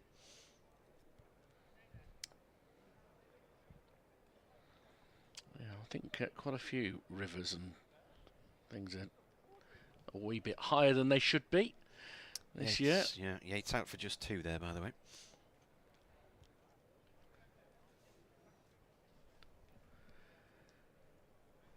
Pretorius waits at the end of his run. It's a whole lot brighter and lighter than it was when this innings started, so the sun is coming out again, bursting between the clouds. And Will Rhodes has a good look round it with 2 left-handers at the crease. He's gone pretty well so far this season in this competition, Rhodes as well, certainly by average. As he leaves a shorter ball alone outside off stump, it was going above stump height. He's 6th in the averages going into this game. 216 runs at 72. High score of 75.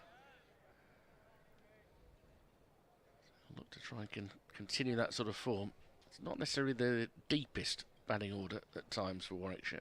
You get down to the younger players, Bethel and Brooks. Both are capable. Left alone outside off stump again by Rhodes. Remains 17 for 1. So it's Graham Clark off in the 100 now. Has he been called up? Signed up by during the tournament. The Oval crowd, apparently. The Oval crowd. Because he'd made a really good start in this tournament, hadn't he? Yeah. Again. The thing is, a lot of these players are being called into these squads and never being played. They're not playing them. Rhodes waits once more, looking to drive through the offside. No timing. It did spin a little bit on the bounce, so good adjustment made by the fielder at extra cover to pouch that. And that is the end of a successful over from Pretorius, who's reduced Warwickshire to 17 for 1. He's taken 1 for 4 from his 2 overs so far. And now Killeen will continue his battle with Ed Barnard, who helped himself to runs off that first over. I think he's going for 13 in all, Killeen. Barnard on strike down on 15. Rhodes at the other end has faced 3, had to get off the mark. Played with England Lions in the winter. No, he didn't. Hang on, I'm looking at the wrong stats there. In comes the bowler. Oh, that's an interesting shot to a slightly slower ball from Killeen. Well, look to pull that through the leg side there. Barnard and missed it. It's an odd shot. I mean, he's been done by the pace being taken off, so that's really good from Killeen's point of view. But very interesting that you'd want to hit across the line to the longer boundary. In that if you beat the infield on the offside, it's 4 straight away, isn't it? Yeah. Odd shot selection from Ed Barnard. Colleen in. That's guided down to third man. 1 run. Bellingham down there. It was Yates who played for England Lions in the winter. Actually, a couple of winters ago now, 21-22. In a difficult season last year, Rob Yates. This season certainly improved in the Championship. Had an outstanding campaign in the T20. I think it was 5 successive half centuries at one point in that. Has made 100 in this season, but hasn't been quite as consistent as some of his teammates. But yeah, he got 102 against Glamorgan this year. Rhodes on strike. That's left. Just beyond the line of off stump. Stayed fairly low. So Rhodes is from Hull. Have you ever been to Hull? You must have been to Hull City a few times, have you? yeah, although it's slightly confusing, he was born in Nottingham, Yeah. Will, but then grew up in Cottingham. Yeah. And his accent is From most differently. No, it's definitely From Hull Nottingham City. to Cottingham. That sounds like who was that band from Hull? The House Martins. That sounds like a House Martins album, doesn't it? From Nottingham to Cottingham. Forward comes Rhodes. Plays up to mid-off, no run there. And he's a moderate supporter of Hull City, but it does mean that he can communicate with the other big Hull City supporter in the Bears dressing room, which is, of course, Mark Robinson, who is very much a Hull City fan. Is it Brian Statham? Where is it in Hull? No. No. It's that's Brian Statham's Manchester, isn't it? The Statham. No, it's Clive Sullivan Way. Clive Sullivan Way. That's Yeah, in Hull. former rugby league player. Yeah. I think he was Hull KR rather than Hull FC. If I've got that wrong, then Hull FC people can send me a letter complaining. Send it to the BBC in Birmingham. It'll get to me. But yeah, Clive Sullivan Way, not far off the Humber Bridge. Trying to play across the line this time, and thinking inside edge onto the front pad there.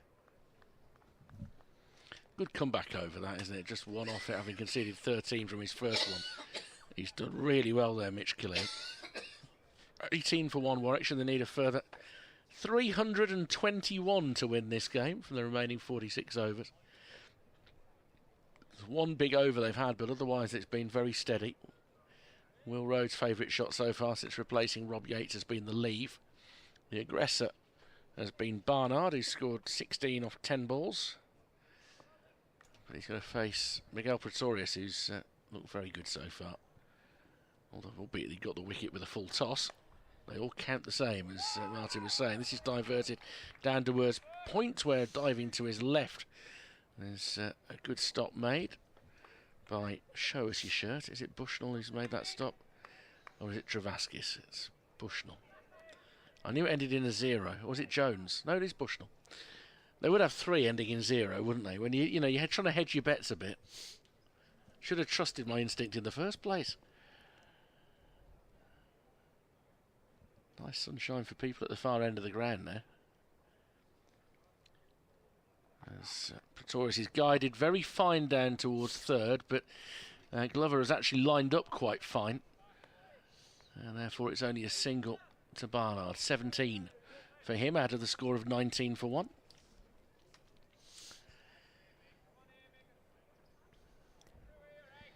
Bernard's emailed.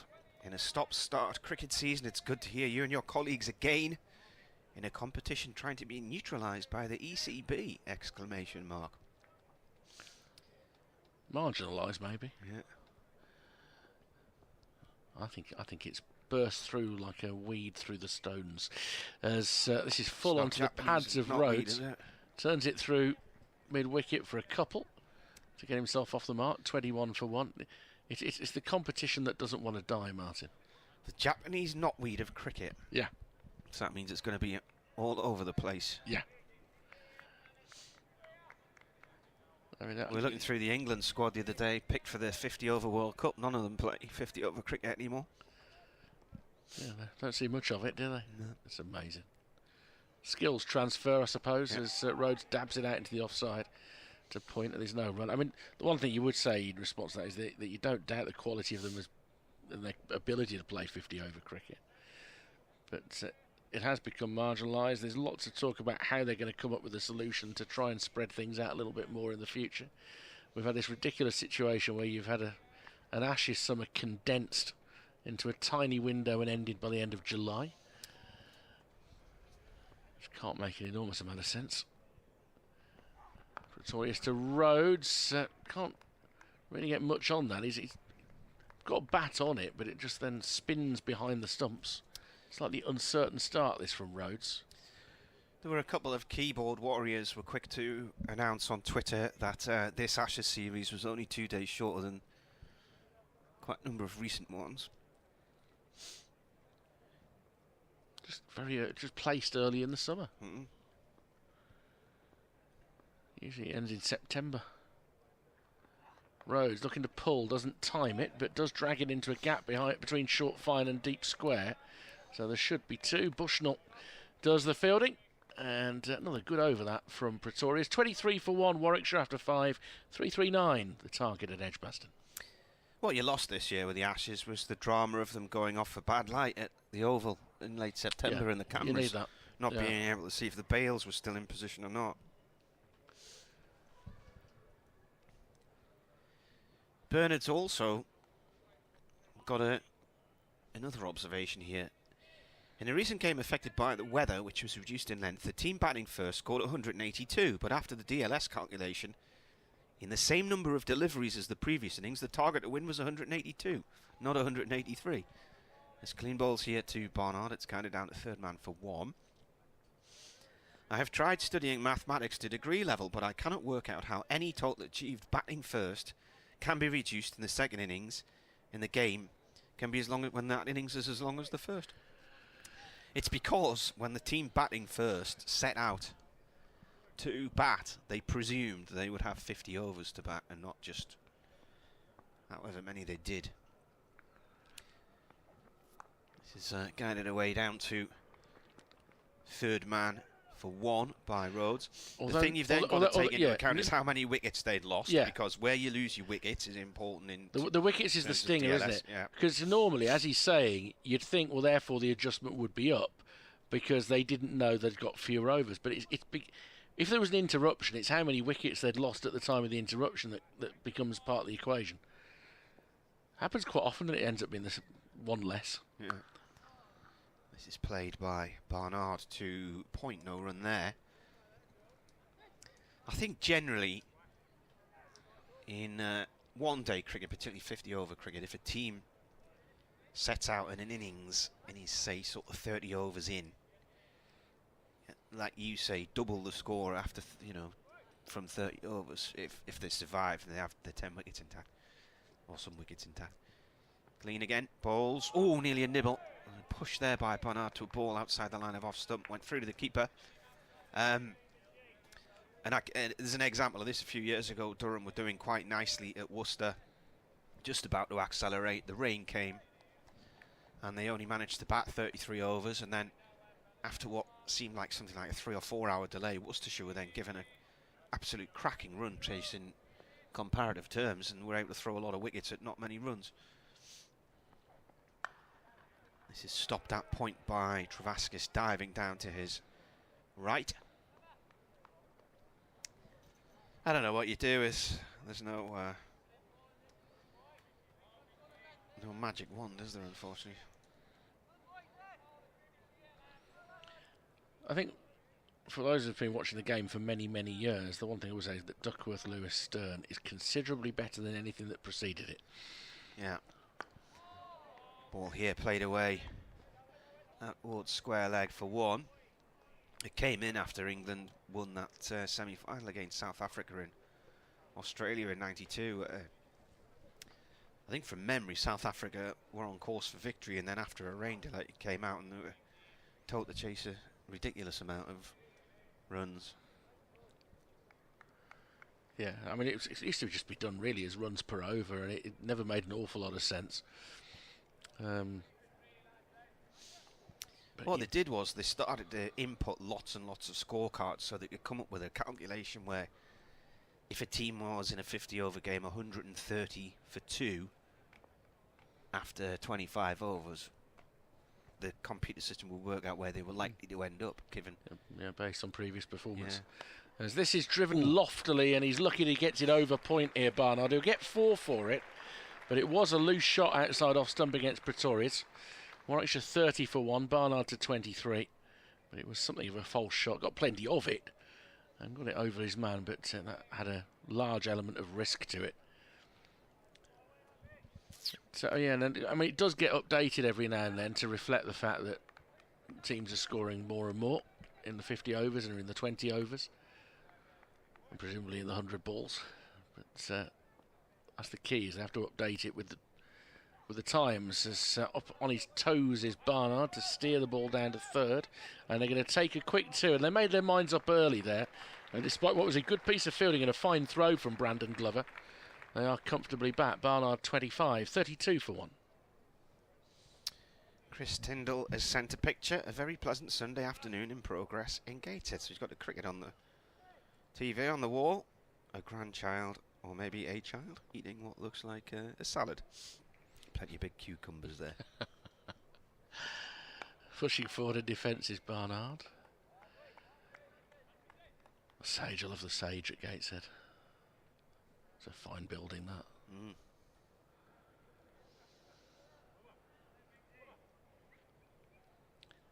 Nice part of the world. Just particularly that area. It's really nice to stay around there. And if you're in that area, staying overnight into a Sunday morning, I presume they still do have a sort of a street food market on a Sunday along the river. It's the that's good. Heatside market. Yeah. Driven into the offside, one bounce into the hands of Cover.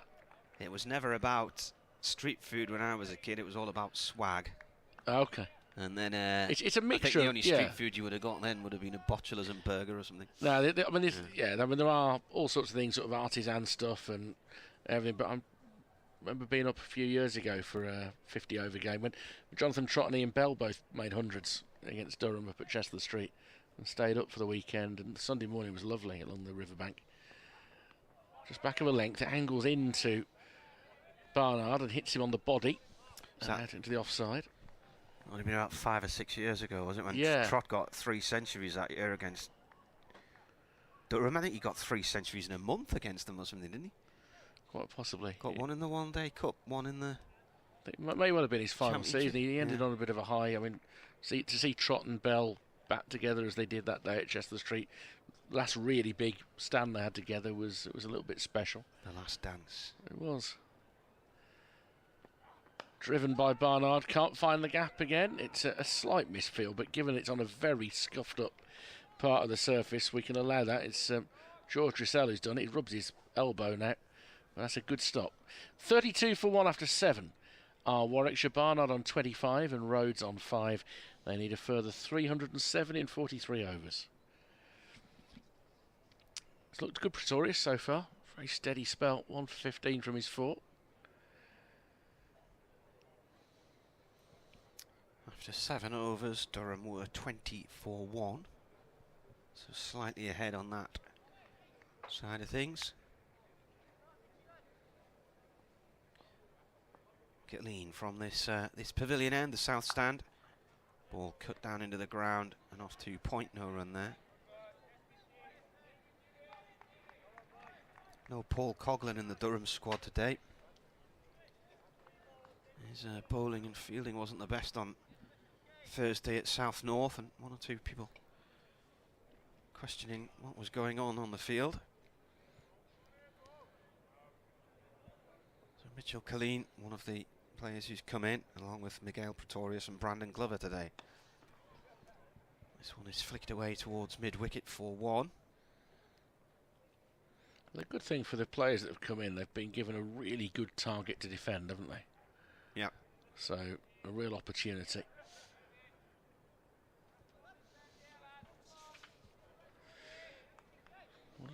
Next over. Still only 18, I think, Mitchell Colleen. Is he? Yeah.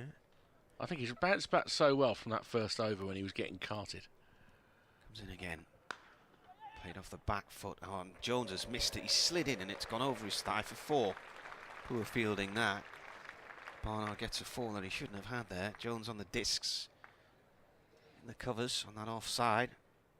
Really rough his for a angles teenage wrong. bowler, that, isn't it? Yeah. When an experienced cricketer just shows poor technique. And rather than getting his body in behind the ball as he's gone down, he's gone alongside it, like side saddle. And unfortunately, with that very short boundary, that's almost the shortest section of it. Once it's past you, you can't catch it up. Clean balls, that skids in low. Barnard gets an edge and it goes off towards backward square leg for 1. During the next over, I'll run through some of the scores elsewhere because there are 1 or 2 little interesting things happening. Kieran Carlson's having another very interesting day for Glamorgan. He's a good player. Oof. He's got to his 50 off 29 balls today. Tell you what, I'd like to see him at Durham. I think he's one of these players that there is a lot of interest in. Yeah. Next ball is cut into the cover area. Oh! Into the hands of George Drizzell from about 30 yards. He's right on the discs. Had a go. Had 1 stump to aim at and nearly hit the target at the keeper's end. And that might have been Goodnight Irene. I don't think he'd have been in the frame. No. I think he'd given it up, Barnard. He knew he wasn't getting in if that hit. Beautiful piece of fielding. It's not easy. Where Drizzell's been fielding, he's got a lot of used wickets ends, and he's got the mat for the that's covering the wicket for Thursday's double bill in the 100. Yeah. I think he's fielded terrifically in this first part of the innings. Well, the ball pops out from Barnard towards Travaskis at point. It was a bump ball. End of the over, 39 for 1 here on the BBC. Pretorius putting his jumper on. Are we having a change? We're going to see Brandon Glover come into the attack. So let me run through the scores in the One Day Cup today.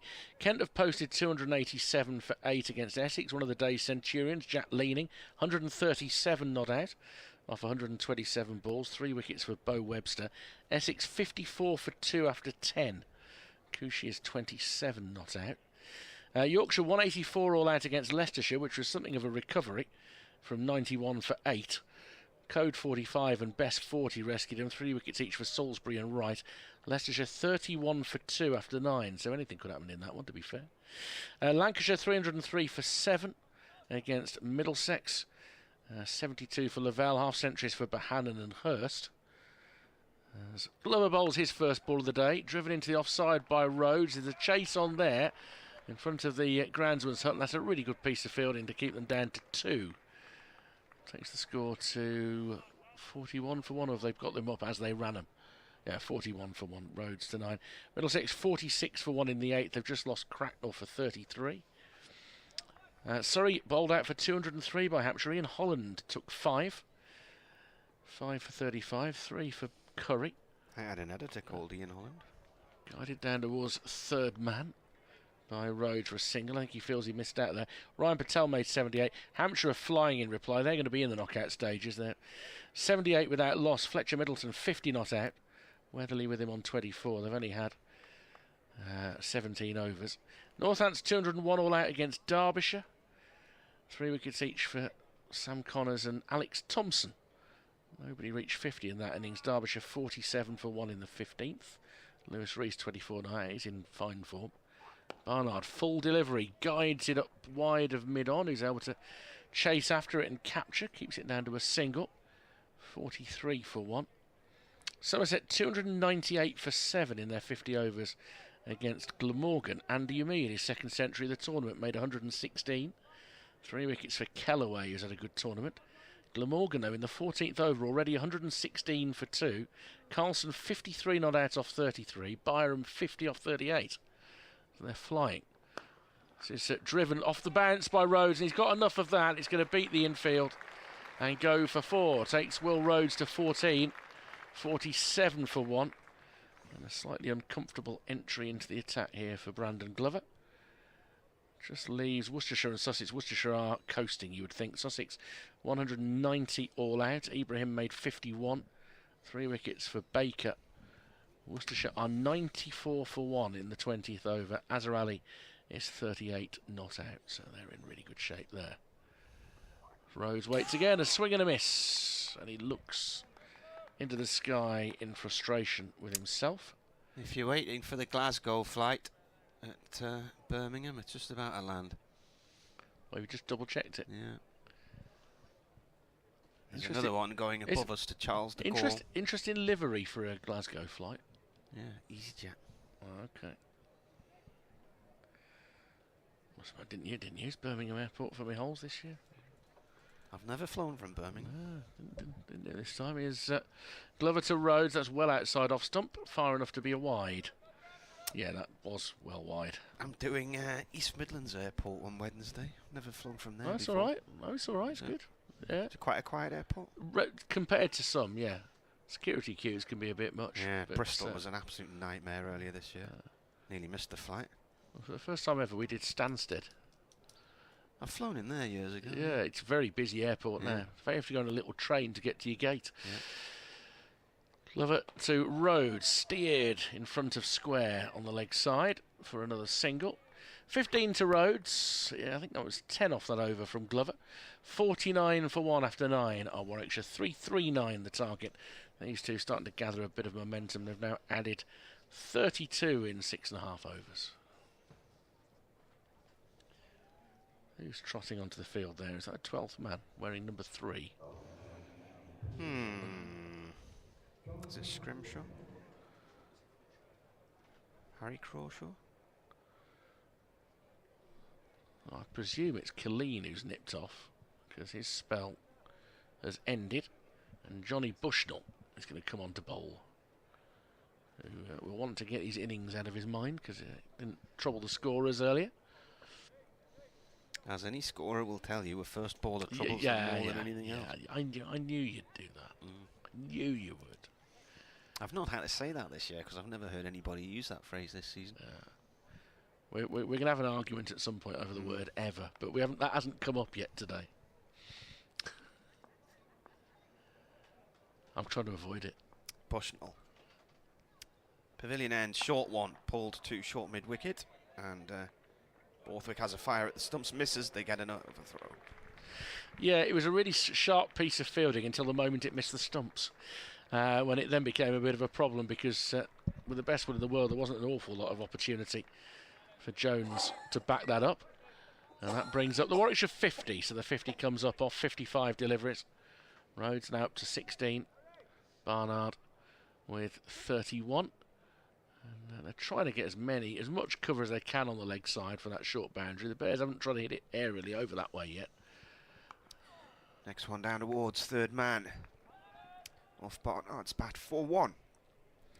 So 50 for 1 after 9.1 overs. Bit of tightrope working for the fielder over there, but did a good job of it. And again, you're not very easily going to get 2 over there.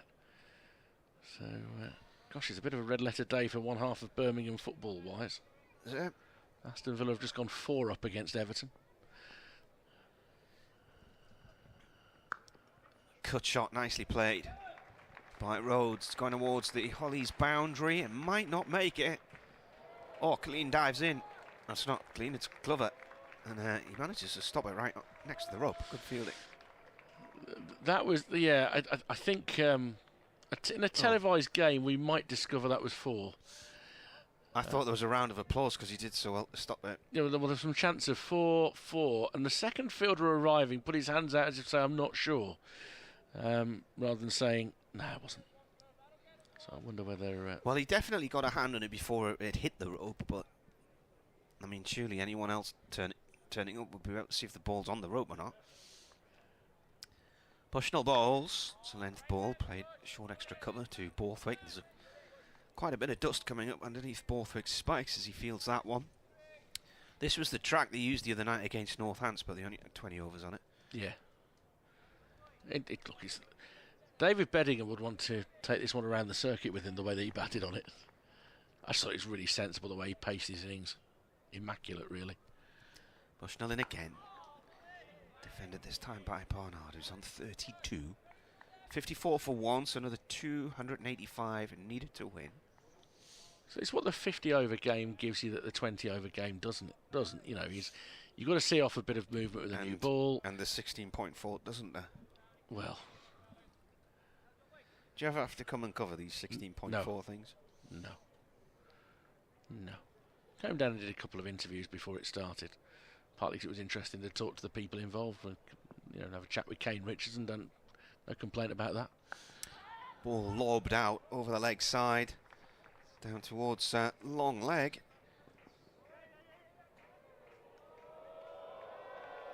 Well, there are a chance of 4 there, but looking at the pictures, I think he's absolutely fine. He's absolutely fine. Oh, it's the same partisan people who were shouting for a minute ago, isn't it? Well, you're meant to have partisan people at a sports event, aren't you? I'm sure there are some people down from the northeast for today's game. I mean, you are. They might be making a trip of it like you, going down to Bristol tomorrow. Yeah. End of the over, 58 for 1. It's down the far end of the ground. It's difficult for us to see, really, from this angle. But yeah, he was rolling along next to the rope. Showing it again here. He looks all right to me. He's rolling along, but he's sort of rolling sideways, and it doesn't look like his body is actually in contact with the rope. No, I don't think it was. I think he's fine. Near enough for people to suggest it's a 4, but yeah, but you've got to appeal for things. Yeah. It's like when somebody heads it out of play in a football match and they appeal for their ball. Yeah. It's hardwired into football, isn't it? Dr. Dan says he's still with us. He's done a panorama sketch of Edgbaston based on my photo from earlier. Wow. Still with you, gentlemen, but the beautiful Japanese wife will be back at around 4 p.m. and I'll have to have her tea to make. And other innocent husbandly duties. To be fair, there are so many follow-up questions to that, and I'm leaving them all alone. As Glover comes into bowl to Rhodes, who cuts it down to third. There'll only be a single. 59 for 1. There was a song, Japanese Boy, wasn't there? Was that Martika in the early 80s? He's my Japanese boy. Yeah, I miss my Japanese So you're reversing boy. it. Well, I interviewed a Japanese boy yesterday down in Bristol. Koji Miyoshi got his first goal for Birmingham City yesterday. Nice chap. His face, it's the oldest 26-year-old face I've ever seen. But he's a tremendous footballer. Comes into bowl. There's Glover, again guided down to third, this time by Barnard. In fact, he barely gets outside the circle before it's captured by Bushnell, which spares a job to Pretorius, who was coming in. 60 for 1. Joe Bellingham got 2 goals for Sunderland yesterday. Former pupil of... and then is it the King George School at Edgbaston? Did he go there? I think he would have gone to school in Stourbridge, wouldn't he? Now, No, Stourbridge, he didn't, because I think he played in the same school team as my cousin's son.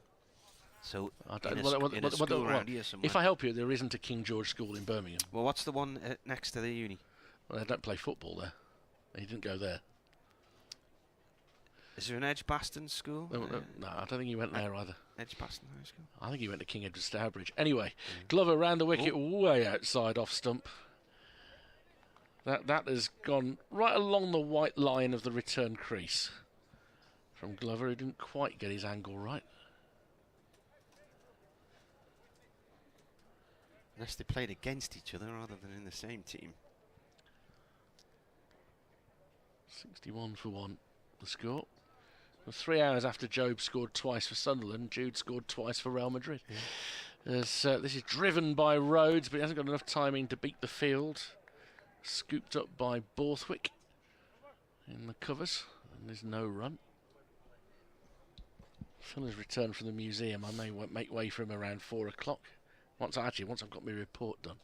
That way I might remember to actually do it.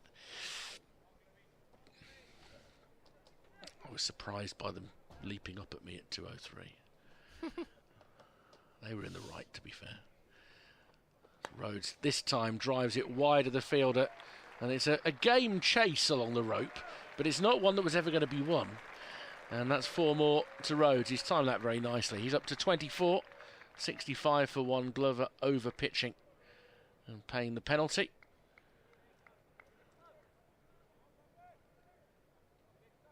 There's a very good crowd in today. Talk down at the in the members' restaurant that there were rather more people than they'd been expecting, but they were coping. They were coping with the food. Rhodes looking to repeat the dose. No timing whatsoever. He jabs down on the ball and it bounces out rather awkwardly into the offside. Picked up by Bushnell. Derek sent me a screen grab of Japanese Boy, the lyrics, by Anika, not Martika. And my dad tells me they played in the same youth team together. Okay, well that makes more sense. Yeah.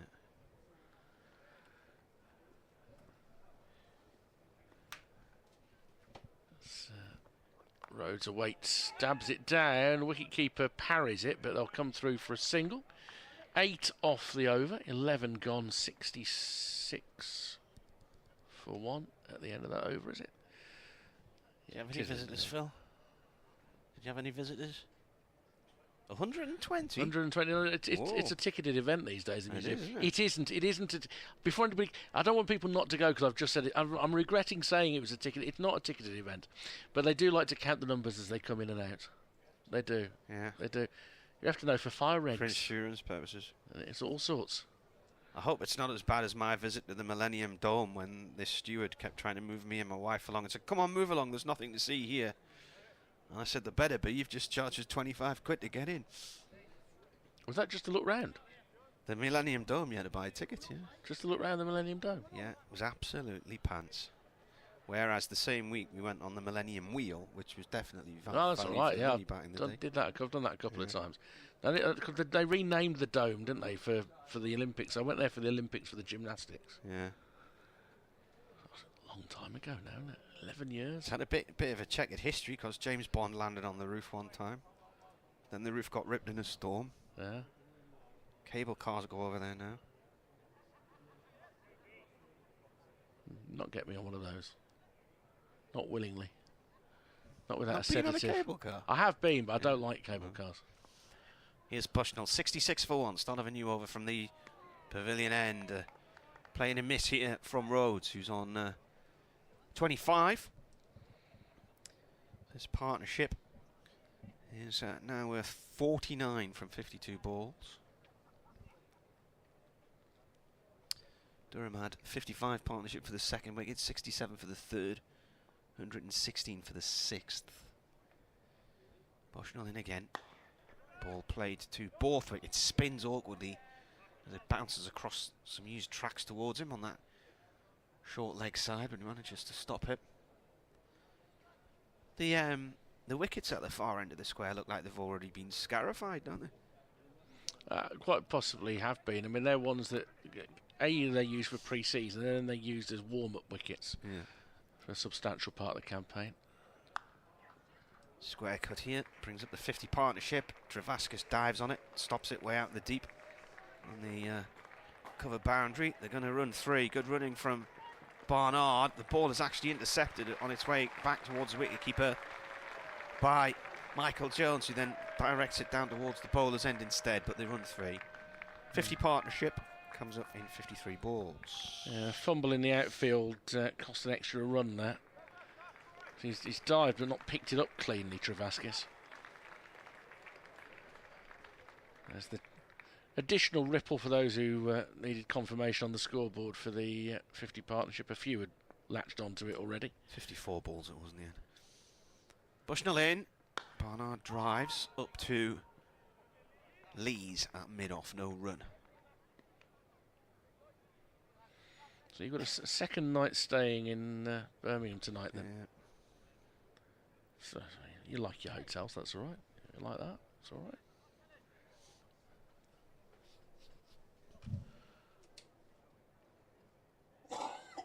There's pleasant chatter around the ground at the moment. Ooh, bit of a leading edge there. No run. Seems almost in a hurry to get on with the over, Bushnell. He turned around rapidly, about halfway down the pitch, and he's almost jogging back initially.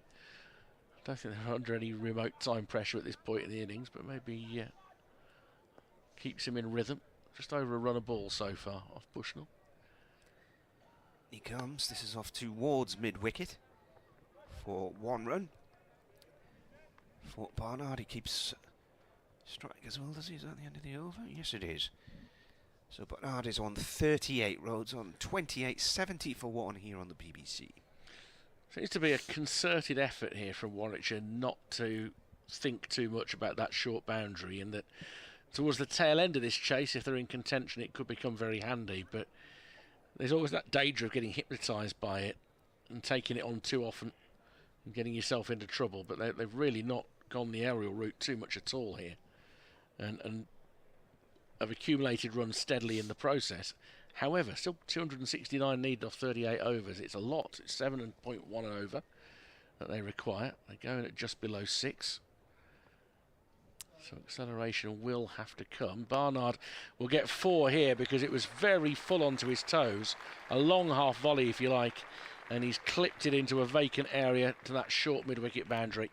And he goes into the 40s. 42 to Barnard, 74 for 1.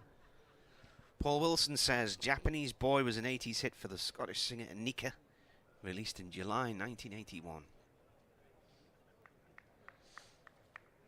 It's a big summer hit, as I recall. Yeah, it was. Some holidays that year. Glover again in down the leg side. That will be called a wide. He's not finding it easy at the moment. I think that was the same summer it had me grifter stolen. It's painful. It's painful. I was a chopper man. That was even I more had a painful. chopper, Yeah, I had a chipper, then a chopper. I had a speedo on my chopper, and it was you could get to some really bad speeds. I mean, really too fast going downhill on that. That's the next delivery. Is just defended back down the wicket. Aren't they bringing them back out again? Are they? Yeah. You used to be able to get an excellent price for an old second-hand chipper, chopper, or grifter. Well, I had a chopper which had the raised back seat, so it was sort of came right up your neck rather than just halfway up your back. Oh, crikey. But they had that little gear stick right between your legs, which if you had a crash was unfortunate. It could be a bit awkward. Yeah. It is a miracle going downhill that I never, when braking, went straight over the top of it, to be honest with you. Glover very full. No ball this time. Oh, dear. He is having a difficult afternoon at the moment, Brandon Glover. He hasn't played much recently, so he's going to be right out of sorts. 14 legal deliveries he's sent down now, and he's conceded 25 runs, and now we have a free hit. 77 for 1. And already 7 runs off 2 legal balls in this over. I blame Aston Villa for my bike being stolen, either way. That's fine. Literally the players. I blame the players. I cover Birmingham City. You can blame them. And short ball walloped into the crowd. Give him a free hit. You can't just drop it short when you got the short boundary there. And he may have hit one of the groundsmen with that. I mean, I don't think he has, but that's exactly where it's gone. It's down the groundsman's tunnel. And that Barnard suddenly is up to 48. That was not the right ball for the situation, I'm afraid, from Brandon Glover, who will want to get out of this over somehow and then go and graze in the deep for a while. I think that is his immediate plan. Well, Barnard's had 94 against Somerset this year, 79 against Glamorgan, and 65. And he may just complete his 4th half-century here. Now they might only get 1. No, they're going to come back for 2. He's chasing back for 2, and Ed Barnard brings up what has been a thoroughly good 50. I think he's off 40 deliveries. Just ticking over now. It is 40 balls. He's 9th in all. He's 9th in all, but he's 4th this season, having put his hand up to say, yeah, I'll have a go at opening the batting. We need an opener. I'll do that for you. He's done tremendously well. Glover. 40 balls. Already 15 off this over. Bowls to Barnard, steers it down to short third man. It's a lovely one-handed pickup. And an attempt to throw it as he was falling to the ground by Bushnell, which was game. I mean, it worked well enough. They only got the single. 86 for 1. I've got an update to do on what is effectively going to be a clock start in a couple of minutes' time. So I might just have to start the next over as well in a bit. But I'll be ready to do that update at 3 minutes past. As Rhodes prepares to face the final ball of Glover's over. And this is driven through the offside, out towards the man on the cover boundary for another single. Glover 3 overs for 36. He's finding it tough. He snatches his hat and marches back into his position.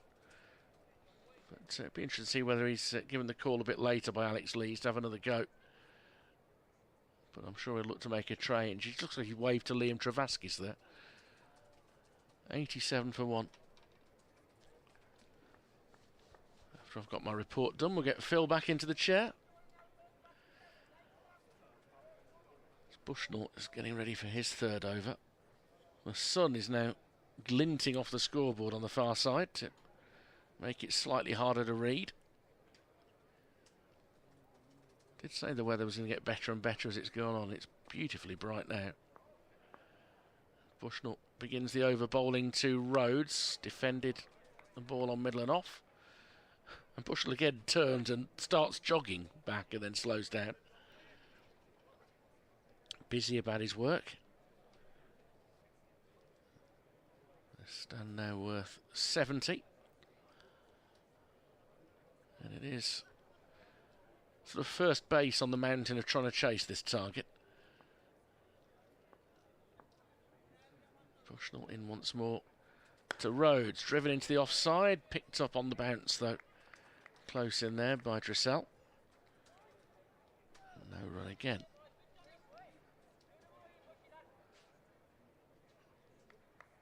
Rhodes averaging over 70 in this, 1/2 century.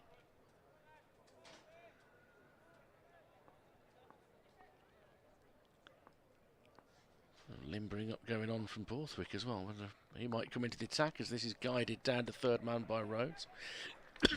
This is Richard Wilford at Edgbaston, where Warwickshire, chasing 339 to beat Durham, have given themselves a decent start. They're 88 for 1 in reply. Ed Barnard with his 4th half-century of the tournament. He hit a big 6 over mid-wicket from a free hit a few moments ago. It is a short boundary, mind you. He's 51. Will Rhodes with him on 30. Earlier, a brilliant 152 by David Beddingham took Durham to 338 for 8. Warwickshire 88 for 1 in the 14th. Oh, you've got my lurgy now. Well, nice. When you have to cough at the wrong moment there, as Barnard has pulled this ball behind square on the leg side for what will only be 1, and the fielder was around very, very quickly. It's never ideal. The presenter on BBC CWR is showing sympathy on air at the moment to me for the fact that that happened. It's he's given me a very fair review off the back of that. He knew exactly what happened. As the ball is steered down towards backward point by Rhodes, he won't get a run at all. So when it happens on the in-breath, as you're about to start the report, and you got nowhere to go, that's very kind of him. 89 for 1. I shall clear off after this ball. Gonna have a cough in the back room. Something like that. Phil's already got his headphones on. He's ready. He's poised. Twitter's gone to pot for some reason. Elon Musk. That's the reason he's gone to pot. Anyway. Bushnell in to complete this over. Bowling to Rhodes. Rhodes hits it into the ground. Can't clear point with that. He captures it. End of a good over from Johnny Bushnell. 89 for 1 Warwickshire. They need a further 250 with 36 remaining. Coming up very shortly, Phil Britt will join Martin Emerson.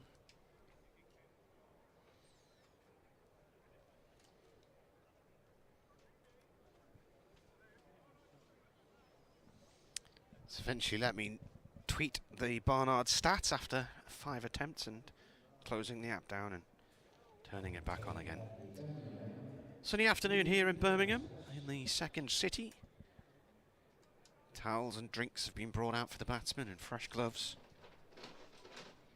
Ollie Gibson on 12-man duties for Durham. He's got a orangey coloured tabard on as he walks off the field. So, 14 overs gone, 36 remaining, 250 to win. At 89 for 1. Big task, isn't it? Still. A big task. With a 250 required.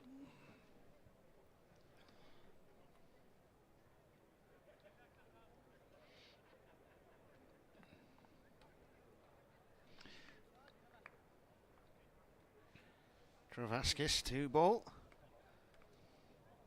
For the first time this afternoon from the city end.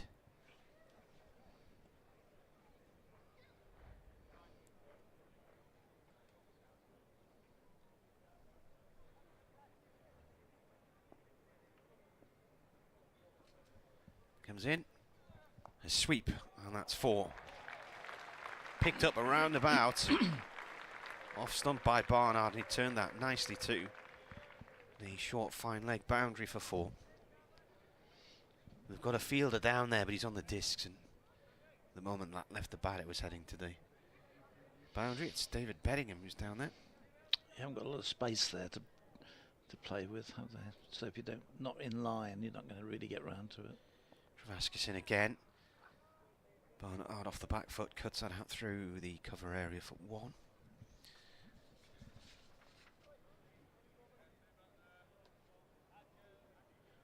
It's his 31st one-day game, Liam Travaskis.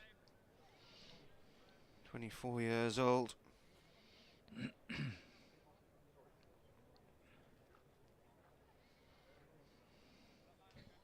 Best figures 4 for 50 in a defeat by Worcestershire this year. Also took 3 for 38 against Sussex down on the south coast this year as well. And the same figures against Worcestershire in 2021. Turned by Rhodes off the hips to long leg for 1. Slow left arm orthodox bowler from Peerith. Have you ever been to Peerith? No, never even heard of it, let alone been there. It's, If I have, I've gone through it without knowing. I bet you've gone there loads of times. On the wicket he comes. Barnard with a little tickle down the fine leg. Picked up by Bedingham inside the discs. That's what how the locals refer to Penrith. Oh, Penrith. Peerith. That's in Cumbria. Yes. Okay, sorry, I thought it was a place you were telling us it was in Northumbria. No. Ah, Cumbria. I've been to Penrith, yeah. Here he comes. Turned off the legs for 1.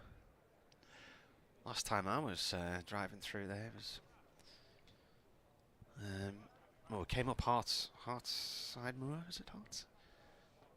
Hartside Pass, big twisty pass that goes from there over the top to Walston. Was over there a couple of years ago, about the September time 2 years ago, watching the Tour of Britain come over there. Cracking views on a clear day from the top of there. That's a cut off the back foot from Barnard, a good diving stop in the covers. Trying to see who that was who stopped that there. Yeah, it wasn't... Bushnell, was it? Yes, it was, I think, who made it. Yeah, he's got arm guards on, which he's now taken off. Is he going to have a ball? Did you go to the tour this year? Hasn't been on this year. Did they not have one in the end? I can't... No, the Tour of Britain's always in September. Right.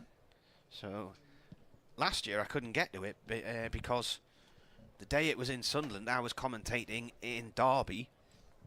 And then the Derbyshire game looked like it was going to finish around about the time the race was then going to be coming down through Derbyshire and Nottinghamshire. And then the race was abandoned because the Queen died. That's right. And all the motorbike outriders had to go back to London.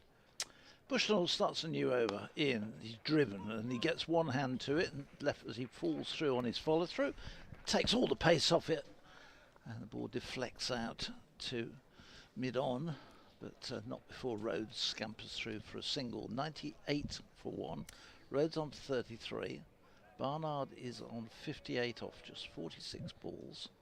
And the target, remember, 339, so a further 241 required from 30, just basically 35 overs.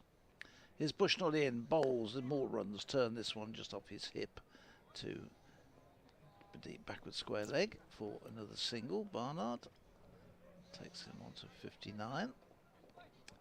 99 for 1. I have been tasked with taking my daughter to watch the Tour de France next year. To celebrate the end of what will be a GCSE. Does she bike ride? She's got a bike, but... Bushnell in, full turn, but it'll be another single down to square leg. And the applause you can hear is because that brings up the Warwickshire 100. And that has come off 15.3 overs. So with just 5 extras in there. That takes Rhodes on to 34.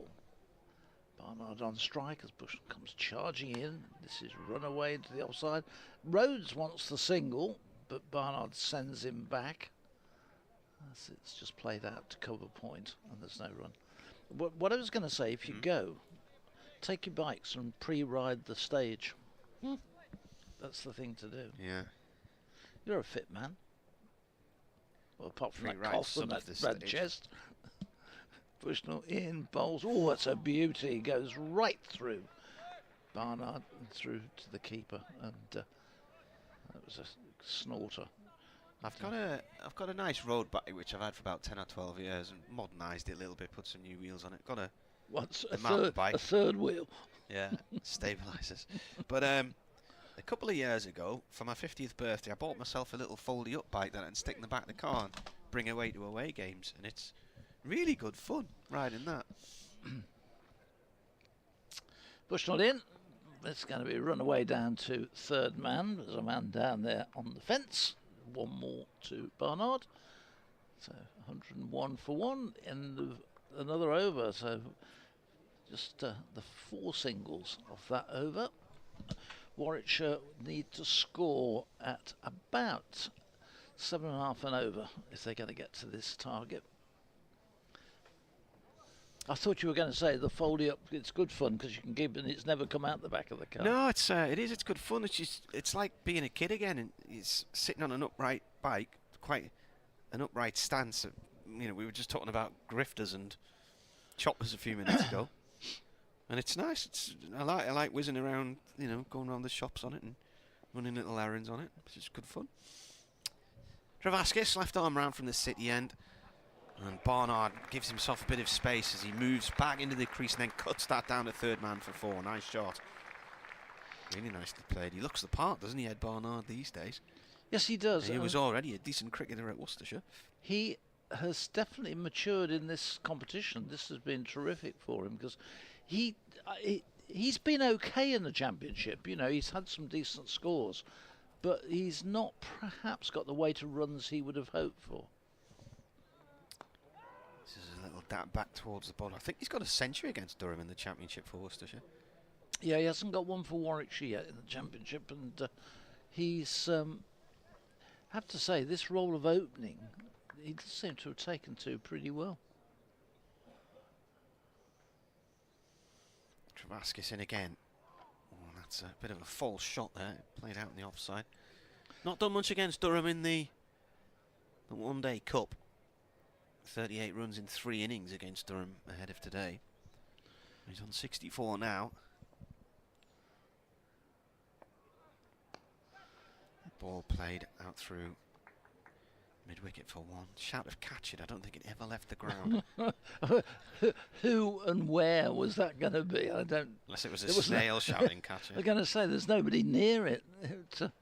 He played it with no force. I think that was optimistic. There's a few planes going in and out the airport today. Another one. Yeah, we're seeing them, aren't we? Because Travaskis bowls this one to Rhodes. I thought it was the end of the over there. And gets in a little bit of a tangle there, Rhodes. He tries to play that back to the bowler. Travaskis up to the stumps again. Comes in and bowls. And this has gone off towards mid-wicket. Last one he just didn't time an attempted drive well at all. So a tidy over, just the 5 runs coming from it. Travaskis, and one of those the boundary off the first ball, so a good finish off to the over. Yeah, he did. Last year, Ed Barnard, 128 for Worcestershire against Durham in June last year. Out, bowled Coghlan, caught Coghlan, so caught and bowled. Now that was the match where I think Paul Coghlan got his first century for Durham, and Ben Rain got his. They did. Rain got 103, Coghlan got 100, and they reached their centuries in consecutive overs. Right. Obviously at opposite ends. Bowling change at the pavilion end. Yes, George Bushnell is out and George Drizzell is into the attack. He's just having a chat with Alex Lees. And 106 for 1. Another 233 required of 33 overs. That's now moving up to 7 and over. So big asks. 7 off the next each of the next 33 overs. Drizel starts in bowls. This first ball is on the mark and punched back down to mid-on. His best figures in the One Day Cup came last Sunday when he took 3 for 46, but it was a defeat by Northants. And he comes again. Gives that plenty of air, and it's a very, very late, fine tickle cut from Barnard, which will bring him a couple of runs. And again, it just evaded the keeper and ran down. I'm not even sure it would have gone to first slip. It would have gone very, very fine. It was the finest of tickles, but it brings 2 more runs to Barnard, 108 for 1. He goes on to 67. Drizel's in again. This one is turned away through mid-wicket, just for a single by Barnard. There's 2 men out there come racing in, and both arrive at the same time at the ball, but restricts Barnard to a single, which takes him on to 68. And Rhodes is on exactly half that number of runs. Who were Worcestershire playing today? They've won. So they've beaten Sussex by 8 wickets. So they've won 6 out of the last 8, and have qualified for the knockout stages.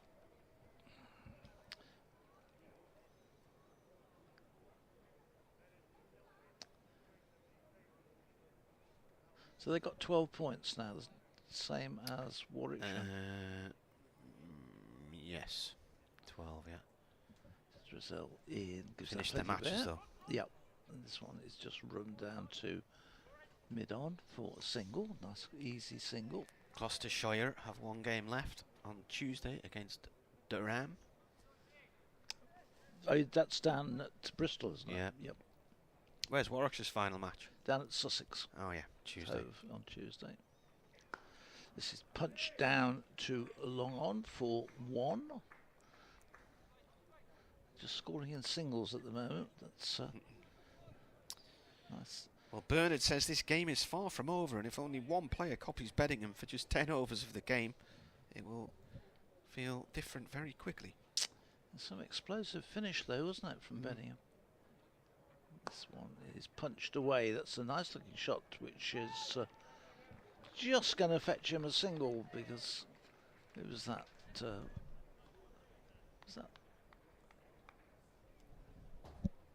Who did the fielding there, Martin? Who?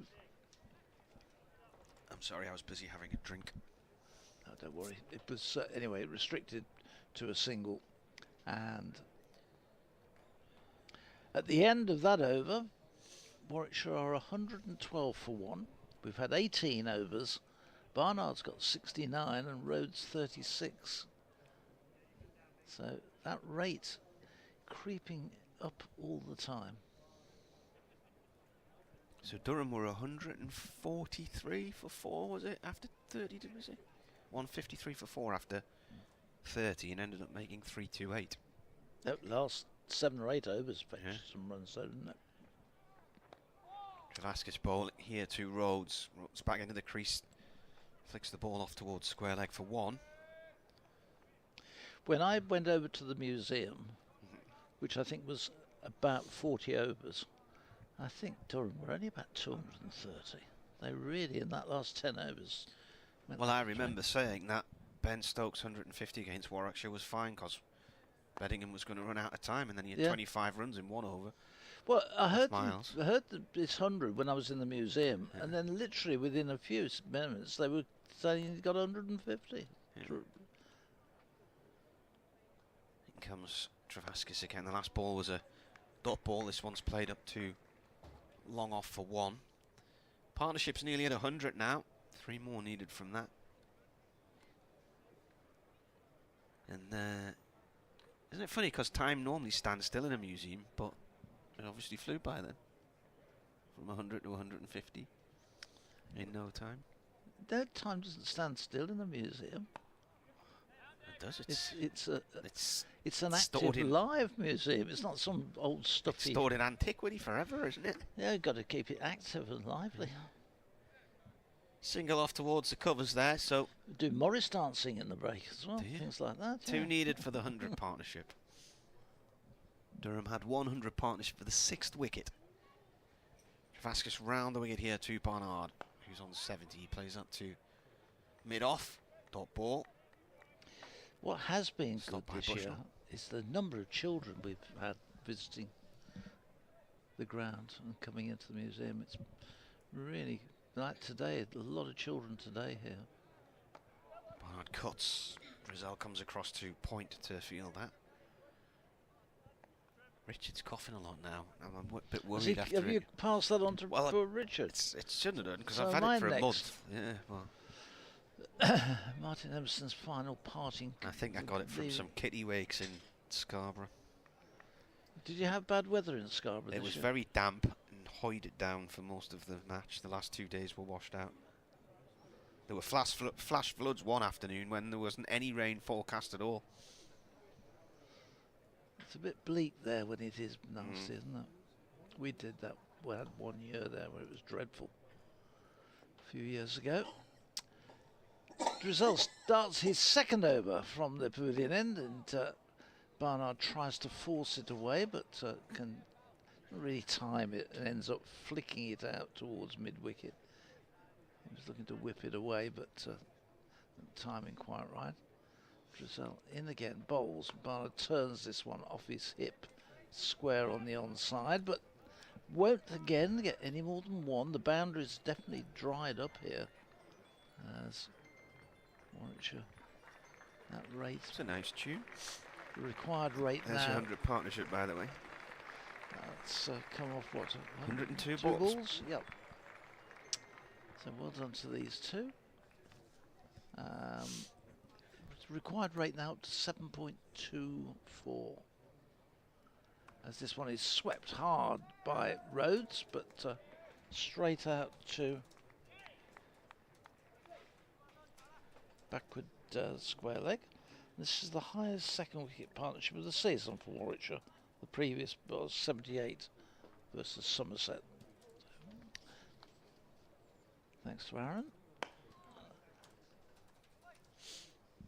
This next one is again another dot ball, as it's played firmly to mid-on. There's no run. Good line, good length from Drizzell. It brings Barnard driving, but straight to extra cover. And again, another dot ball. Just two off this over so far. With one ball to go. Drizzell.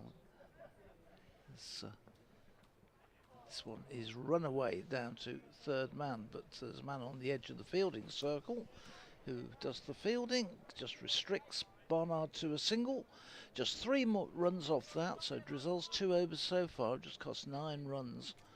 And Warwickshire at the end of the 20th over are 119 for 1. And Durham have used 6 bowlers, and Drizzell the most economic at the moment.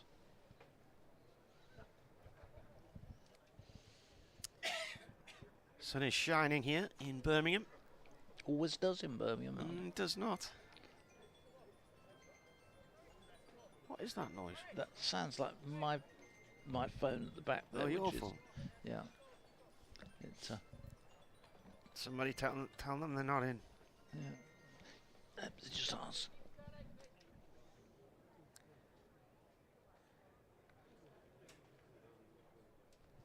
Slight alteration to the field here. In fact, Crawshaw's come on again.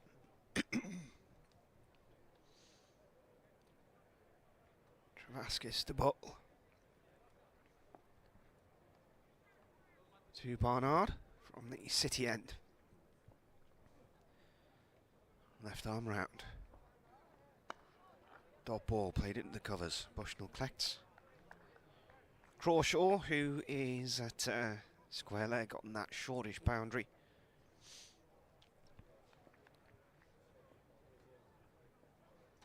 At 50 yards from the bat. Barnard pushes that out in the covers for 1. Crawshaw was, I think Queen Ethelburga's school was the school he went to in York. He's played his club cricket for Walsington near Tityside, on Tityside. I think from memory, Hartlepool in the North Yorkshire, South Durham as well. 120 for 1. Travascus over the wicket now to the left-handed Rhodes. Oh, it's gone right through everything and away for 4. Byes, I think, will probably be signalled. Yep. Bit of fortune there for there's the Warwickshire captain. To swing that away and got beaten. Wasn't that far away from the off stump. Through everybody.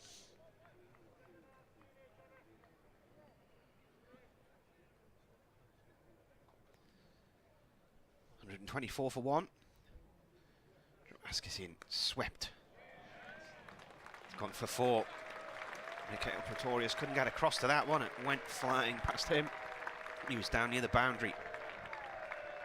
You're mentioning the run rate climbing. This is still very doable, particularly with 9 wickets to play with.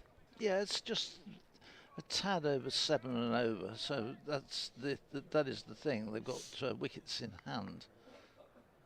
Doesn't look any great horrors in the wicket or anything. We saw that during the Durham innings. They just need to accelerate. They've got the base now. Travascus once more to Rhodes. Rhodes with a little tap to squirt leg for 1. Did somebody say this would be Warwickshire's highest run chase?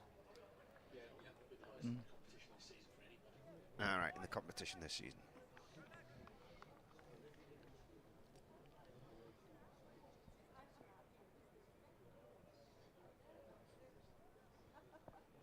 Travascus in again. This is played away to wide mid-on for 1. Yeah, they got 330 out at Neath against Glamorgan, but that was batting first. At least you got a game on there. Yes, you went all the way there for nothing, didn't you? Yeah. Just to have a look at the rain? I turned up at the hire car place in Sunderland on the Monday morning, and the girl said, "Are you going anywhere interesting?" And I said, "I'm about to drive 7 hours to Swansea to watch it rain, to then drive all the way home and hand this car back to you." And she looked at me and said, "Go, you've got a weird job." And I got out to Swansea that night. It was quite a nice evening, but you could see the weather on the other side of the Severn Estuary, and then the next day it was coming inside. It was miserable. New over and turned away from its first ball from Drizel, turned away by Barnard through mid-wicket for 1. So left there at half-1, got back about 7, something like that. Oh, it wasn't a bad journey. The worst bits around here were the roadworks south yeah. of Birmingham. I came up the west side and across the top.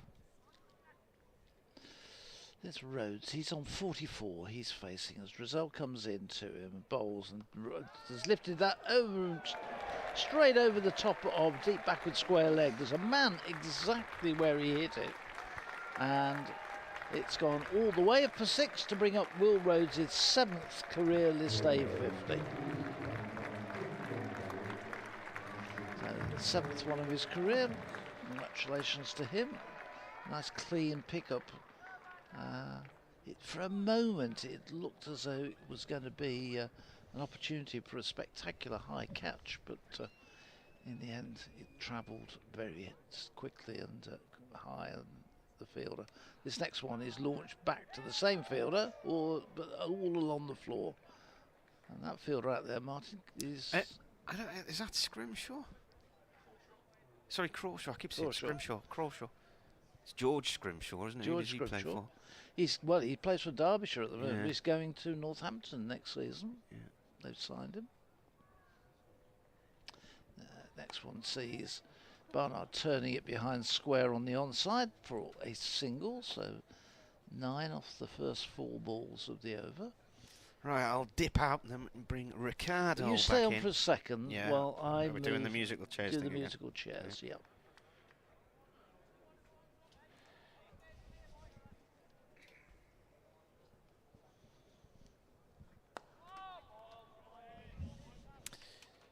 Next ball has gone off across towards that Priory stand for 1. The last ball of the over, 140 for 1. Barnard on 77. I think his highest score is in the 90s. Did I see 94? Was that this year? Yeah, against Somerset. Yeah, he's gotten into the 90s in the Championship as well this season against Hampshire. Down at Southampton, gave up his wicket in the chase for quick runs on the final morning, which paid off because that was a spectacular win down there, thanks to Chris Rushworth. Bowled beautifully in that morning session, 6 wickets before lunch. 141 for 1 at the end of the 22nd over, so the run rate is not dissimilar from where Durham were. They had 153 at the heart at that 30 over stage. Well, actually, I mean, the Warwickshire are going to be ahead of that, but they're therefore not going to need to score at the same extraordinary rate as Durham did in the final 10 overs. So it's well poised. The wicket's in hand, obviously, absolutely key. Well, they started off requiring just under 6.5 and over. It's crept up to just slightly over 7. So they're not too bad. Travaskis, slow left armour, bowling to Barnard, pushed out square in the offside. They'll get a single. Dressel comes in quickly, but can't prevent that. Going for exactly a runner ball at the moment, Travaskis. Partnership moved from 100 to 125 rather rapidly between these two. And Travaskis is in conversation with Alex Lees as to who needs to be where for best effect. The run rate for a while required got up to 7.3. It's now down to 6.4. So at the moment you might actually say the batting team are the favourites, even though they still need nearly 200 runs to win. Especially these days with the way that teams chase. But a wicket would change that dramatically, wouldn't it? Yeah. Yeah. As Rhodes awaits Travaskis. He's still round the wicket even to a left-hander. Rhodes drills it up to long on for a single. 143 for 1. And my phone bleating away in the background was a member who was telling me they were in the committee room and Bill Blenkeron, the old Warwickshire player, was in there with the old players' day today. I knew he was coming down today. I'm just glad they managed to get him into the committee room and got him on the old players' day. Travaskis into Barnard and he comes in 2.5 paces, clip round the corner, quick single to short fine leg, who really should be a run saving position. Actually, the way he turns round, he knows that as well. 144 for 1. Yeah, Gladstone Small is here. Tim Munton, people like that. David Brown. Tom Brady? Don't think Tom's at this one. No, oh, he's not. No. He's in the pub around the corner. Yeah, I don't think he'll be in a pub again in a hurry. As Rhodes steers this square on the leg side for another single. 54 to him, 145 for 1. I'd so love that to have been a spontaneous arrival in a pub, but I just kind of don't think it was. I knew where he was going and when. I'll tell you that much. Did eventually get a word with him, so that was good. Travaskis into Barnard, full toss as he meets it. Past the bowler and up for another single, just milking this over. 146 for 1. And what word did you get? Did he say thank you when you held the door open for him? No, he answered 3 questions. Did he? Yeah. Him and Tom Wagner, the new owner. Good. I had about 3 minutes I was allowed with him. I made the most of my time. Rhodes turns it into the leg side for a single. So 6 balls, 6 singles in that over. 147 for 1. Warwickshire, they need 192 more runs to win off 27 overs. So after the first question, which was, and you'd got your tickets, which matches you off to? I don't think they'll see him at St Andrews again until February, March time. After the season's finished. Because he's got his NFL season starts next month. He's got a big contract, hasn't he? He signed a very, very big contract to work as an analyst for Fox. Yeah. Is that next season, though? No, I think it is starting now, isn't it? I thought it was for next year, not for this one. I think I'd heard that they brought it forward to start straight away. I couldn't quite understand why it was for the following season. It seemed to me logical he'd do it this I've year. got a feeling he'd signed it before he decided to play last season. Right. And I think last season was the lapse. So, I mean, look, he was earning $25 million a year just for playing. When you think of all the other things he earns money for, all the side deals and advertising and publicity and all that, It's not. he's done all right for himself, the lad. It's pretty much double that, isn't it? By the time for not playing. For a guy who was picked 199th in the draft. New over from Drizzell. It's going to be a single off the first ball, tucked into the through mid wicket by Rhodes. And goes on to 56. Barnard has moved steadily and quietly onto 81, and still better than run a ball. Rhodes has now got pretty much parity, 56 off 57. There's a little bit of a conference going on now between Alex Lees and the bowler. Biggest partnership of the match, this now.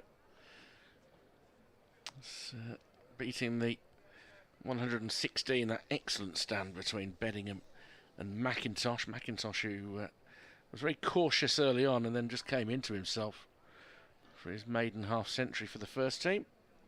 Got it well, didn't he? Yeah. He made 53 before he was yorked by Henry Brooks. Here's Drizzell after that little conflab to Barnard, who turns it to mid-wicket and can't get a run. Still a crowd in at the far end. It's a really good smattering of people about today. Drizzell in, bowls, short, pulled. That's a hit, but straight down to Longleg, who's a little bit of a fumble, but it's not going to cost them anything because the ball's returned quickly back into the keeper, restricting them to a single. And one more to Barnard, 82 he moves to, 149 for one. We're in the 24th over. The run rate's still about 7.2. Travaskis who fumbled it again. He's now come in close. He's had to come about 70 yards to get into his new position. He's got a pronounced limp, Liam Travaskis. His hands on his knees at the moment. That's Drizzell in. This is driven, but straight to extra cover. And there's no run. Basic rule. Player feeling sore, ball follows him. Travaskis fields. You know it's coming his way now. He's going to drive it past him. He's going to have to pull out the full-length dive now onto whatever hurts. And land on the wrong knee, yeah. Yes, Drizzell gives that plenty of air. This is whipped away down to deep square leg. There's a man down there, but the man on the mid-wicket boundary actually gets to it ahead of him, comes running round, does the fielding and collects it. That brings up the Warwickshire 150. And with 9 extras in that 150. So they trail by 189 to win. Make it 188 to win because this is going to be another single to square leg. And that looked a shorter single than it was, but the fielder Glover had to get round onto his right hand, and he's not the quickest laterally. So that didn't make life easy for him. And Travaskis may be coming out of the attack here, and he may even be coming off the field for a bit. 5 overs for 30. He's laboured, isn't he? There's something not entirely right for him. He's walking though fairly sprightly across to get off the field. His body language for me is ouch. And I think he's coming off because I mean, they could be putting him down at third. They might be keeping him out of the way. Yeah, that might be that they're hiding him down here. They are. Yeah, he's staying on. Yep, he's not enormously happy with life. They need a wicket, so they're bringing on Miguel Pretorius, who is the one man to have taken a wicket. Got Rob Yates, who top-edged a full toss and was caught at mid-off for 2. But Pretorius now will be bowling to Barnard, and he's driving through the vacant point area out towards the boundary rider for a single to Bushnell. He's got his sleeves back on for fielding. It's not the worst idea if you can end up landing on some wicket ends and that sort of thing. Barnard Barnard 84 not out now. So having averaged 65 in the competition prior to this game, he's adding to that. He's beyond 400 runs in the competition now this season, which is a really good hand from him. Rhodes on strike. Pretorius round the wicket to Rhodes, who just stands up and steers it down to third for a single. 153 for one. A series of post-it notes have appeared from the back of the box, and Phil needs them interpreted for him. It's rough, isn't it? It's rough. One's in Greek and the other one. Oh, I'll have to get the missus in, because she's been doing Duolingo every day for 7 months. Has she? And she's got literally almost no Greek as a result of it. She's a bit on holiday. Pretorius in, driven by Barnard, but that's hit too sturdily up to mid-on, so there won't be a run. The highest list A run chase for Warwickshire, this is their successful run chase, was 322 for 5 against Sussex in the 1993 NatWest final. Do you remember the one with Asif Din? Asif Din, it was Asif Din's big I've got day. his bat in the museum from that game. They've never scored. They've never chased more than that in a list day. No, Very good. That's very good. That I like that one. It's a strong stat, that one. Barnard is looking to squeeze the ball down to third again. Has got too much of it. And in the one-day cup, No run. 300 for 5 against Durham at the Riverside in 2018. There we go. There you go. That wasn't the one when Bell and Trott both made hundreds, was it? Was it? Oh, I was there for that. I should have known that one, shouldn't I? There you go. Pretorius in once more to Barnard. Oh, and he's miscued that. He was caught up in two minds. In the end, he's lifted it over point. And Bushnell's got a lot of ground to make, and they'll come through for two. But he's checked his shot there as Barnard. And in the end, I suppose you could argue he's done pretty well to lever it into an area that was unprotected. But that wasn't the shot that he set out playing. I think he was going to try and pull it into the leg side. Yeah, I think a little bit of fortune went his way there, because that could so easily have gone to hand. Got too big and wide on him. Pretorius has been by some distance the pick of the Durham bowlers, although he's squeezed behind square here in an area where there's always a danger that it will find the boundary because it's so tight. But Beddingham is able to pick up only 5 runs off that over in the end. 156 for 1, Warwickshire. So 183 required with 25 overs to go. We are Halfway. at the midpoint. Run rate currently at 6.2. Run rate required is up to 7.3. And because we're halfway, there's going to be a break for beverages. You can't go wrong with a break for beverages. So shall I have a look at the scores? In the T20, India have scored 185 for 5 against Ireland. Gaikwad made 58 and Samson 40. So if they chase that down, that would be pretty entertaining. In the one-day cup, Essex need 288 to beat Kent after Jack Leaning's 100 earlier. Essex 143 for 5 in the 29th. Kushi made 50. And Charlie Allison is 30 not out, one of the two Allison brothers playing in that match. Probably favour the runs on the board in that one. Needing 185 to beat Yorkshire. Leicestershire 110 for 3 now at the midpoint of their innings. Peter Hanscom is 50 not out, so they're in decent shape. Middlesex need 304 to beat Lancashire at Lords. They're 124 for 4. Mark Stoneman made 44. Couple of wickets there for Jack Morley. Again, runs on the board.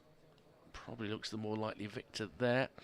Hampshire have beaten Surrey by 8 wickets, chasing the target of 204 down in 33.2 overs. Weatherly 100, Middleton 78. Both of them were out caught and bowled Moriarty, but they were safely homes. You see, Moriarty, no. Anyway, Derbyshire needing 202 to beat Northampton, 108 for 4. Matt Lamb is 23 not out on his latest comeback from injury. Hopefully he can stay fit for the remainder of the season for his new county. 299 the target for Glamorgan. They're chasing it very well. They're 204 for 3 in the 29th over. Eddie Byram is 91 not out. Kieran Carlson made 75. That would be a nice little exploit from Glamorgan if they could win that one. And Worcestershire earlier beating Sussex by 8 wickets, 190 all out for Sussex. Worcestershire 194 for 2. Azhar Ali 74 and Kashif Ali with 53 not out. In the women's 100 there was a victory earlier today for the Manchester Originals, beating the Northern Superchargers by 3 wickets. You know, KFC, isn't it, the Supercharger thing? You know, dip your chicken in it. London Spirit need 162 to beat the Welsh Fire. They're 63 for 3 after 45 balls. And in the men's 100, rather non-competitive game, Manchester Originals 164 for 6. Northern Superchargers at 72 for 9. So whichever way you shake it up, they're in a spot of bother there. Calvin Harrison 5 for 11. So all at the fun of the fair.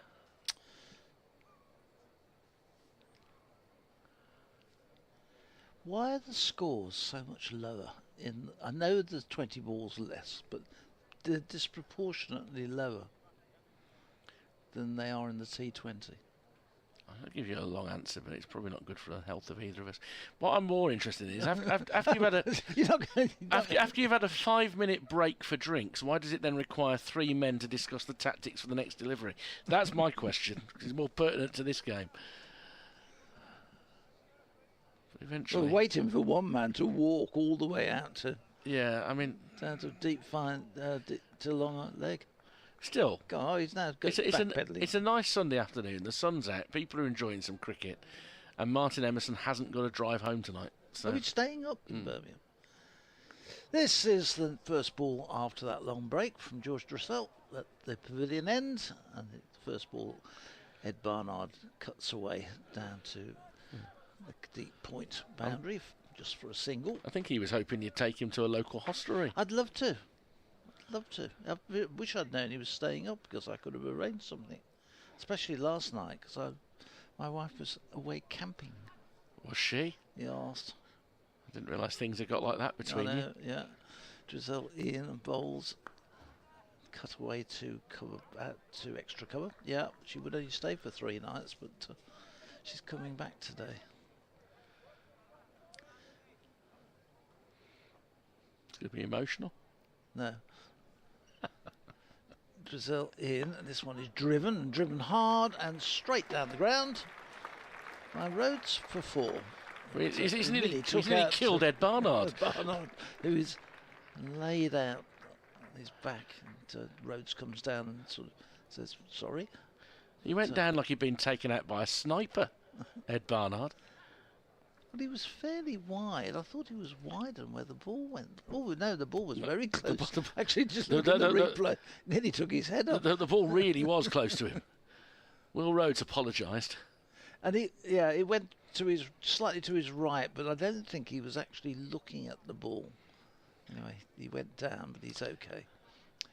161 for 1. Drizzle in again to Rhodes. And this one is Rhodes trying to launch it away over mid-wicket, gets bottom edge on it, which runs away down to fine leg, and they come back for 2. So Rhodes just stepping up the pressure a little bit on Drizzle.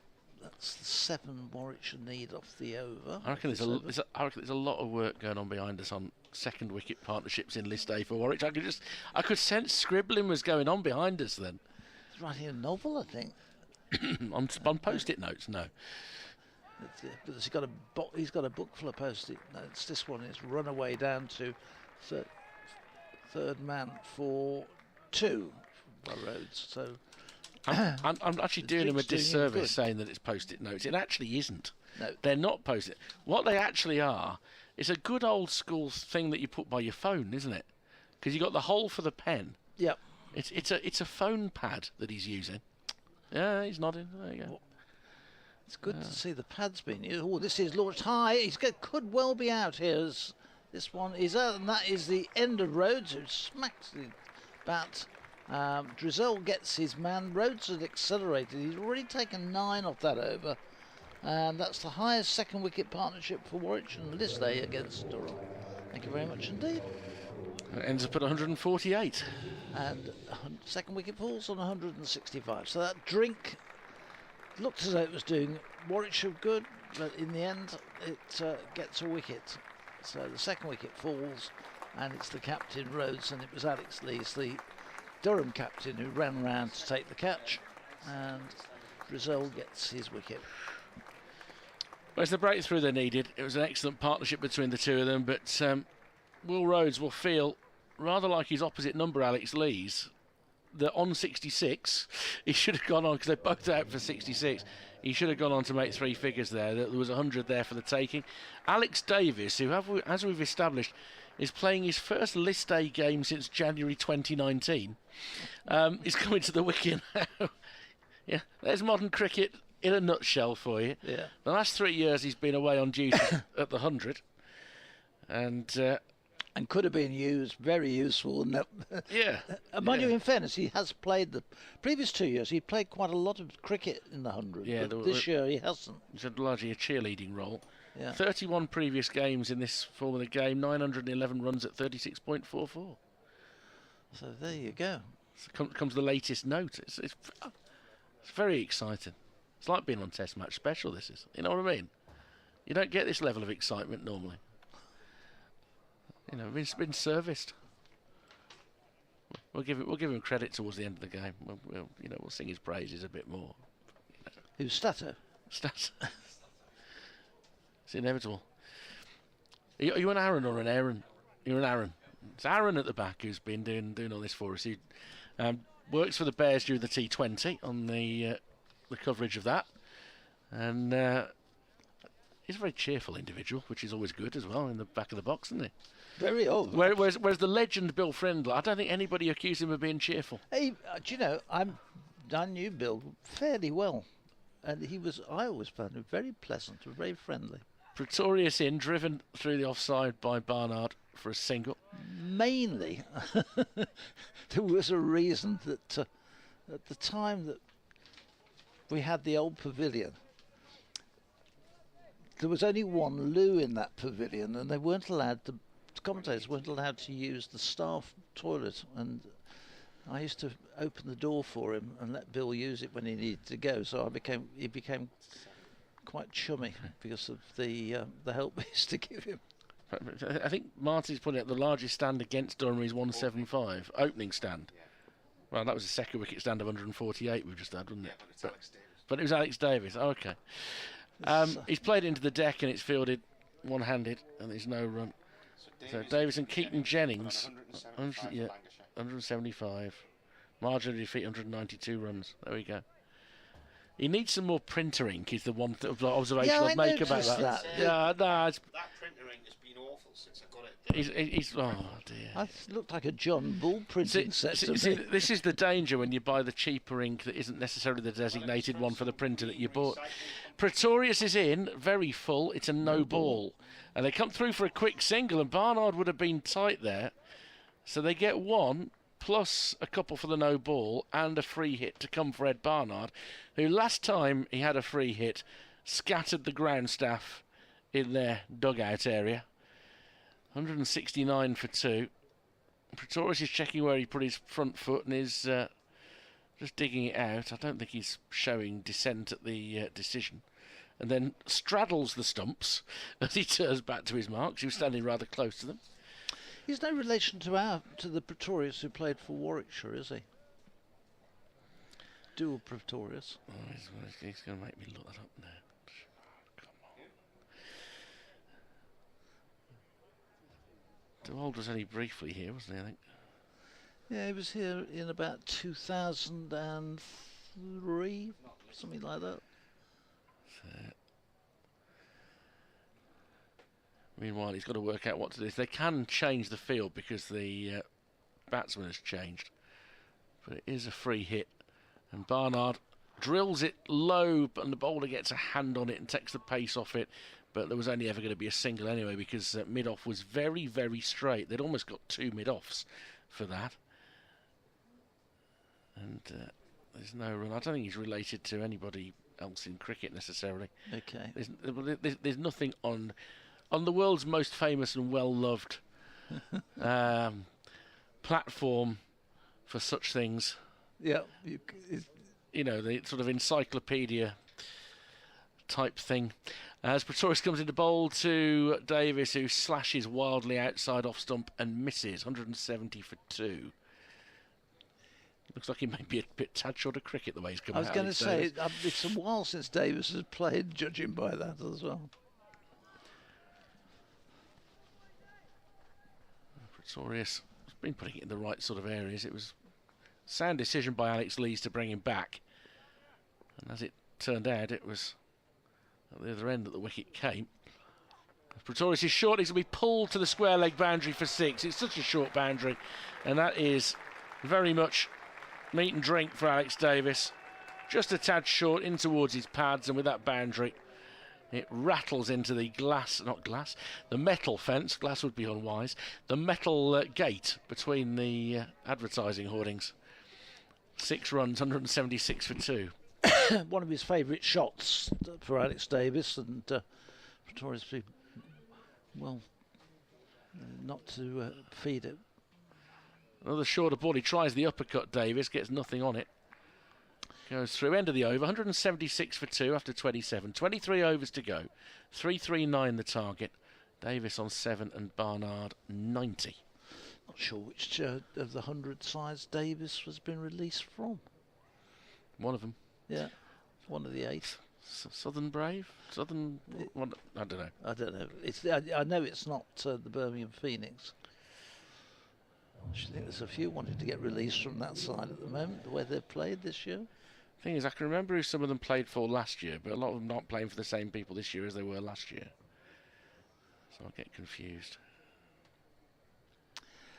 176 for 2. Martin will be back on again in a few minutes' time. He was Southern Brave last year. I think he must still have been there. He did play some games last year as well. Yeah, no, I think so.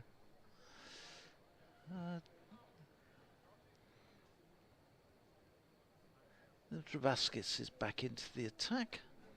Yeah, he is still there. I think Devon Conway's been keeping wicket, hasn't he, for them? That's what's been going on. And scoring a few runs. Yeah, good player. Travaskis starts a new over, and the first ball brings Barnard forward and running it away into the offside. I know Sam Haynes with Trent Rockets. Yeah. And has played more this year than he did last, that's for sure. This next one sees Barnard go back and cutting out to the cover point boundary just for a single. He goes on to 91. And Davis is on 7. The field. The batsmen come down and have a little chat with each other. The run rate required still running just over 7.15 at the moment. As Davis settles, and Travaskis is in, gives that plenty of air. Ooh, pushed on nearly to chipped the air, mid-wicket, nearly chipped it straight to Alex Lees at mid-wicket. Just say I will have an update in just under 3 minutes' time, but I think you'll get through this over intact. But I'll update listeners to BBC CWR. Make way for Martin. That's what's then. going on. Travaskis hasn't got much of a run up. It took a couple of strides down the leg side. They'll be signalled as wide, and they've also got a single. Be a leg no, by. leg by. Yeah, It he caught his legs. I hit thought him it all would the have way been the wicket keeper as he went behind, but it caught his pad. So one more to the total, one to the extras. It's very tempting. It's a very fine sweep. There's acreage with nobody in it in the blue of Durham. Travaskis in this one, he does sweep, but straight round the corner down to long leg for a single. That's all it'll be. So good economic over this one at the moment. Just the 3 runs coming from it. 1 ball to go in the 28th over. And Warwickshire 179. They still require a further 160 for victory. Travaskis is in, and that pushes Davis back onto his stumps. He runs it away into the offside. 180 for 2. And after Richard, it'll be Martin. Thanks very much, Phil. I think we'll get another stint to fill probably for half an hour at 5:30, something like that. Then he's got to go and he's going to have to make some brisket for his wife. I don't know why brisket was the choice there, but you know, he's going to welcome her back from camping, offer to do a washing. He's ignoring all of that, by the way, all of it, probably wisely. Looks like Pretorius is going to continue for one more over. Barnard 92, Davis 8, Warwickshire 180 for 2. Target of 339. They're certainly giving themselves an opportunity here to chase it down. Could end up with 680 runs in the day here. Tell you what, takes the pressure off when you've got somebody else to look up stats for you, doesn't it? Well, Aaron's done a rather splendid job of that. As Pretorius comes into bowl to Davis, who's hit that straight to mid-wicket. Just chips it straight to the hands. That's quite the celebration from Pretorius as well. 180 for 3. And Davis, who never looks set, has gone for 8. Just in time for the update I'm about to do, actually. It's a disappointing dismissal for him, but the Bears still have a bit in the hutch here. With Burgess, Bethel and Ethan Brooks to come. And a couple of batters amongst the bowlers who can give it the long handle. This is Richard Wilford at Edgbaston, where Warwickshire are trying to chase a big score. 339 the target against Durham. They're 180 for 3. They've just lost 2 wickets in quick succession. Will Rhodes berated himself after holding out to Lees at mid-on off Dressel for 66. Then after a big stand of 148 with Ed Barnard. And Alex Davis, playing his first game in this competition since 2018, was just caught a moment ago at mid-wicket by Jones off Pretorius for 8. Ed Barnard opening the batting in this tournament this year is going well. He's unbeaten on 92, looking to get through to 3 figures for the first time. He's been joined by Jacob Bethel, needing 339. Warwickshire 180 for 3 in the 29th over. Oh, what about that? Flawless. Absolutely flawless. No coughing. Oh, that was the relief. Yeah. After the last one. Yeah. Then I've got. I tell you what would happen. The last the one. Emerson germs. Yeah. Well, I couldn't possibly have infected you. I'm probably not infectious anymore, given I've had this now for a month. What was I going to say? I think you were caught by surprise when you suddenly heard the jingle in your ear the last time, and you were on the wrong end of a breath. I knew it was coming. The 3 minutes past ticked over just slightly earlier than I wanted, and I was jiggered. It's interesting. Run rate wise, say Warwickshire actually in a good position. 7.3 and over, fine. Wickets change the complexion very quickly, and those 2 have given Durham fresh hope. We've got the potential of a really good game here. That innings of 152 from David Bedingham set it up beautifully. Ed Barnard is trying to match that, and he may need to. They may need Ed Barnard to go 150 here to win the game. Might well do. Somebody else is going to have to make a contribution in this middle order. It's Bethel who's next up, and he defends this next ball from Pretorius, back up the wicket. 2 for 31, Pretorius. Kenilworth Warden's most famous son. Well, Jacob Bethel. Former rugby school pupil, born in Barbados. I was there, I've only been there once, but I was there in 2004 when England won the Test match. Lovely island. It was about the time that he was born. I'm pretty sure it's a coincidence. As Pretorius bowls outside off stump, driven by Bethel, out towards the man out on the cover boundary. And that'll be a single. He is 19. 181 for 3. That brings Ed Barnard back on strike. I was there with my wife, by the way. Look, you're a man of good virtue and large family, which you enjoy. Wow. To be fair, you talk about them a lot, which is good. It's a healthy sign. Barnard awaits Pretorius. Back of a length, dabs it down. That won't beat the man at backward point, who's across really quickly. Nice piece of fielding. Right, Dressel. My mate Mark, who is from Sunderland originally, lives down near Hinckley now. His wife's from Kenilworth. It's an interesting town because you've got the really oldie bit around near the castle, haven't you? And then the more modern bit. It's a sort of town of 2 halves, really. I'd get the builder back for the castle because it needs a few repairs. Barnard slashing outside off stump, gets nothing on it. Berates himself. Doesn't want to give it away now, Barnard. Has come close twice this year to getting 100 for the Bears, once in the Championship and once in this one-day cup. And he will want to get over the line, not least because the team need him to here. Not a moment for him to lose his wicket. Well, he's 3 away from his highest score in a one-day.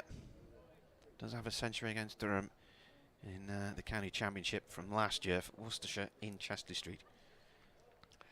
Pretorius in again dabs it down. This time it is fine enough, and it means he'll keep the strike. Barnard to 93, 182 for 3. That was a fine over from Miguel Pretorius. Nice shadows being cast around the players at the moment. The sun now is coming from over our left shoulders. He casts no shadow. Who sang that? You just.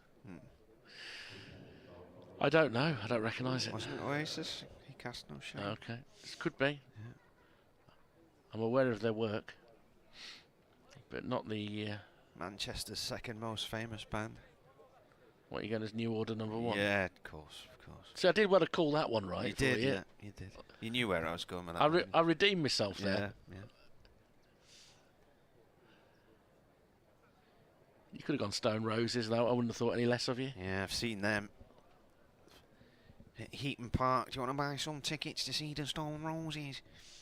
Drizzell in, balls turned off towards square leg for 1 by Barnard. Moves on to 94, his joint highest score.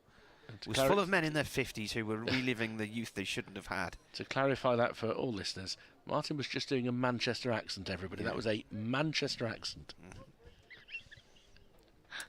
It's quite good, actually. I did see Oasis, actually, in 1995. They were supporting REM at Slane Castle in Ireland. 70,000 there. That was a cracking gig, that. I'd gone for REM, not Oasis, by the way. Drizzell around the wicket, balls. A little popper here, played to point, no run there. Were they too grumpy to play Shiny Happy People? Because they never loved that song, REM, did they? Oh, that's a bit of a stupid song, wasn't it? Yeah, but they made it. They did. And then it's a crowd pleaser, like the and then they didn't want to do it. Love Shack. Yeah. Made them some money. Yeah. Drizzell around the wicket. Ball played out by Bethel for 1 to the cover area. You know, New Order, you can do a strand on what's the song you hate by your favourite band, and nearly everybody will tell you Blue Monday by New Order, which lost the band and the record label a fortune because it came out in 12-inch only. Drizzell right arm over. Oh, that pops up off the thigh pad, goes towards short square leg, no run. And it was designed as a huge floppy disk, but it cost £1.50 for every cover of the song that was produced, so they lost 50p on each one or something like that. Oh, he's trying to sweep here, Barnard. He's hit his pad, but it's quite a long way down the track. It remains on 94. There's 2 on the slog sweep catchability boundary. I mean, look, it's good to see a non-appeal there, so all 3 stumps were showing. This is his highest score now as he gets a single, plays this off the square leg for 1. Yeah, so I think Blue Monday sold at £1. That was it, sold at what? Came out early 80s and sold at £1 a pop, but it cost £1.50 to make it each one of them. So I'm not great at business, but that was bad business. I feel they may lose money doing that. Yeah. I don't know whether Aaron's got any stats on the sales of Blue Monday floppy disk. No. Oh no, that one's passed him by. No. Factory Records then spent a lot of money on the Happy Mondays, which disappeared up the noses of varying band members. Allegedly. Well. I mean, fairly evidently, but nonetheless. Changing bowling. And they're going to give Glover another go, who's 3 overs earlier. Well, much to the taste of Warwickshire, 3 overs for 35. And it's been a bit of a lull for the Bears with these wickets going. Barnard on 95. It's short, and he's cutting it into the offside, and he's really annoyed because he realises there should have been more than a single in that. He goes to 96, 186 for 3. So that lost New Order a lot of money as well. Have you seen the film 24-Hour Party, people? No. All about that period. I'd kind of like to, but I don't watch many movies. Not a big movie watcher. Well, it probably fits in my, but I won't watch anything that lasts more than 2 hours, because if you can't tell a it's story probably in a 2 hours, it 2.5 wasn't hour worth job, that telling. As he comes in round the wicket now, there's Glover, and he's dragged that down the leg side. There's an appeal, and the fact that it hasn't been called a wide would suggest it must have struck some pad on the way through. I think it a good did. take by the keeper there. It is a very good take. But any contact was with pad, and I think that's what prevented it being a wide. And Bethel doesn't query the lack of a wide. So I think that all adds up, basically. It was well taken by McIntosh, who's had a good day. Batted very nicely for his 53. And he waits as Bethel forces this out towards the hands of Point. A direct hit, and he's out. He's no direct hit. He gets through for a single, 187 for 3. Teapots and heads on hands are abundant. But he would have been nowhere near if that ball was hitting. Was it Bushnell who threw that? No, he's got long sleeves, the guy who threw that. Bushnell's out on the boundary in his Jones, isn't it? in his other sleeves.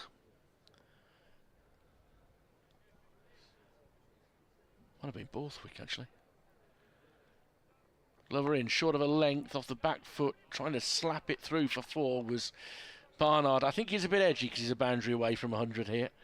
Because I think, again, for the second time this over, feels he could have put the ball away. Last time he got his single up to 96. That time he didn't beat the fielder. I think that was sitting up, waiting to be hit. Glover's kind of got away with this comeback over so far. He comes in now. Nice stride. Back, well, that's very wide. 188 for 3. The ironic cheers aren't really needed. I think that's from people who don't think the ball earlier in the over touched Bethel on the way through. There was a time that once you got to 5:10 on a one-day game at Edgbaston, there'd be a fair bit of chanting. Oh, would there any reason that would cause that? Well, may have been some drinks imbibed. Right. This is wide again, very wide. This is a cunning ploy. This bowl 5 wides in a row, then surprise him with 1 on line. I mean, there's certainly no debate about that wide. There's something breaking down in the mechanics of his delivery stride at the moment. He's got this lovely smooth approach, and he's rather falling away as he tries to send it down. He's already had an 8 ball over earlier today. This is going to be another one. Only 4 runs off it so far, 2 balls to go. And he comes into Barnard once more, who can reach this one, but it comes off a bottom edge and bounces rather apologetically down to third for a single. 191 for 3, Barnard 97. And I think we are seeing a full-on case of the nervous 90s here. So I think it will mean so much to him. Bernard says, your colleagues are doing a fantastic job making a very enjoyable commentary with added cricket. It says. We like to cover all the bases. Yeah. Bethel guides the ball past mid-wicket. They should come back for 2. Bushnell running round the mid-wicket boundary. But in the end, the Bears take 7 runs off that over. They needed 2, really. They need to get going again here. 192 for 3. 19 overs to go. 147 runs needed. Durham needing to take 7 wickets, all to restrict the flow. But they've had a good spell. That pair of wickets, Rhodes for 66 and Davis for 8, have just becalmed the progress. I think he's meaning in terms of the stats that have been dug out this afternoon. And he says, shortly after Bill Frindle died, I emailed his widow, who replied to every one of the many emails she received at that time. Bill brought him, the quality Bill brought was impossible to replace, he says. Oh, he was exceptional. He was. Drizzell. No, it's gone, he's on 97. OK, bowls to Barnard. He looks to sweep him in front of square. He'll go to 98. Do you want to pick? You can pick up again. Otherwise we'll have this. Imagine having to deal with all of that and Bernard's lengthy emails. Oh, on one occasion at a test match, I nipped in 2 hours before play to tell Bill Frindle that I was one of the prize winners in that year's Playfair Cricket Annual, which he used to be the editor of. Yeah. Information that he greeted by being rather disgruntled, actually. Drizzell balls pulled by Bethel for 4 through the covers. Through mid-wicket. Short boundary. Sat up nicely for him. So what is suggesting you shouldn't have entered because you do cricket commentary? It wasn't that. He just wasn't really terribly interested in that piece of information. Right. And I'd gone in genuinely to thank him. I'd won one of these big versions of the almanac that covered all sorts of different things over the history of cricket, with lots of different scorecards in from different eras, and it was great. I loved it. Round the wicket comes the bowler, and played by Bethel down towards backward point. Oh, he slipped trying to come back for a second. Just the one run there brings Barnard back on the strike. There was one day I was in the office and a very well-known MP was sitting on the desk next to me. Presume he'd been a guest on the breakfast show or something. Wasn't from out of patch either. Okay, that rules out who I thought it was going to be. Let's see if I can call Barnard home here. Dressel in to him, and he's going to get another single through square leg. Takes him to 99, 199 for 3. Anyway, he was asking me for help to try and access his emails and stuff like that. And we got chatting, and I said, oh, as it happens, I've been down to the House of Commons. I was invited by a friend of mine who was an MP. Had a look around and went to this bit and that bit, and he looked at me. Dressel bowls. Bethel plays this towards point. He's going to come back for 2. He's got to be quick here. Throw not the best. It just died on the keeper out from the deep bush knot. 201 for 3. That's got a bit U-Bearsy territory there. See, that's a slightly more jaunty crowd noise that we're getting for that one. That's good. So you're in the House of Commons. Yeah. Is Barnard on strike or not? No. No, right. Yeah. Continue. Dressel round the wicket. Bowls. Bethel defends. So I said, yeah, so I was invited down and went to the strangers bar and la-di-da-di-da. A pleasant evening, met a few of the other MPs, and he looked at me and he said, do you know what? I absolutely have no interest in what you're telling me. Oh my. And I thought, you are joking. I've just got you on a computer, found your emails for you, and that's the thanks I get, trying to be civil. Anyway. Wow. I was unmoved to discover he lost his seat at the next election. That's not true. It is. You weren't unmoved. No, well. You were chuffed. 201 for 3. Barnard on 99, facing up to Glover, and he defends out into the offside, and there's no run. Oh dear. Oh, I took a stand against rudeness last night, actually. Can't be doing with people being rude for the sake of it. I don't like nastiness anymore either. There's a few people who I've decided not to have any more involvement with in my life in recent years, because I just got to the point where I thought, why do I put up with these people? Glover approaches once more. Barnard cutting, gets an under edge, and it's well stopped.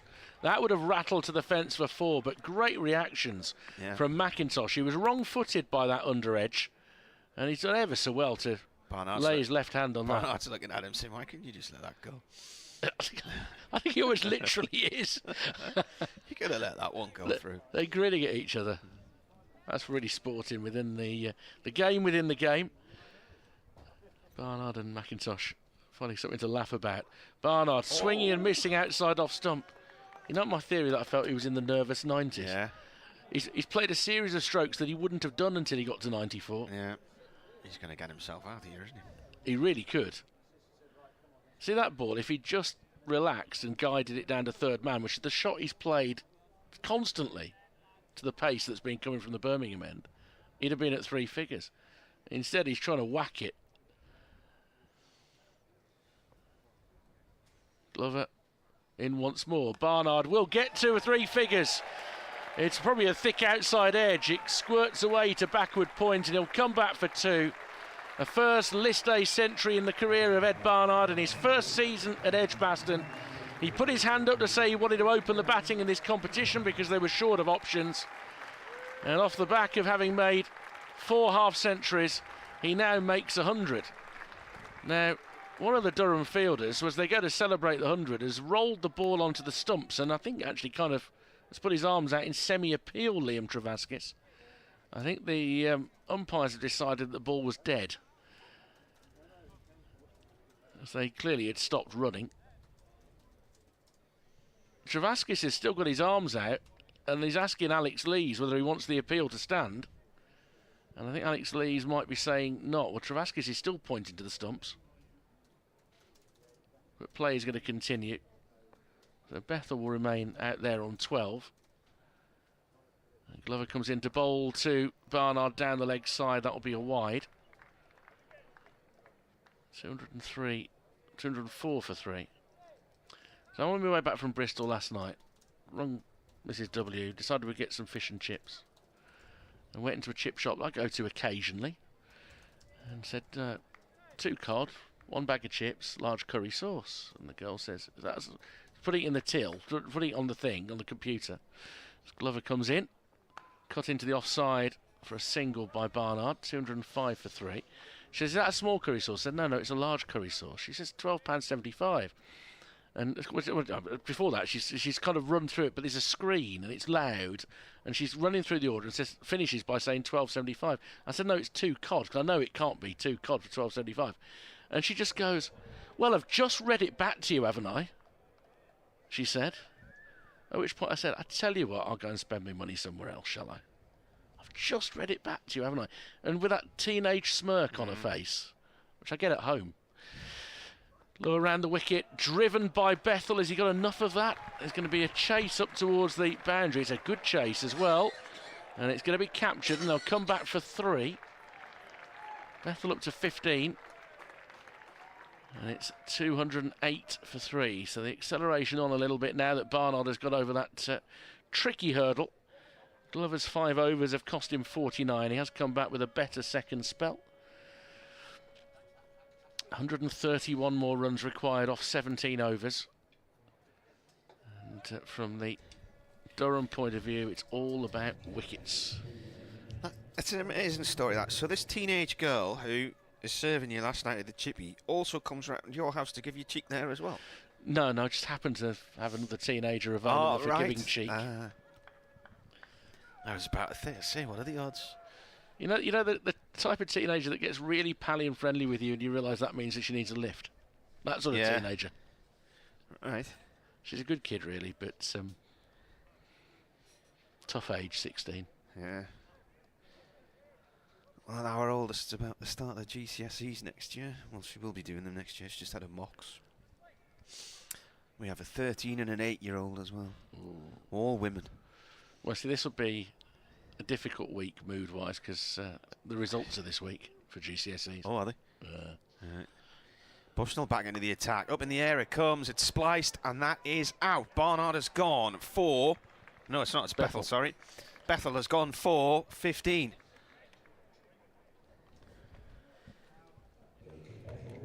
And that's the key for Durham, as we were just saying, is taking wickets. And that's exactly what's happened there. Bushnell brought back into the attack. And another top edge. I think 3 of the 4 wickets for the Bears have come from top edges. And a very, very straightforward catch. 208 for 4. It's gone very quiet in the ground all of a sudden. Michael Burgess will come to the crease. He's having a decent tournament. He's trying to play himself back into form. Former Sussex man, isn't he? Yeah, and spent some of this season at Sussex. Played the T20 campaign for them. Went well, actually. But was very happy to be back for the championship.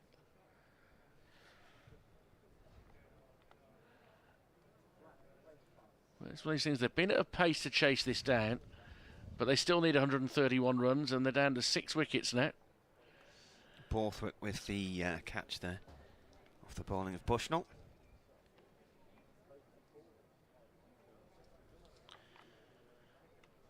This competition has thrown up a lot of good games. Look, try and pull the ball. I think he's come off the splice at the back there, hasn't he? He just clothed it up in the air, really. Yeah. So he is out for 15. 32.1 overs gone. 131 needed from 16.5. Required run rate 7.8. The current run rate 6.3. Burgess has 968 runs in 39 games, so this is match number 40 in one-day cricket for him. Highest score 93 against Surrey last year. got 58 against Sussex last year as well. And the first ball is pulled to mid-on to Pretorius. No run there. If we believe in things like WinViz, I think it's probably had a little bit of a waver in towards the Durham direction in the course of the last half hour. It's been a good period of play for them.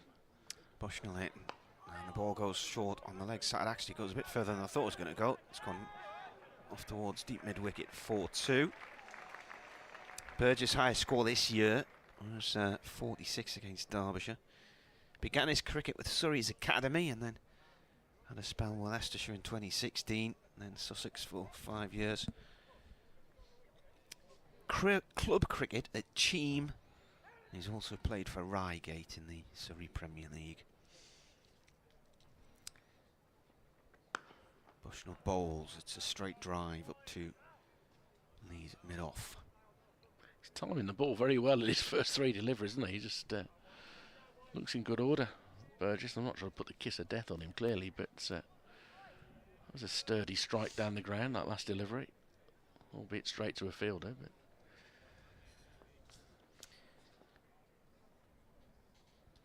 Bushnell bowls. It's a shortish one. It's pulled away out through deep mid-wicket to Travaskis for 1.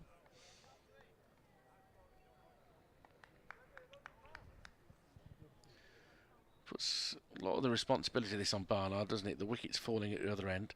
Ethan Brooks, still very capable batter to come at 7. And then after that, it's those who believe they can bat.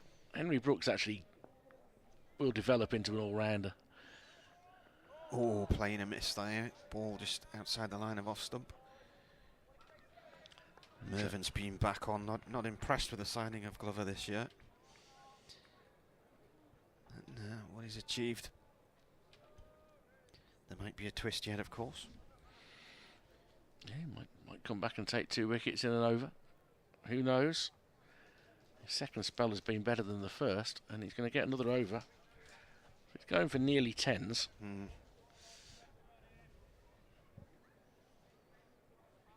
But I'll give it another go. 26-year-old from Johannesburg. I think he's had a few issues with injuries recently, and he's not had much of a run in the team. He looks short of rhythm, doesn't he? That's the issue that he's got. And then, so at times at the release point, it's just not very smooth. Because the run-up looks lovely. Comes in, totally under control. And bowls now, and it's a thick outside edge from Burgess down to 3rd, who's quite fine. Pretorius does the fielding. And looks like his front foot's collapsing on it as he's bowling, doesn't it? Yeah.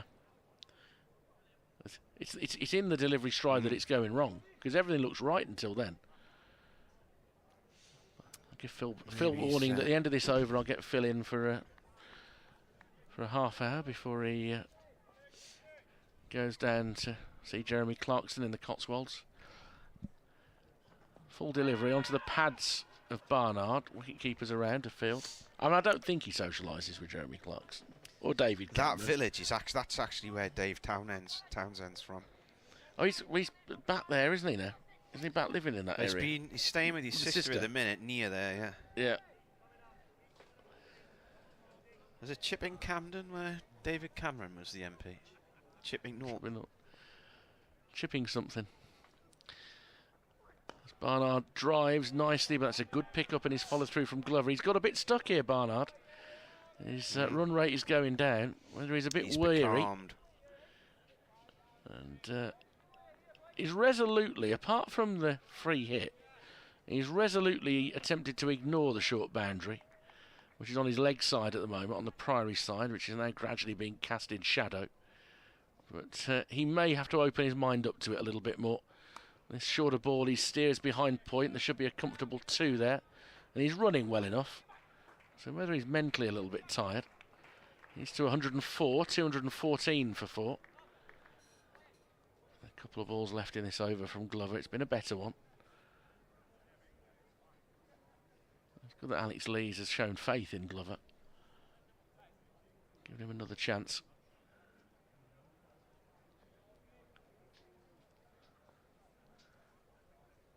Barnard waits once more, driven into the offside. That's a good tumbling stop.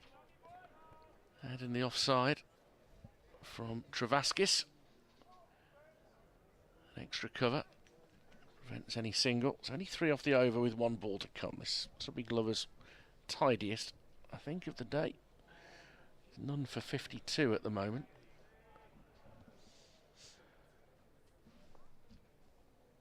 Barnard on 104. Defends it forward. There's someone wagging the crowd who keeps on shouting no ball. Yeah, I heard that there. He's done it at both ends. It's a tiresome thing to do. If somebody like to Right tend up to there shut with up, these that'd be morons at the golf who shout. great. Oh, right. I shall get out of the way. Give them a life ban along Phil with them. will return. Get them all banned. The sun continues to shine, and we're heading for around about a 6:30 finish, you'd think. 15 overs to go. 125 needed to win.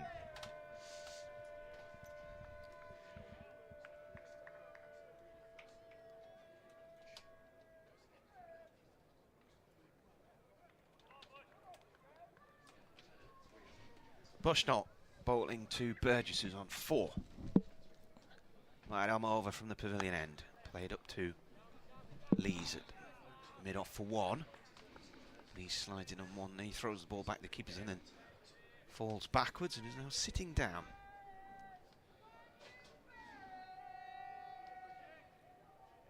The shout of "Come on you Bears" now can be heard from varying little sections of the crowd. I think Richards woke them all up with his request for a bit of noise. I'm not sure.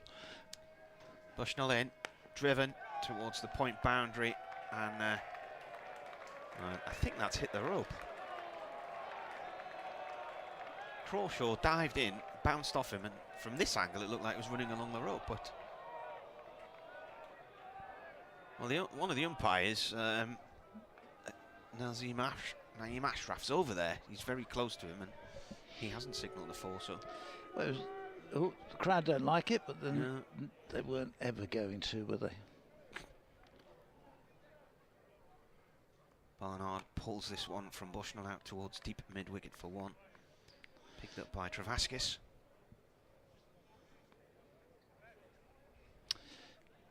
Well, it's still a big ask here. 87 balls remaining, 121 runs, so it's up to about 9 and over, 8.5, 9 and over now. Yeah, he's putting 3 at the minute. Bushnell with a short one that hits Burgess midships as he looks to try and pull it through the leg side. Stephen Evans emailed. He says, "Hi lads, loving the commentary as normal. Great stuff. Start of the day at Seaburn Beach at 5:30 with the Patterdales. Lunchtime at Harrington Park with the boys in the smaller lake. Sitting in the garden all afternoon enjoying the match. Durham destroying teams in the 4-day game. It's been so frustrating and annoying listening to this season's T20 and 50 over formats. On the back of that, nice to see we can't actually bat for 50 overs," he says. Same shot again then. It's whacked into his thigh pad again here. Bushnell just taking a little bit of the pace off the ball here, maybe. Think this will go down to the final over today. I think. Been a great day. Durham win pending, he asks. Thanks for the hours of brilliant listening. You give a grumpy old man a bit of happiness in his life. 5:30 down our the neck of the woods on the beach with the dogs, waking everybody up. The dogs barking. 5:30 in the morning. Yeah.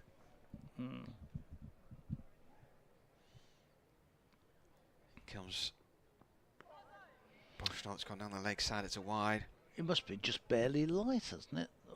Yeah, at the minute it's just like the first embers of dawn, isn't it? Then? Yeah. Height of the summer, you start to get light about 3:30, 4:45. 4, yeah. It's like the evenings, how quickly it's getting dark in the evenings now. The nights are drawing in. They are. Bushnell bowls, edged and out. And that's a good catch from Beddingham at third man on the discs. He was at full stretch. Thick edge from Burgess. He has gone for 5 and 120 still needed here for Warwickshire. And is their 100% record Michael Burgess never looked there in any sort of touch, did he? He'd a couple of attempted pulls in that over, which he mistimed, he didn't get bat onto. And then that ball going for the drive, getting a thick outside edge and not really in control of the shot. It does leave an enormous amount on Ed Barnard's shoulders here, who in the last 10-15 minutes has lost a little bit of his timing as well. I would say at the moment that Durham are firmly in the driving seat. They've got runs on the board, 120 still to win, and for Warwickshire, and the overs are running out. So just 84 balls remaining, or 14 overs. So, new batsman Ethan Brooks, who comes out to join Ed Barnard. And batsmen have a chat. It will be Barnard who's on strike. And certainly Warwickshire, if they've got any hope, Barnard's going to have to bat through and probably score the bulk of these remaining 120 runs. But boundaries have dried up.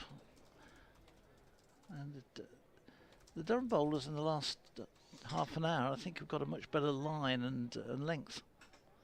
And, That's 2 wickets of Bushnell in 3 overs, I think. yeah, he's bowled well. Glover will continue. He's bowled after his first 2 or 3 overs. He's come back and he's much better. He's on his way in to bowl to Barnard. Barnard drives up to mid-off. They think sets off for the single, realises he's played it straight to the fielder, and decides goes back, literally puts the brakes on and turns round and goes back. At the other end, Brooks hadn't really moved too far out of his crease. So 120 required. Still beautiful sunny afternoon here in Birmingham. The shadows of the floodlights begin to stretch across the ground as this one is played nicely out into the offside, but straight out to deep cover point. It'll be just a single to Barnard. Each ball, that figure goes a little bit higher on the required run rate, up to 8.7 now. And Durham get a stronger and stronger grip on the game.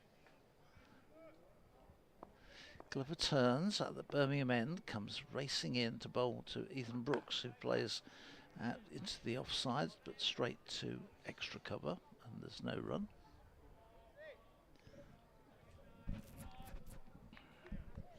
Where's your wife been camping? They went down to Legoland with the three boys and my daughter. Are they camping near the site? They camped actually on site by Legoland. Then the parakeets will have kept them up all night. So they were at Legoland on Friday. Yeah. Let's break off. This one is played out into the offside, and again there's no run. Legoland Friday, then they went to another one down there, which I can't remember which one it would have been. Chessington or something? Yes, thank you. And then back to Legoland today. And can you imagine, I said no to going with them. We went to Legoland in something like 2019. Yeah, I've been 2018. I have been a couple of times. It did feel like it needed a bit of a facelift. Well, we've just done 2 weeks in Disney at Florida. Right. So going elsewhere is this one is pushed into the onside and throw the stumps. It's the stumps, but not before Brooks had got through for a single. They've got this display sort of different bits of Britain and the world. Yeah, they have. One part of it's a cricket ground with a match going on. Yeah, that game had gone no further from when I was down there 3 years before. The scoreboard was still stuck. Yeah. This one is a ramp shot, which is going to bounce just inside the ropes and go down for a boundary. So Barnard gets 4 runs. The ball was in the air an awful long time, but perfectly safe in the end. So he finishes off that over from Glover with a boundary. 2-2-5 for 5. 13 remaining, 114 needed at 8.8. Durham scored 338 for 8 earlier, their highest total against Warwickshire, and Beddingham 152, the highest score by one of their batsmen against Warwickshire as well. Yeah, so I wasn't sorry not to go on this particular trip. Yeah, I was interested in going, but I did feel when we were there were a few things could have done with modernising, and just felt a little bit down at heel in places, and this was before COVID rather than after it.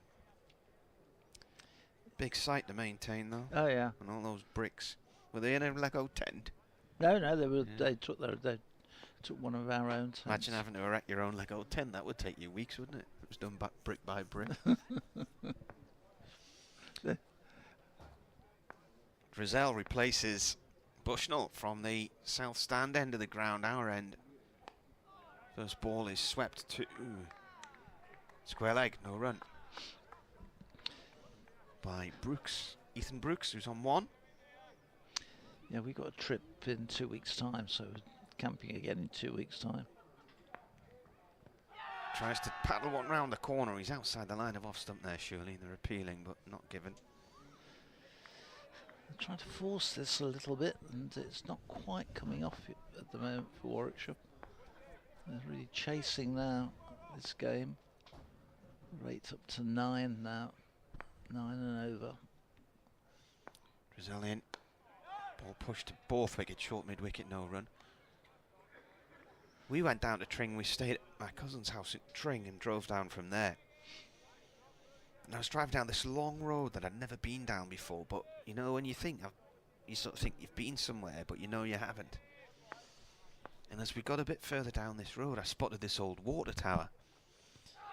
Big appeal for LBW again as he looks to slog sweep there. Brooks to come off the pad, leg buys, it goes off down towards fine leg.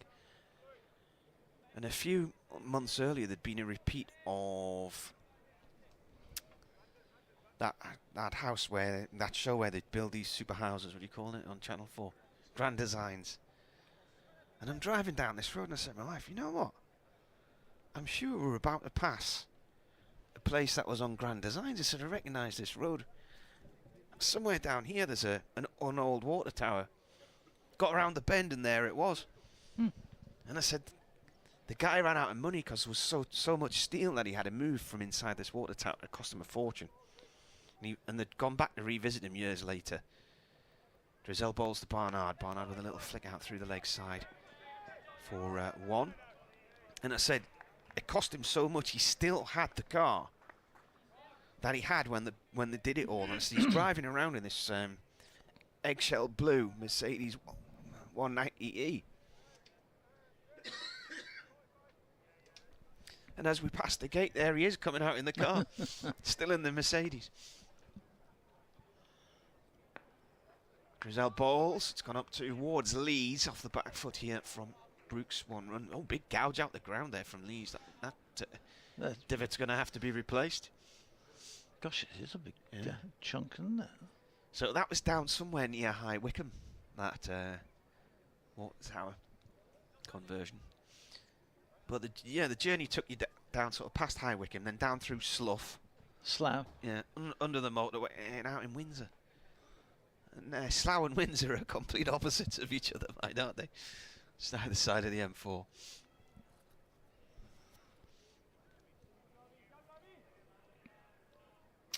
Yep, it's anyway.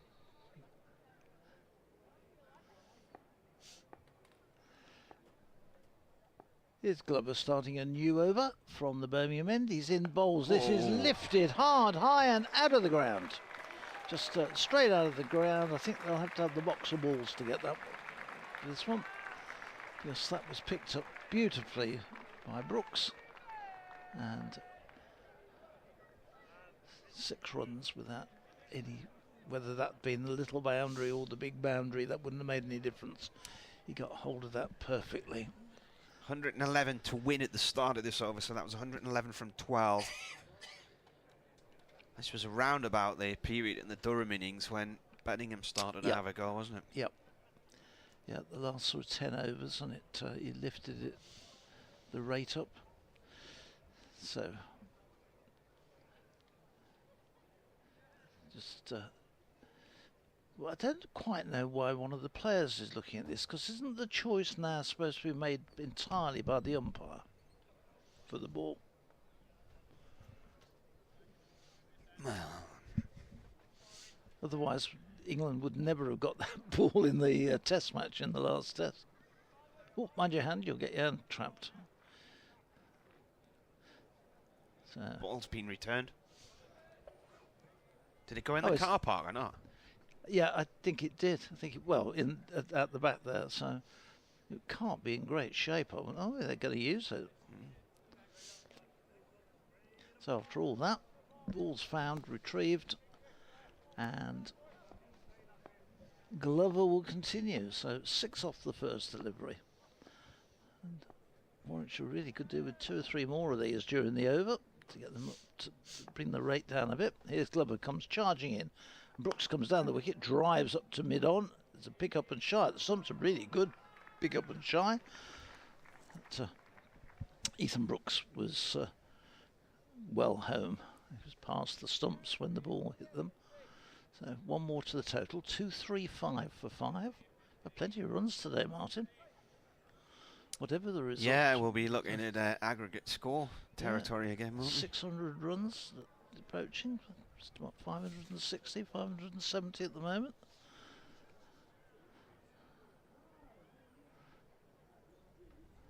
There's a little. The sun has gone in momentarily. So, ground, the light perfectly okay. Glover in to bowl to Barnard. He's in and bowls, and Barnard lifts this one away over the top of mid-wicket. 1 bounce into the crowd.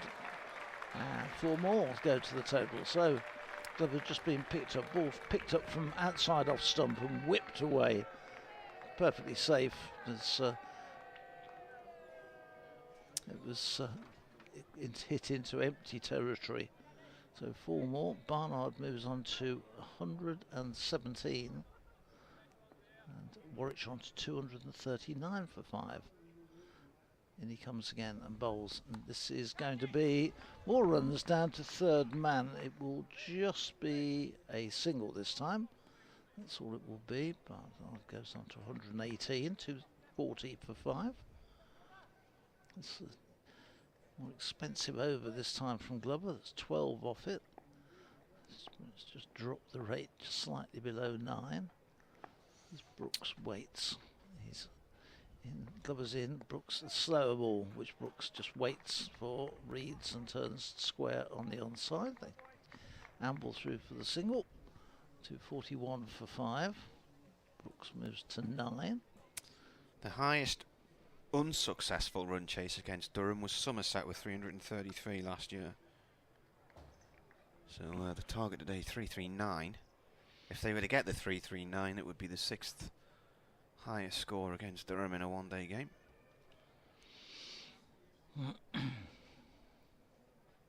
Field just changing. Man gone out onto the deep mid-wicket boundary, and deep squares come in to orthodox square just inside the circle.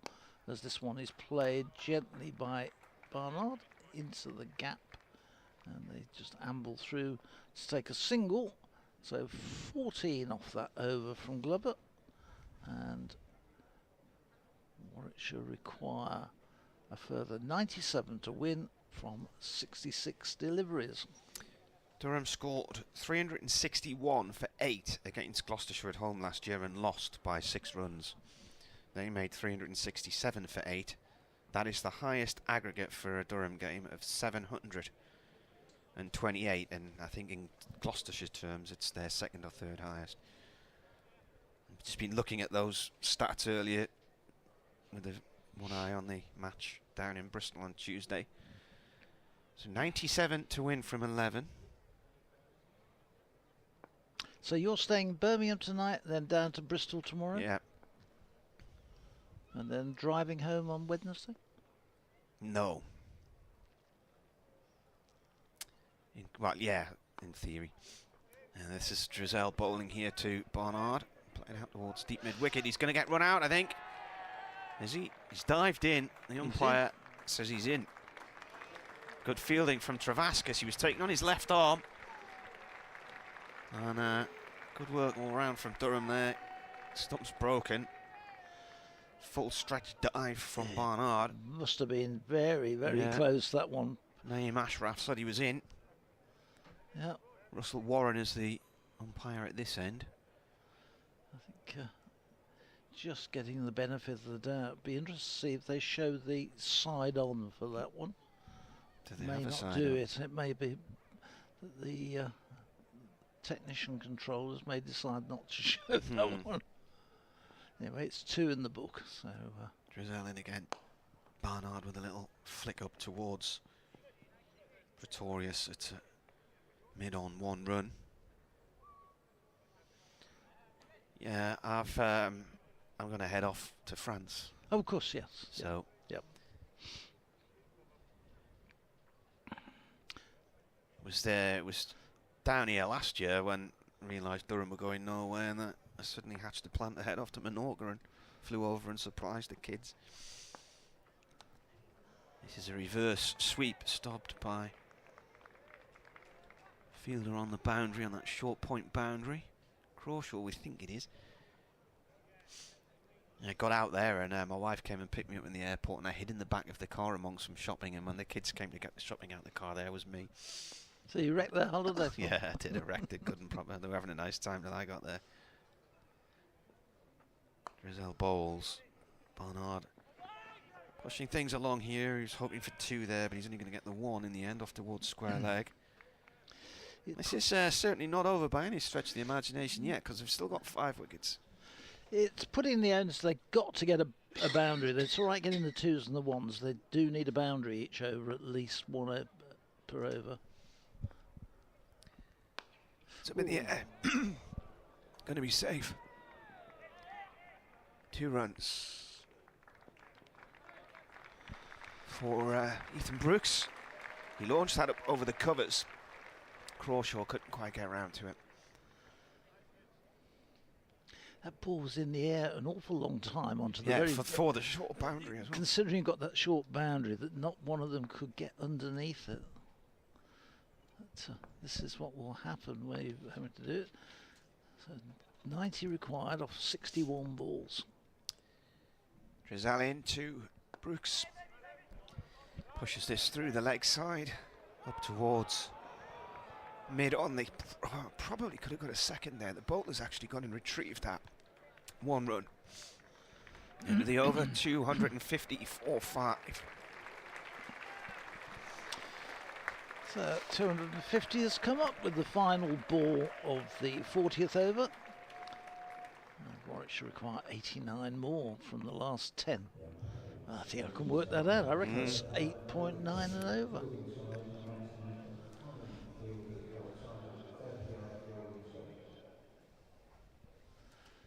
So if you actually look at where Warwickshire are at the current time, they're better position than Durham were at this stage, but Durham had that huge boost at the end with the big hitting from David Benningham, which lifted their total to 338. What with Durham after 40 overs? About 250, 240? No, they were less than that, weren't they?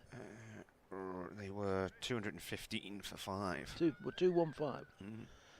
So they scored 120 runs in the last 10 overs. Wow.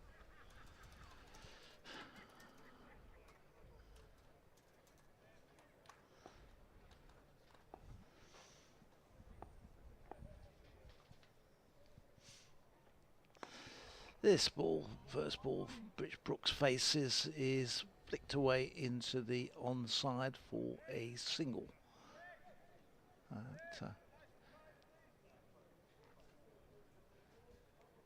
This is Bushnell back into the attack, by the way. So Glover out and Bushnell back in. He's got 2 for 28 so far. Bowled pretty well. Barnard will be eyeing that short boundary. The sun comes back out again. It really has been an absolutely perfect day for watching cricket. A little bit of breeze, but a lot of folks. Just noticed for the first time the red lights on the cranes in the city centre and on the British Telecom Tower as well. There's Bushnell in. This is wrapping him on the pad again. Oh, I think that could be very close. Well, I'd like to see that again. I really would. Ooh, touch and go there. Yeah, I think he was home, just home. Umpire was facing the wrong way. The Durham lads are convinced he's been run out there, Barnard. You can't see where the crease line is because of the stats on the screen, the scorecard. Anyway, 1 ball to the total, 252 for 5. Umpire trying to keep this game alive. Unfortunately, the score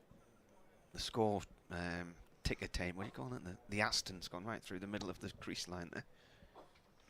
This next one, Brooks trying to do a sort of ramp shot, but gets right off the toe end of the bat, runs out to cover point, and they get a single. But sometimes wonder whether it would just be better to play some orthodox shots rather than trying to be creative. Play proper cricket. Proper cricket shots. Instead of all this messing around in trees. In again. This one is lifted at 6 into the crowd. That's a proper cricket shot. Picked up by Barnard and deposited cleanly over backward square leg for 6. And gentleman from the crowd goes running round. Well, not running round, I think that would exaggerate. Looking for the ball in there, and in the end, he's miles from it. It was picked up from down the bottom end. Right down, hit the seats and come all the way down to the front. So Barnard moves on with that shot to 130. And the total goes up to 259. So that's the 9 off the over from which Warwickshire require. Bushnell in again. This is well wide outside the off stump and signalled duly. Each over, which Warwickshire get this sort of 9 and over, it puts that little bit more pressure on the Durham attack. You do feel while Barnard's there, Martin, that they've got a chance. He waits, and this is looking there. The ball, which outside off stump, he was looking to just lift it over the wicket-keeper's head, and in the end he walks away. He knows that was not a good shot at this stage. In terms of run chasers, if Warwickshire pull this off, it will be the joint highest run chase against Durham, because Yorkshire made 339 for 4 at Headingley in 2017 and won. And in Gloucestershire, Scarborough 2 years ago, they scored 336 for 6. Warwickshire have lost more wickets than Yorkshire did, though. This one is again is wide outside, but this time allowed to go, and end of another over. It's 260 for 5. We've had 41 overs. Warwickshire require a further 79 from 9 overs, and Barnard's got 130, and Ethan Brooks is on 16. 9 overs to go. 79 to win. Richard due back in here. Required run rate still quite high, 8.8. Do you want to come back in here, Richard?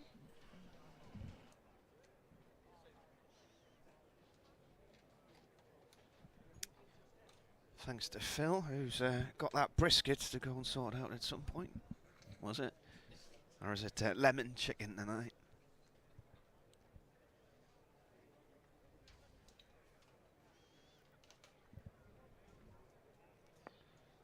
Griselda ball. Ethan Brooks is on 16. And these two have put on 41 from 30 balls. Drizel in. Brooks flicks it round the corner, very fine. Down towards fine leg. It's being chased all the way by Glover, he can't stop it, it's gone for 40. He's colliding with the advertising hoardings in front of the... I hope he's all right. Yeah. 'Cause he's gone head first and almost hit his head on the advertising hoarding. The Wyatt stand, isn't it, that end? Many moons ago, back in the 80s, I remember on a Saturday morning seeing Paul Allott chase a ball all the way to that boundary and go head first into the sight screen and pretty much knock himself silly. I think way back in the day when he was a university student in Durham, he played for Gateshead Fell. Drizel in. Ball played by Brooks out through deep mid-wicket here. Bushnell with a throw back to the bowler's end. It's 2, wasn't taken cleanly by Drizel. Forcing the issue here, Warwickshire, and got Durham on their toes, haven't they? Finding gaps in the field. They need this to be a big over, don't they? The bonus of that first ball being signalled a wide means that's already 7 runs off this over after 1 ball. If they turn this into a 15 to 20 run over, then it kind of swings their way again. But I think we'll see quite a few swings. It's a proper, compelling game of cricket. Reminds me of the one against Surrey last year where both teams ended up above 300 at the Oval in a tie. It was a crazy game of cricket.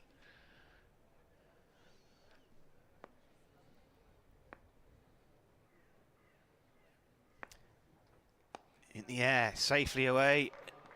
6 runs, short boundary on the offside. Was that not?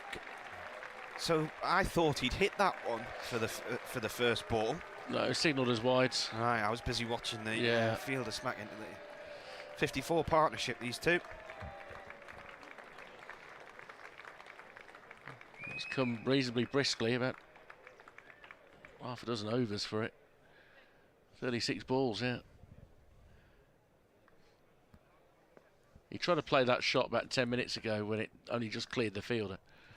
Drizel in. That's into the keeper's gloves. He's appealing for a stumping. Brooks has wandered off towards square leg, staring at the sky because he thought he was nearly out and he played and missed. But yeah. He never took his feet out of that area. They never left. Therefore, whilst at some point he might have 2 feet off the ground, he never left. So he was fine. Drizel once more. It's a reverse sweep to effectively 3rd man on the discs. 1 run. Yeah, if he beats the man, he gets 4 there. But Drizel will be reasonably pleased if he can get this over out of the way without too much more damage. There's 14 off it. If he avoids another boundary, he's avoided the worst of the damage. Comes in and bowls again. Dot ball. Good call. Drizel comes in and retrieves his own ball. A resounding no from Ed Barnard, and he was right. Ethan Brooks was well on his way. 65 to win from 8.1 overs at 8 and over. It's very doable. In fact, you'd really be backing Warwickshire at this point in time. Drizel doesn't bowl. He's kidder. I think he's warning Ethan Brooks about. He's saying stay in your crease. Yeah, that's fair enough. I don't mind it when people give a warning. I've said a few times this year that some of these mancads recently, I don't think even qualify as mancads. Brazilian bowls. Ethan Brooks was just leaning on his bat there, never made any attempt to leave the crease until he was called through by Barnard for 1 through mid-wicket the ball. So, 8 overs remaining, 64 to win it, 275 for 5. Yeah, 1 for 70 in his 10 overs, Drizel. May have bowled slightly better than that, actually, rather slightly better than his figures. Similar story to Lintott earlier in the day.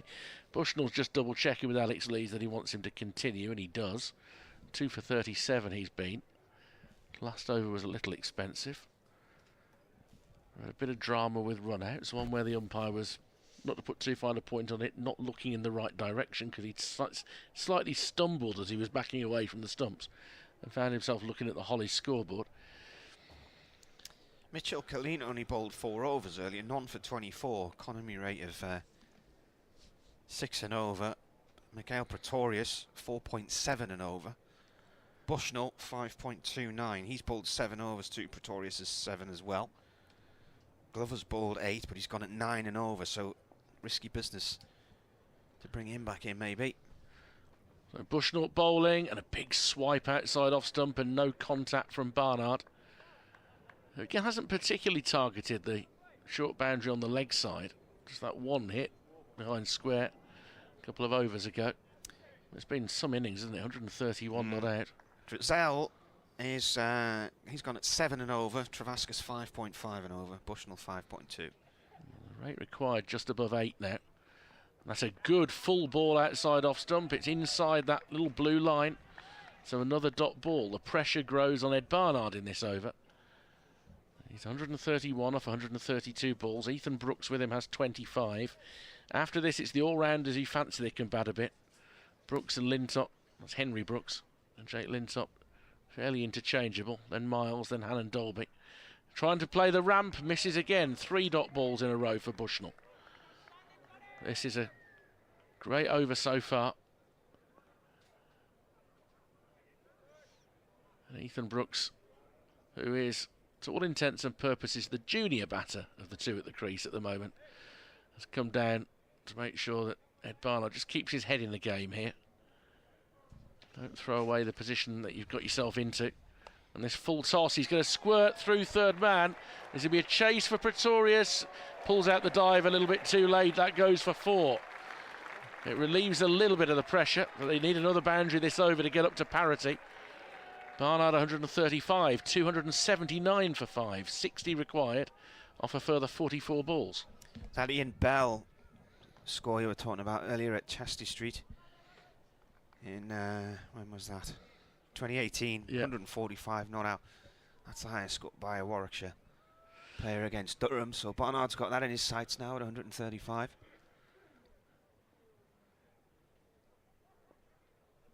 Bushnell to Barnard once more. Oh, that's a high full toss. Is it too high? It's a no ball. It's above waist height. He's just tried to get the Yorker and he's got it wrong, and it is above hip height. Barnard looked round. It was immediately called by umpire Warren. So that's 2 more to the score, and a free hit. Again, he's off. Yeah, if he does it again, he's off. Sometimes it's harsh because look, clearly that wasn't what he was trying to do.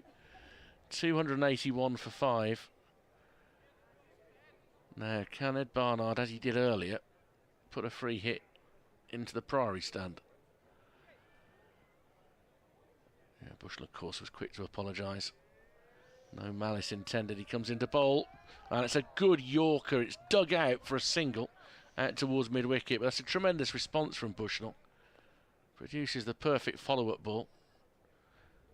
His day didn't start well. He got a first baller earlier, but he's responded well. It looks a very capable cricketer.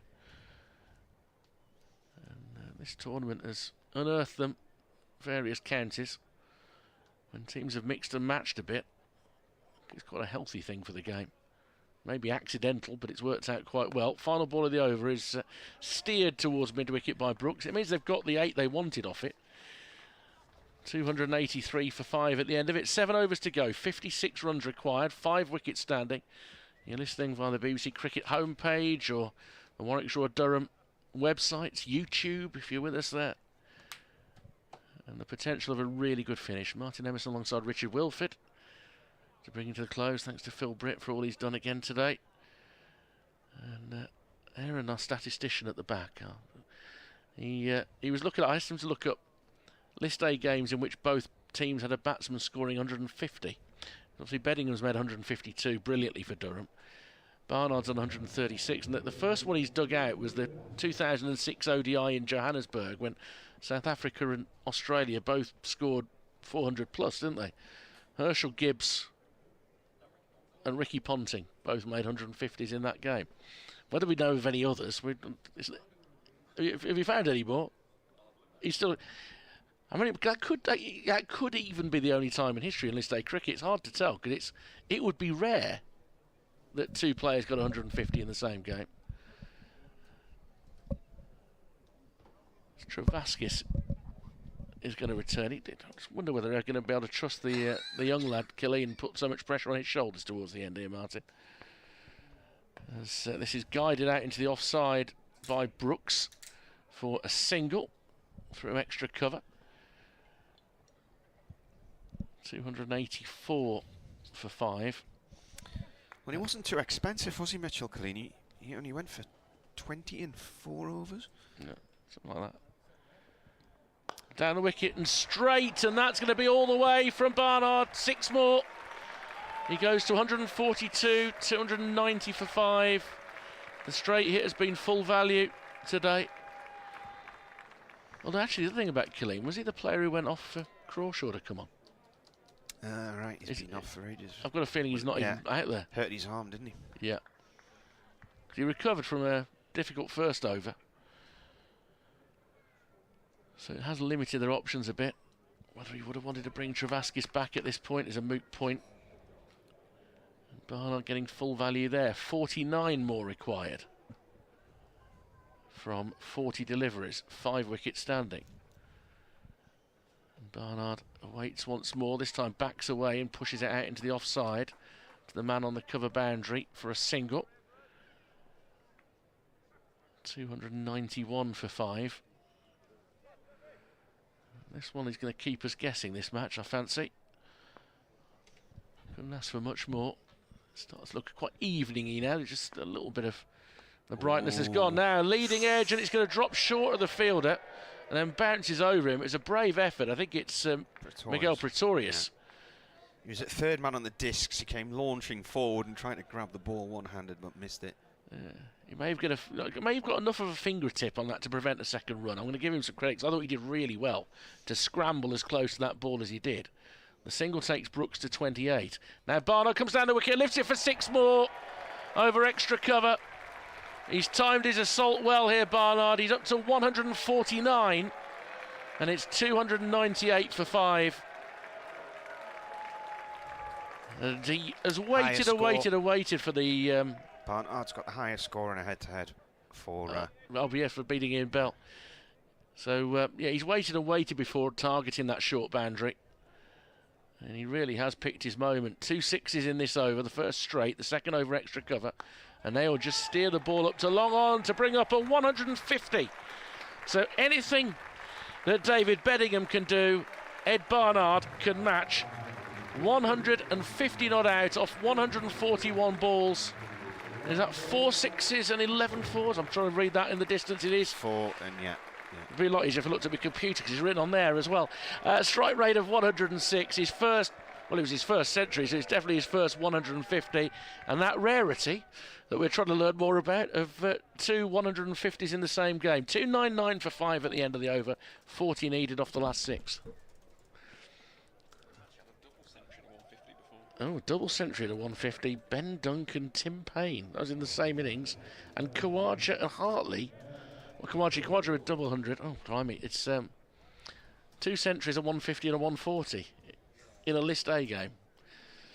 Groundsman outdid himself there. Tasmania and Queensland, 402 chased down. Wow. This partnership now worth 80 between Barnard and Brooks. 40 needed from 6 overs. Required run rates back down to 6.7.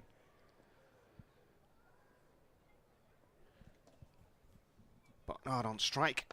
Drives this ball from Pretorius out through the covers for 1. 300 for 5. Now, well, Pretorius can bowl all 3 overs from that end. And had to bring him on now because it might not last 6 overs. If Warwickshire are going to win, they might well get over the line earlier than that. There's always the wisdom that teams try and get there and then over in a hand, don't they? And Pretorius has been the man who's always looked most likely to take a wicket today. next ball is driven down the ground. Borthwick is down there at long on. Nearly slips as the ball comes into him. I said at the halfway stage it was going to be difficult to judge just how good Durham's score was with that short boundary. Yeah. And indeed, it has come to pass, as they say in church. Still a good score. It's a question. Yeah. They gave themselves a defendable total. It's just a question of whether they can take the wickets to get themselves over the line now. Pretorius in. It's a little ramp round the corner from Barnard and trickles its way down to Bellingham. Fine leg on the discs. Floodlights must be coming on soon. He's only got that right about once in 5 attempts, hasn't he, the ramp? Just one boundary from it. I don't think they'll put them on today, will they, the Floodies? Should get through without them, I would have thought. Well, there's a bit more blue sky coming up in the next 10 minutes or so as the cloud moves across from left to right. Pretorius bowls, driven out in towards the cover area. Deep point. Bushnell collects 2 runs. Brooks moves on to 31. And where's this partnership at in terms of... 85 now. 85. And they've done that in, I think it's 52 balls. 8.4 overs actually with their 53 balls because there was a no ball.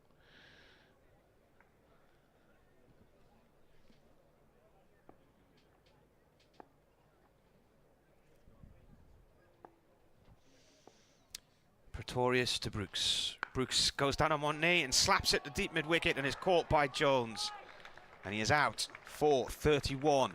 304 for 6. 35 needed.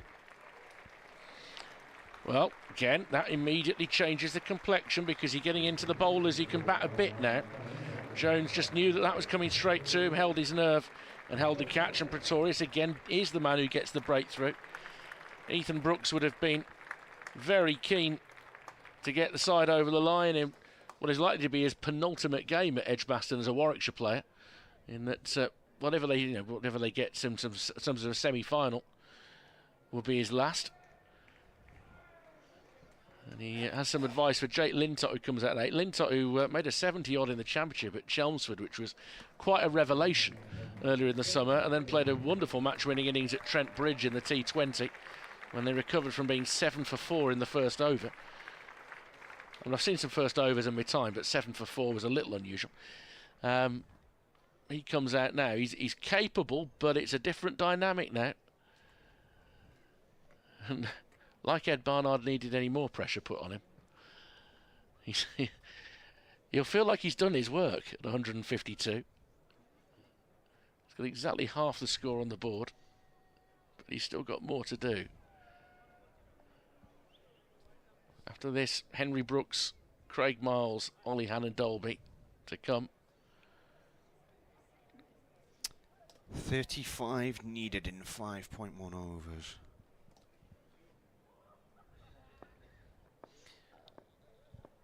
Pretorius to the new man, Lintott, plays at 2.0 run, end of the over, so 35 in 5 at 7.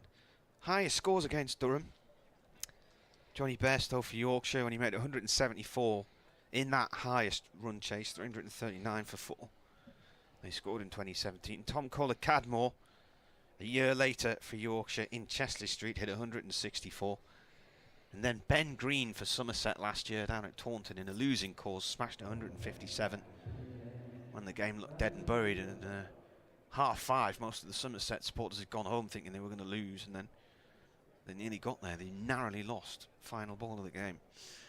5 of the 6 games to a finish so far today have been won by the chasing side. The only exception, Kent defending 287 against Essex, who didn't come terribly close.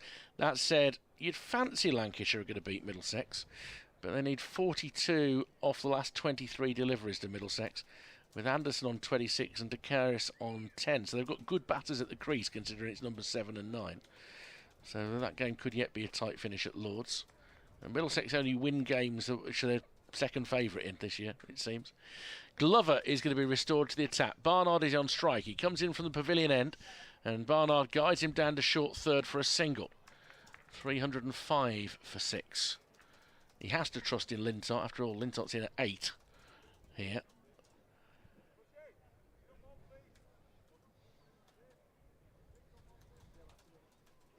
Could be the squeakiest of finishes this for the two sides. More wickets make it tenser. Barnard's remarkable season of this competition. Not abating just yet. Lintott awaits short ball. He's able to pull it through square leg. Should only be a single. Fielder sprinting in is Dressel. And the score goes to 306 for 6. the mark with his first run. With this innings, Barnard has now scored 482 runs in this competition this year as an opening bat, to which he'll try and add with a steer towards mid-wicket. Can they keep it down to 1? It's a slight misfield. That will allow 2. It was a misfield compounded by a slip as he tried to correct it from Bushnell. So Barnard to 155. 308 for 6. If he remains undismissed, his average now is closing in on 100 in the competition. And he waits. Glover approaching again, wide down the leg side, very full, very wide. And given that it's scuttled through low down, that's another good piece of keeping by McIntosh, who's had an excellent day.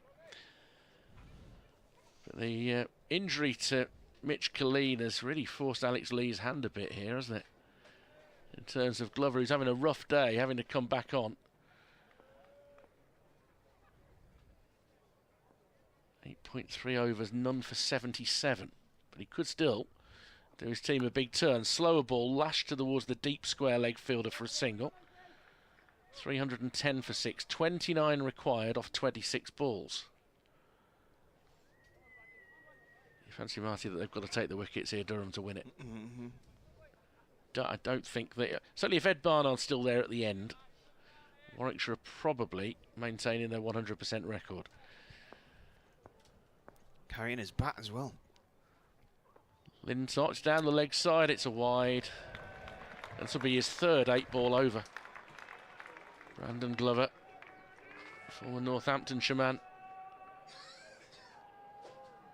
And he does look rather bedraggled at this point. It's not gone right for him at any point. And yet, if he was to take a wicket or two towards the end of this, he could yet emerge in credit. Bowls to Lintott, comes down the wicket, drives past him, it hits the stumps, and they won't come through for a run. Barnard was going to offer to pick the ball up, instead he'll offer to rejig the stumps. He was back in his crease, Barnard. I don't know whether that deflected off Glover's hand or not, but it wasn't a concern. Final ball with Lintott, I think it's sort of 0, 2 or 4 territory. I think you'd rather have Barnard on strike at the start of the next over, particularly as Pretorius is the main predator that could swing it back Durham's way. Final ball of Glover's over. Slower ball. Lintott clips it into the leg side for a single. 312 for 6, 4 overs to go, 4 wickets remaining, 27 runs needed.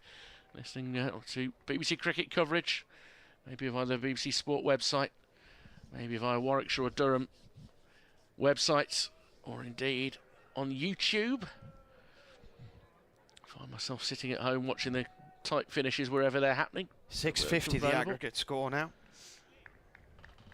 Just starting to creep on the top 8 or so for Durham. 650 for 14. Decent surface to bat on. Decent surface for one-day cricket. There's been a bit there for bowlers at times. The 8th highest was against Somerset in Taunton in July 2015, 658. So that's what they need to get at. Probably going to be beaten that, you would have thought. Lintott on 2. 27 to win from 4. Pretorius seeing Lintott guides the ball down towards third man on the discs for 1.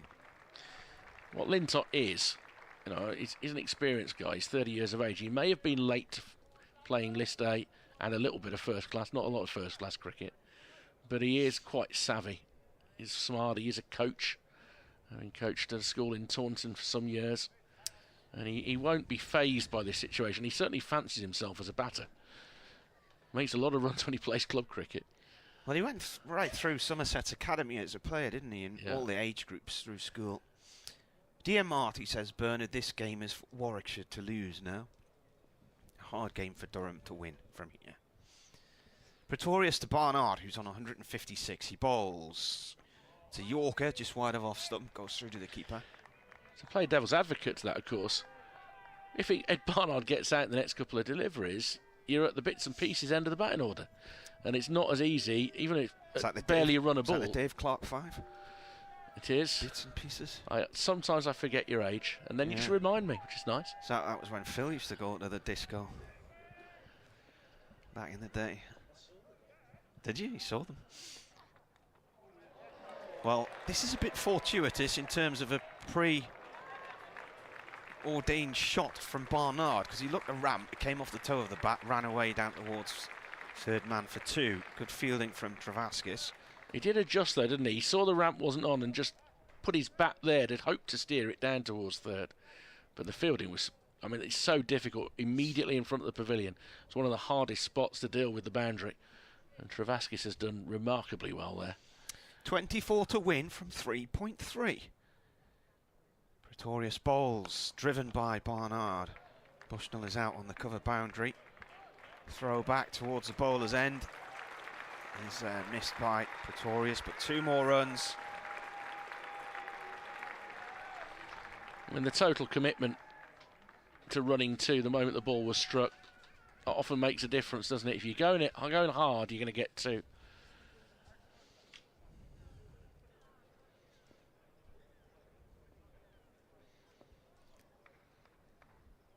Pretorius in, dragged out through towards deep mid-wicket by Barnard for 1. My question for Aaron now is where this stands on Warwickshire's all-time list for a List A innings. Alvin Kalitcharan holds a record with 206 in a NatWest Trophy match. It was, I can't remember, it was either Shropshire or Oxfordshire he scored that against. Yeah, that is the highest. I think he took Alvin Kalitcharan's the highest. Yeah. Was it Oxfordshire or Shropshire? I've got it in my notes. Yeah, he actually took 6 wickets in the game as well that day, because I thought we might as well give him a bolt. I'm just wondering who else is on that list. 206 against Oxfordshire 1984. Oxfordshire, there we go. Pretorius in, driven upfield by Lintott, too long on for 1. Against county opponents, it's Sam Hain with 161, not out against Worcestershire at New Road in 2019. So Barnard's matched that. Yeah. So Nick Knight made 151 against Somerset and Birmingham in 1995. So this is the highest score in a List A match against a first-class county. Yeah. That's tremendous. Well, that's a heck of an achievement. So that's the end of the over. 20 to win from 3. Can I just say that if they were to win by 1 run, for instance, or get the 3-3-9, the aggregate for the game would be 6-7-7, which would be 4th on the Durham all-time list. What's third? You're going into the 700 against Kent, 707. I thought I'd check. Bushnell is going to come back on, so he earmarked for the last 2 overs from this end because he's got 2 left. Lintott is on strike, advances down the wicket, it hits him, they're going to cut through for a quick single, and if he'd picked the ball up cleanly, he might have run Barnard out, but he couldn't quite get a grab of it. He threw himself head first, did Bushnell, and the ball rolled slower than he actually advanced. He ended up in front of the ball, and Barnard ended up safely in. Lintott gets a run because he must have got some wood on that. 320 for 6. Ed Barnard looks a touch winded, 19 off 17 required. Alex Lees has put fine leg very fine. I mean, these days you rarely see an orthodox fine leg. It's almost always a long leg, but that is a fine leg that he's got now.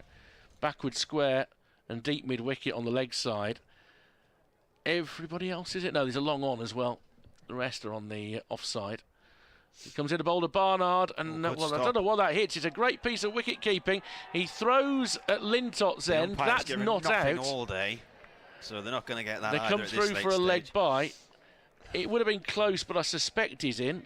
There was an earlier incident where Barnard must have been very adjacent at that end of the ground today. So, and what have we got? A broken bail, or have we got? Did he get hit on the head? Has he got to have a concussion check, or what? There's going to be a delay here, or is there a broken stump? I think if McIntosh actually would have been better off going to the bowler's end there, but obviously he just aimed at the nearest target, didn't he? They're coming on with something for somebody. It could be that it is a concussion check. Feeling that it might have hit Barnard on the helmet, but drinks being brought out. Not quite sure. The umpires are consulting. When we resume, Warwickshire will need 18 off 16 with Lintott on 5 and Barnard 161, which is treble 20, treble 17 bullseye. I don't know what's happened to anybody here. I think it is a concussion check for Barnard. Physio's out there. Pats him on the shoulder. Who's a good boy? Gives him a sugar cube. On you go. Yeah, no, I think it was a concussion check. It's standard if the ball hits the helmet at all.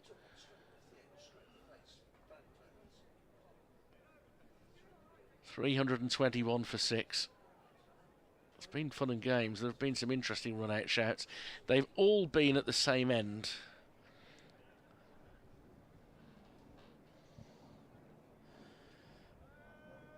But,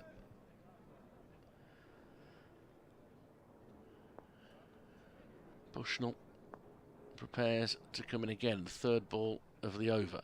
Lintott again advances, swipes at it, steers it through a vacant mid-on. They've got time to come through for 2. They run hard. Borthwick's best efforts aren't enough to deny them. Lintott to 7, 323 for 6. 16 needed off 15. He actually probably didn't hit that as sweetly as he might have done, and that immediately gave him the chance to scamper 2.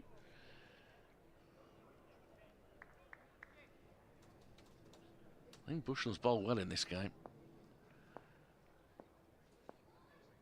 But he needs to make the breakthrough for Durham here. Lintott makes room for himself, looks to carve it through the offside. It's a quick single up towards mid-off, who was never going to be able to deal with it quick enough to put them under any real pressure. 8 for Lintott, 324 for 6. 15 off 14.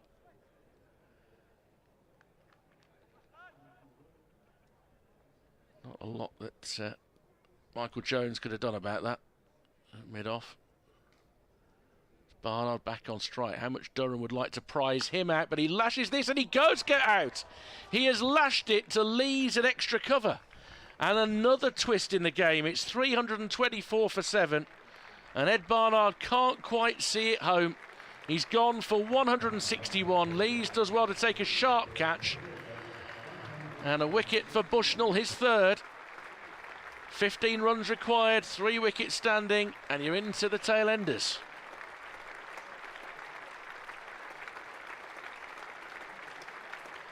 What an innings from Ed Barnard, and a great reception he receives as he comes off. He's done almost everything in his power to get his team over the line here. As wickets fell at the other end, more and more he needed to the man who got them over the line. A yard either side of Lees and they'd have been on the cusp of victory. But now Henry Brooks comes to the crease and Durham in a concerted huddle here because they'll believe that they can get back into this now. 15 required, 3 wickets standing, 13 balls to go. Well, Bushnell 3 for 49. He'd only taken 5 wickets in this day cricket up until today, so these are his best figures. Another post-it note plonked on the desk. I thought it said corned beef. It says career best. I thought it said corned beef from a distance, which was going to be 15 to win from 2.1. It would have been a really unusual request from Aaron at this point. Aaron, rather.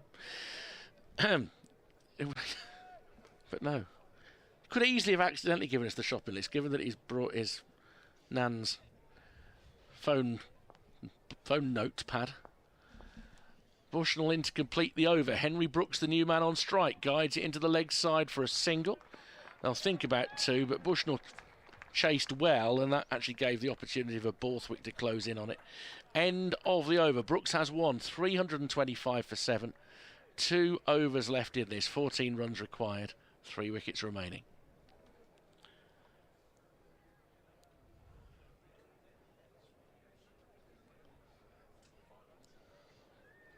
Durham have tied a few games in the Sunday League 4.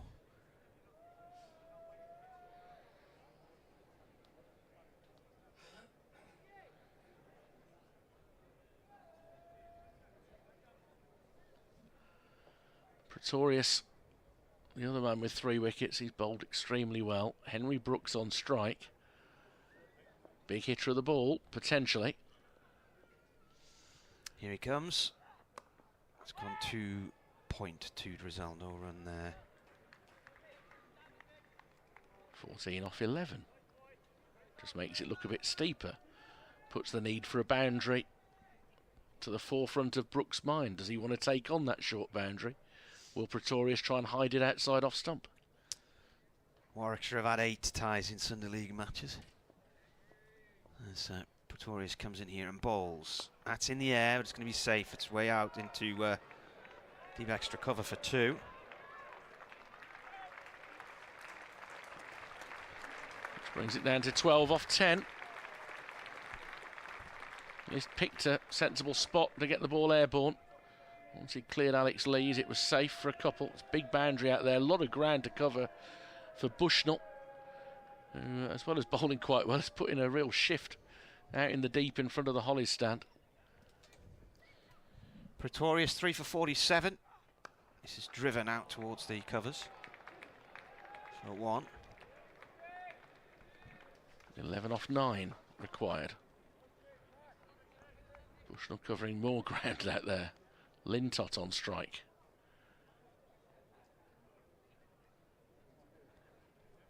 Really good, intense best battle. figures 4 for 21.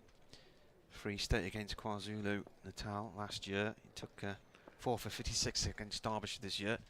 He's in. Oh, he's bowled him. He's got a 4 for Lintott, possibly with an inside edge. On 8 is out. 327 for 8. 11 needed from 1.2. And it might be advantage Durham at this point. Lintott chopping on to a ball that was outside off stump again, just hiding it outside off stump to prevent the ball going to the short boundary. Lintott standing outside off stump, chops it onto leg. The off bowl doesn't even come off. And that sends Craig Miles to the crease. 11 required, 8 balls remaining, 2 wickets standing, no recognised batsman left.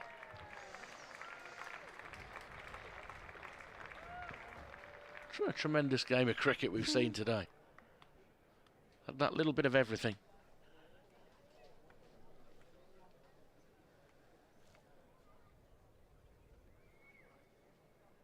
Couple of boundaries. It's probably going to take the game Warwickshire's way.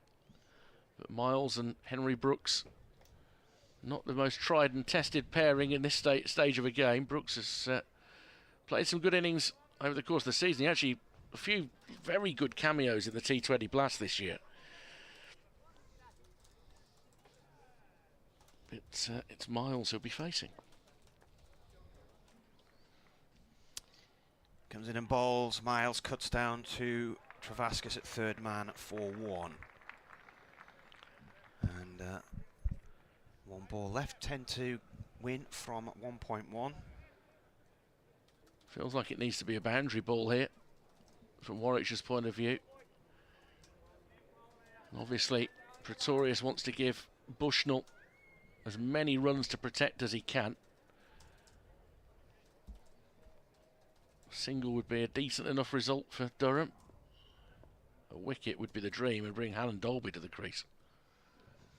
Comes in and he bowls, and that's a wild wahoo out towards mid-wicket by Henry Brooks. 1 run. He threw everything he had at that and got little out of it, really. The kinetic energy didn't match the shot, did it, really? No. I think we saw one like that earlier in the day. Who was it? Was it Alex Lees who had a massive swing at a ball that barely made it to the umpire? But we're going to go into the final over with 9 runs required. Henry Brooks and Craig Miles at the crease.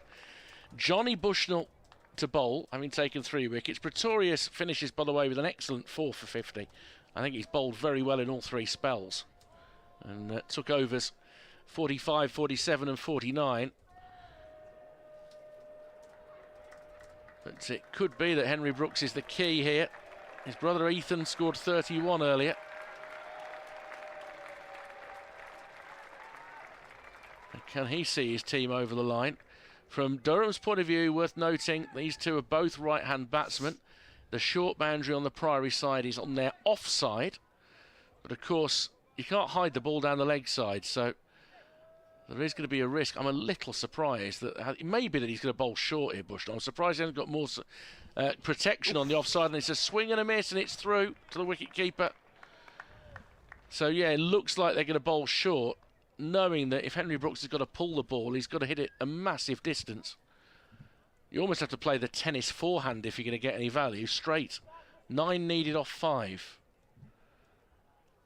Ideal start from Bushnell. Glover none for 80 from 9 overs. Comes in, very full, lashed into the offside, but it'll only be a single. 8 needed off 4, and now Craig Miles on strike. Can strike the ball cleanly, but it's different for tail-enders when they're under this sort of pressure. The sort of places they hit the ball in championship matches when they play their nice little cameos and get themselves 30s and 40s are generally the sort of areas where somebody's standing waiting to catch it in one-day cricket. We call it the Jeetan Patel rule round here. Very effective batting in the championship, nightmare batting against the white ball.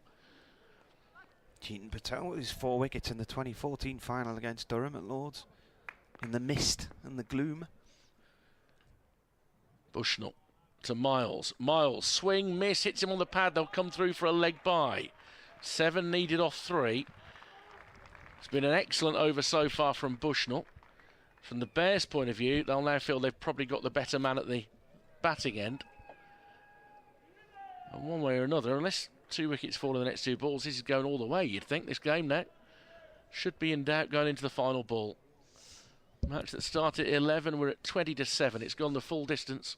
Chris Tyndall sent a gif of the pilot in airline with the sweat running off him. Oh, from airplane. Yeah, airplane, that's it, yeah. Bushnell in to Brooks. Ooh. It's a full toss. Is it too high? No, it's below waist height. Henry Brooks looks. That would have been him out of the game. I tell you what, it's really, really tight as well. Brooks is quite tall. That's the only thing I would say goes in Bushnell's favour there, but I was expecting the hand of doom. If a TV umpire would have had a long look at that, because having seen it on the stream, that is pretty close to being above. I mean, it may well have been above Henry Brooks' waist. As it is, Durham will be thrilled because it's 7 off 2 that Warwickshire need now. It's Bushnell to Brooks. It's a full delivery. He's driven it for 4 through extra cover, and it is going all the way. It was a great shot from Brooks. He's up to 10. 336 for 8. 3 runs needed off the final ball. And that was a good orthodox shot. He's got to bowl the final ball short, hasn't he? Somebody, a Warwickshire 12th man has come running out because Henry Brooks wants to take his jumper off with 1 ball to go. But then he equally knows that Durham are going to take some time to decide what to do with this. So 675 runs later, 2 batsmen having scored more than 150 in the game, we reach the point where it all boils down to this. Warwickshire need 3 to win the game, 2 to tie, and we would be level of wickets as well. I don't think it comes into it, does it? I think it ties a tie anyway, but and it's going to be Bushnell, who's taken 3 for 56 today, against Henry Brooks, who's 10 not out off 9 balls. I would be surprised if they don't want another boundary fielder on the offside rather than the leg, but the 2 fielders owned on the leg side, by the way, are staring into a low sun now, which might not help. Bushnell comes in. It is short. Brooks swings and misses. They'll come through for 1 bye, and then it's irrelevant. Durham are going to win by 1 run. What a game we've had. Warwickshire's 100% record goes in this group. Given the net run rate and everything, I think they are going to secure top spot the way that things have gone today. And of course, Worcestershire have run out of games anyway. But what a win that is for Durham. Bushnell and Pretorius in the final 4 overs held their nerve well, got the key wickets they needed of Ethan Brooks, Barnard and then Lintott, and they squeeze over the line. There will be a bit of controversy about that full toss in the final over, but equally there were a couple of run-out decisions that easily could have gone Durham's way earlier in the match. David Benningham's brilliant 152 was the hallmark of their innings of 338 for 8. Ed Barnard with 161 in reply for Warwickshire couldn't quite see his team over the line. That's been a day's cricket, Martin Emerson. How many runs in the end then? In the end it was 675. 675. So it's only 5th on the all-time list of aggregates for Durham games in List A. Look, if you're going to lose your unbeaten record at this point, it might as well be in a spectacular game with a good crowd in on a Sunday. And credit to Durham as well. They may not be able to get through, but they fought for their lives today to win that. I mean, in terms of stats of narrowest wins, That's got to be right up there for Durham, hasn't it? That by 1 run. Well, I mean, I think it would probably match their tightest win on runs. Yeah, definitely. Having said that, there might be some really odd Duckworth-Lewis one where they've won by 0.5 or Narrowest something. margin of runs victory. Yeah, but 1 run against Derbyshire, 1 against Kent, 1 against Surrey, 1 against Gloucestershire. So, Congratulations to Durham. Handshakes abound at the moment as the two teams come off the field. Still to come on Tuesday, if you're a Durham supporter, they're at Bristol against Gloucestershire for their final game. The Bears will be down at Hove to take on Sussex in their final game, and you will find your coverage where you normally do, whether it be via BBC Sounds, the BBC website, you might be following it on the county websites, or indeed via the YouTube channel. Enjoy your cricket, enjoy the final round of group games, and from myself, from Phil Britton, from Martin Emerson, we wish you a very good evening.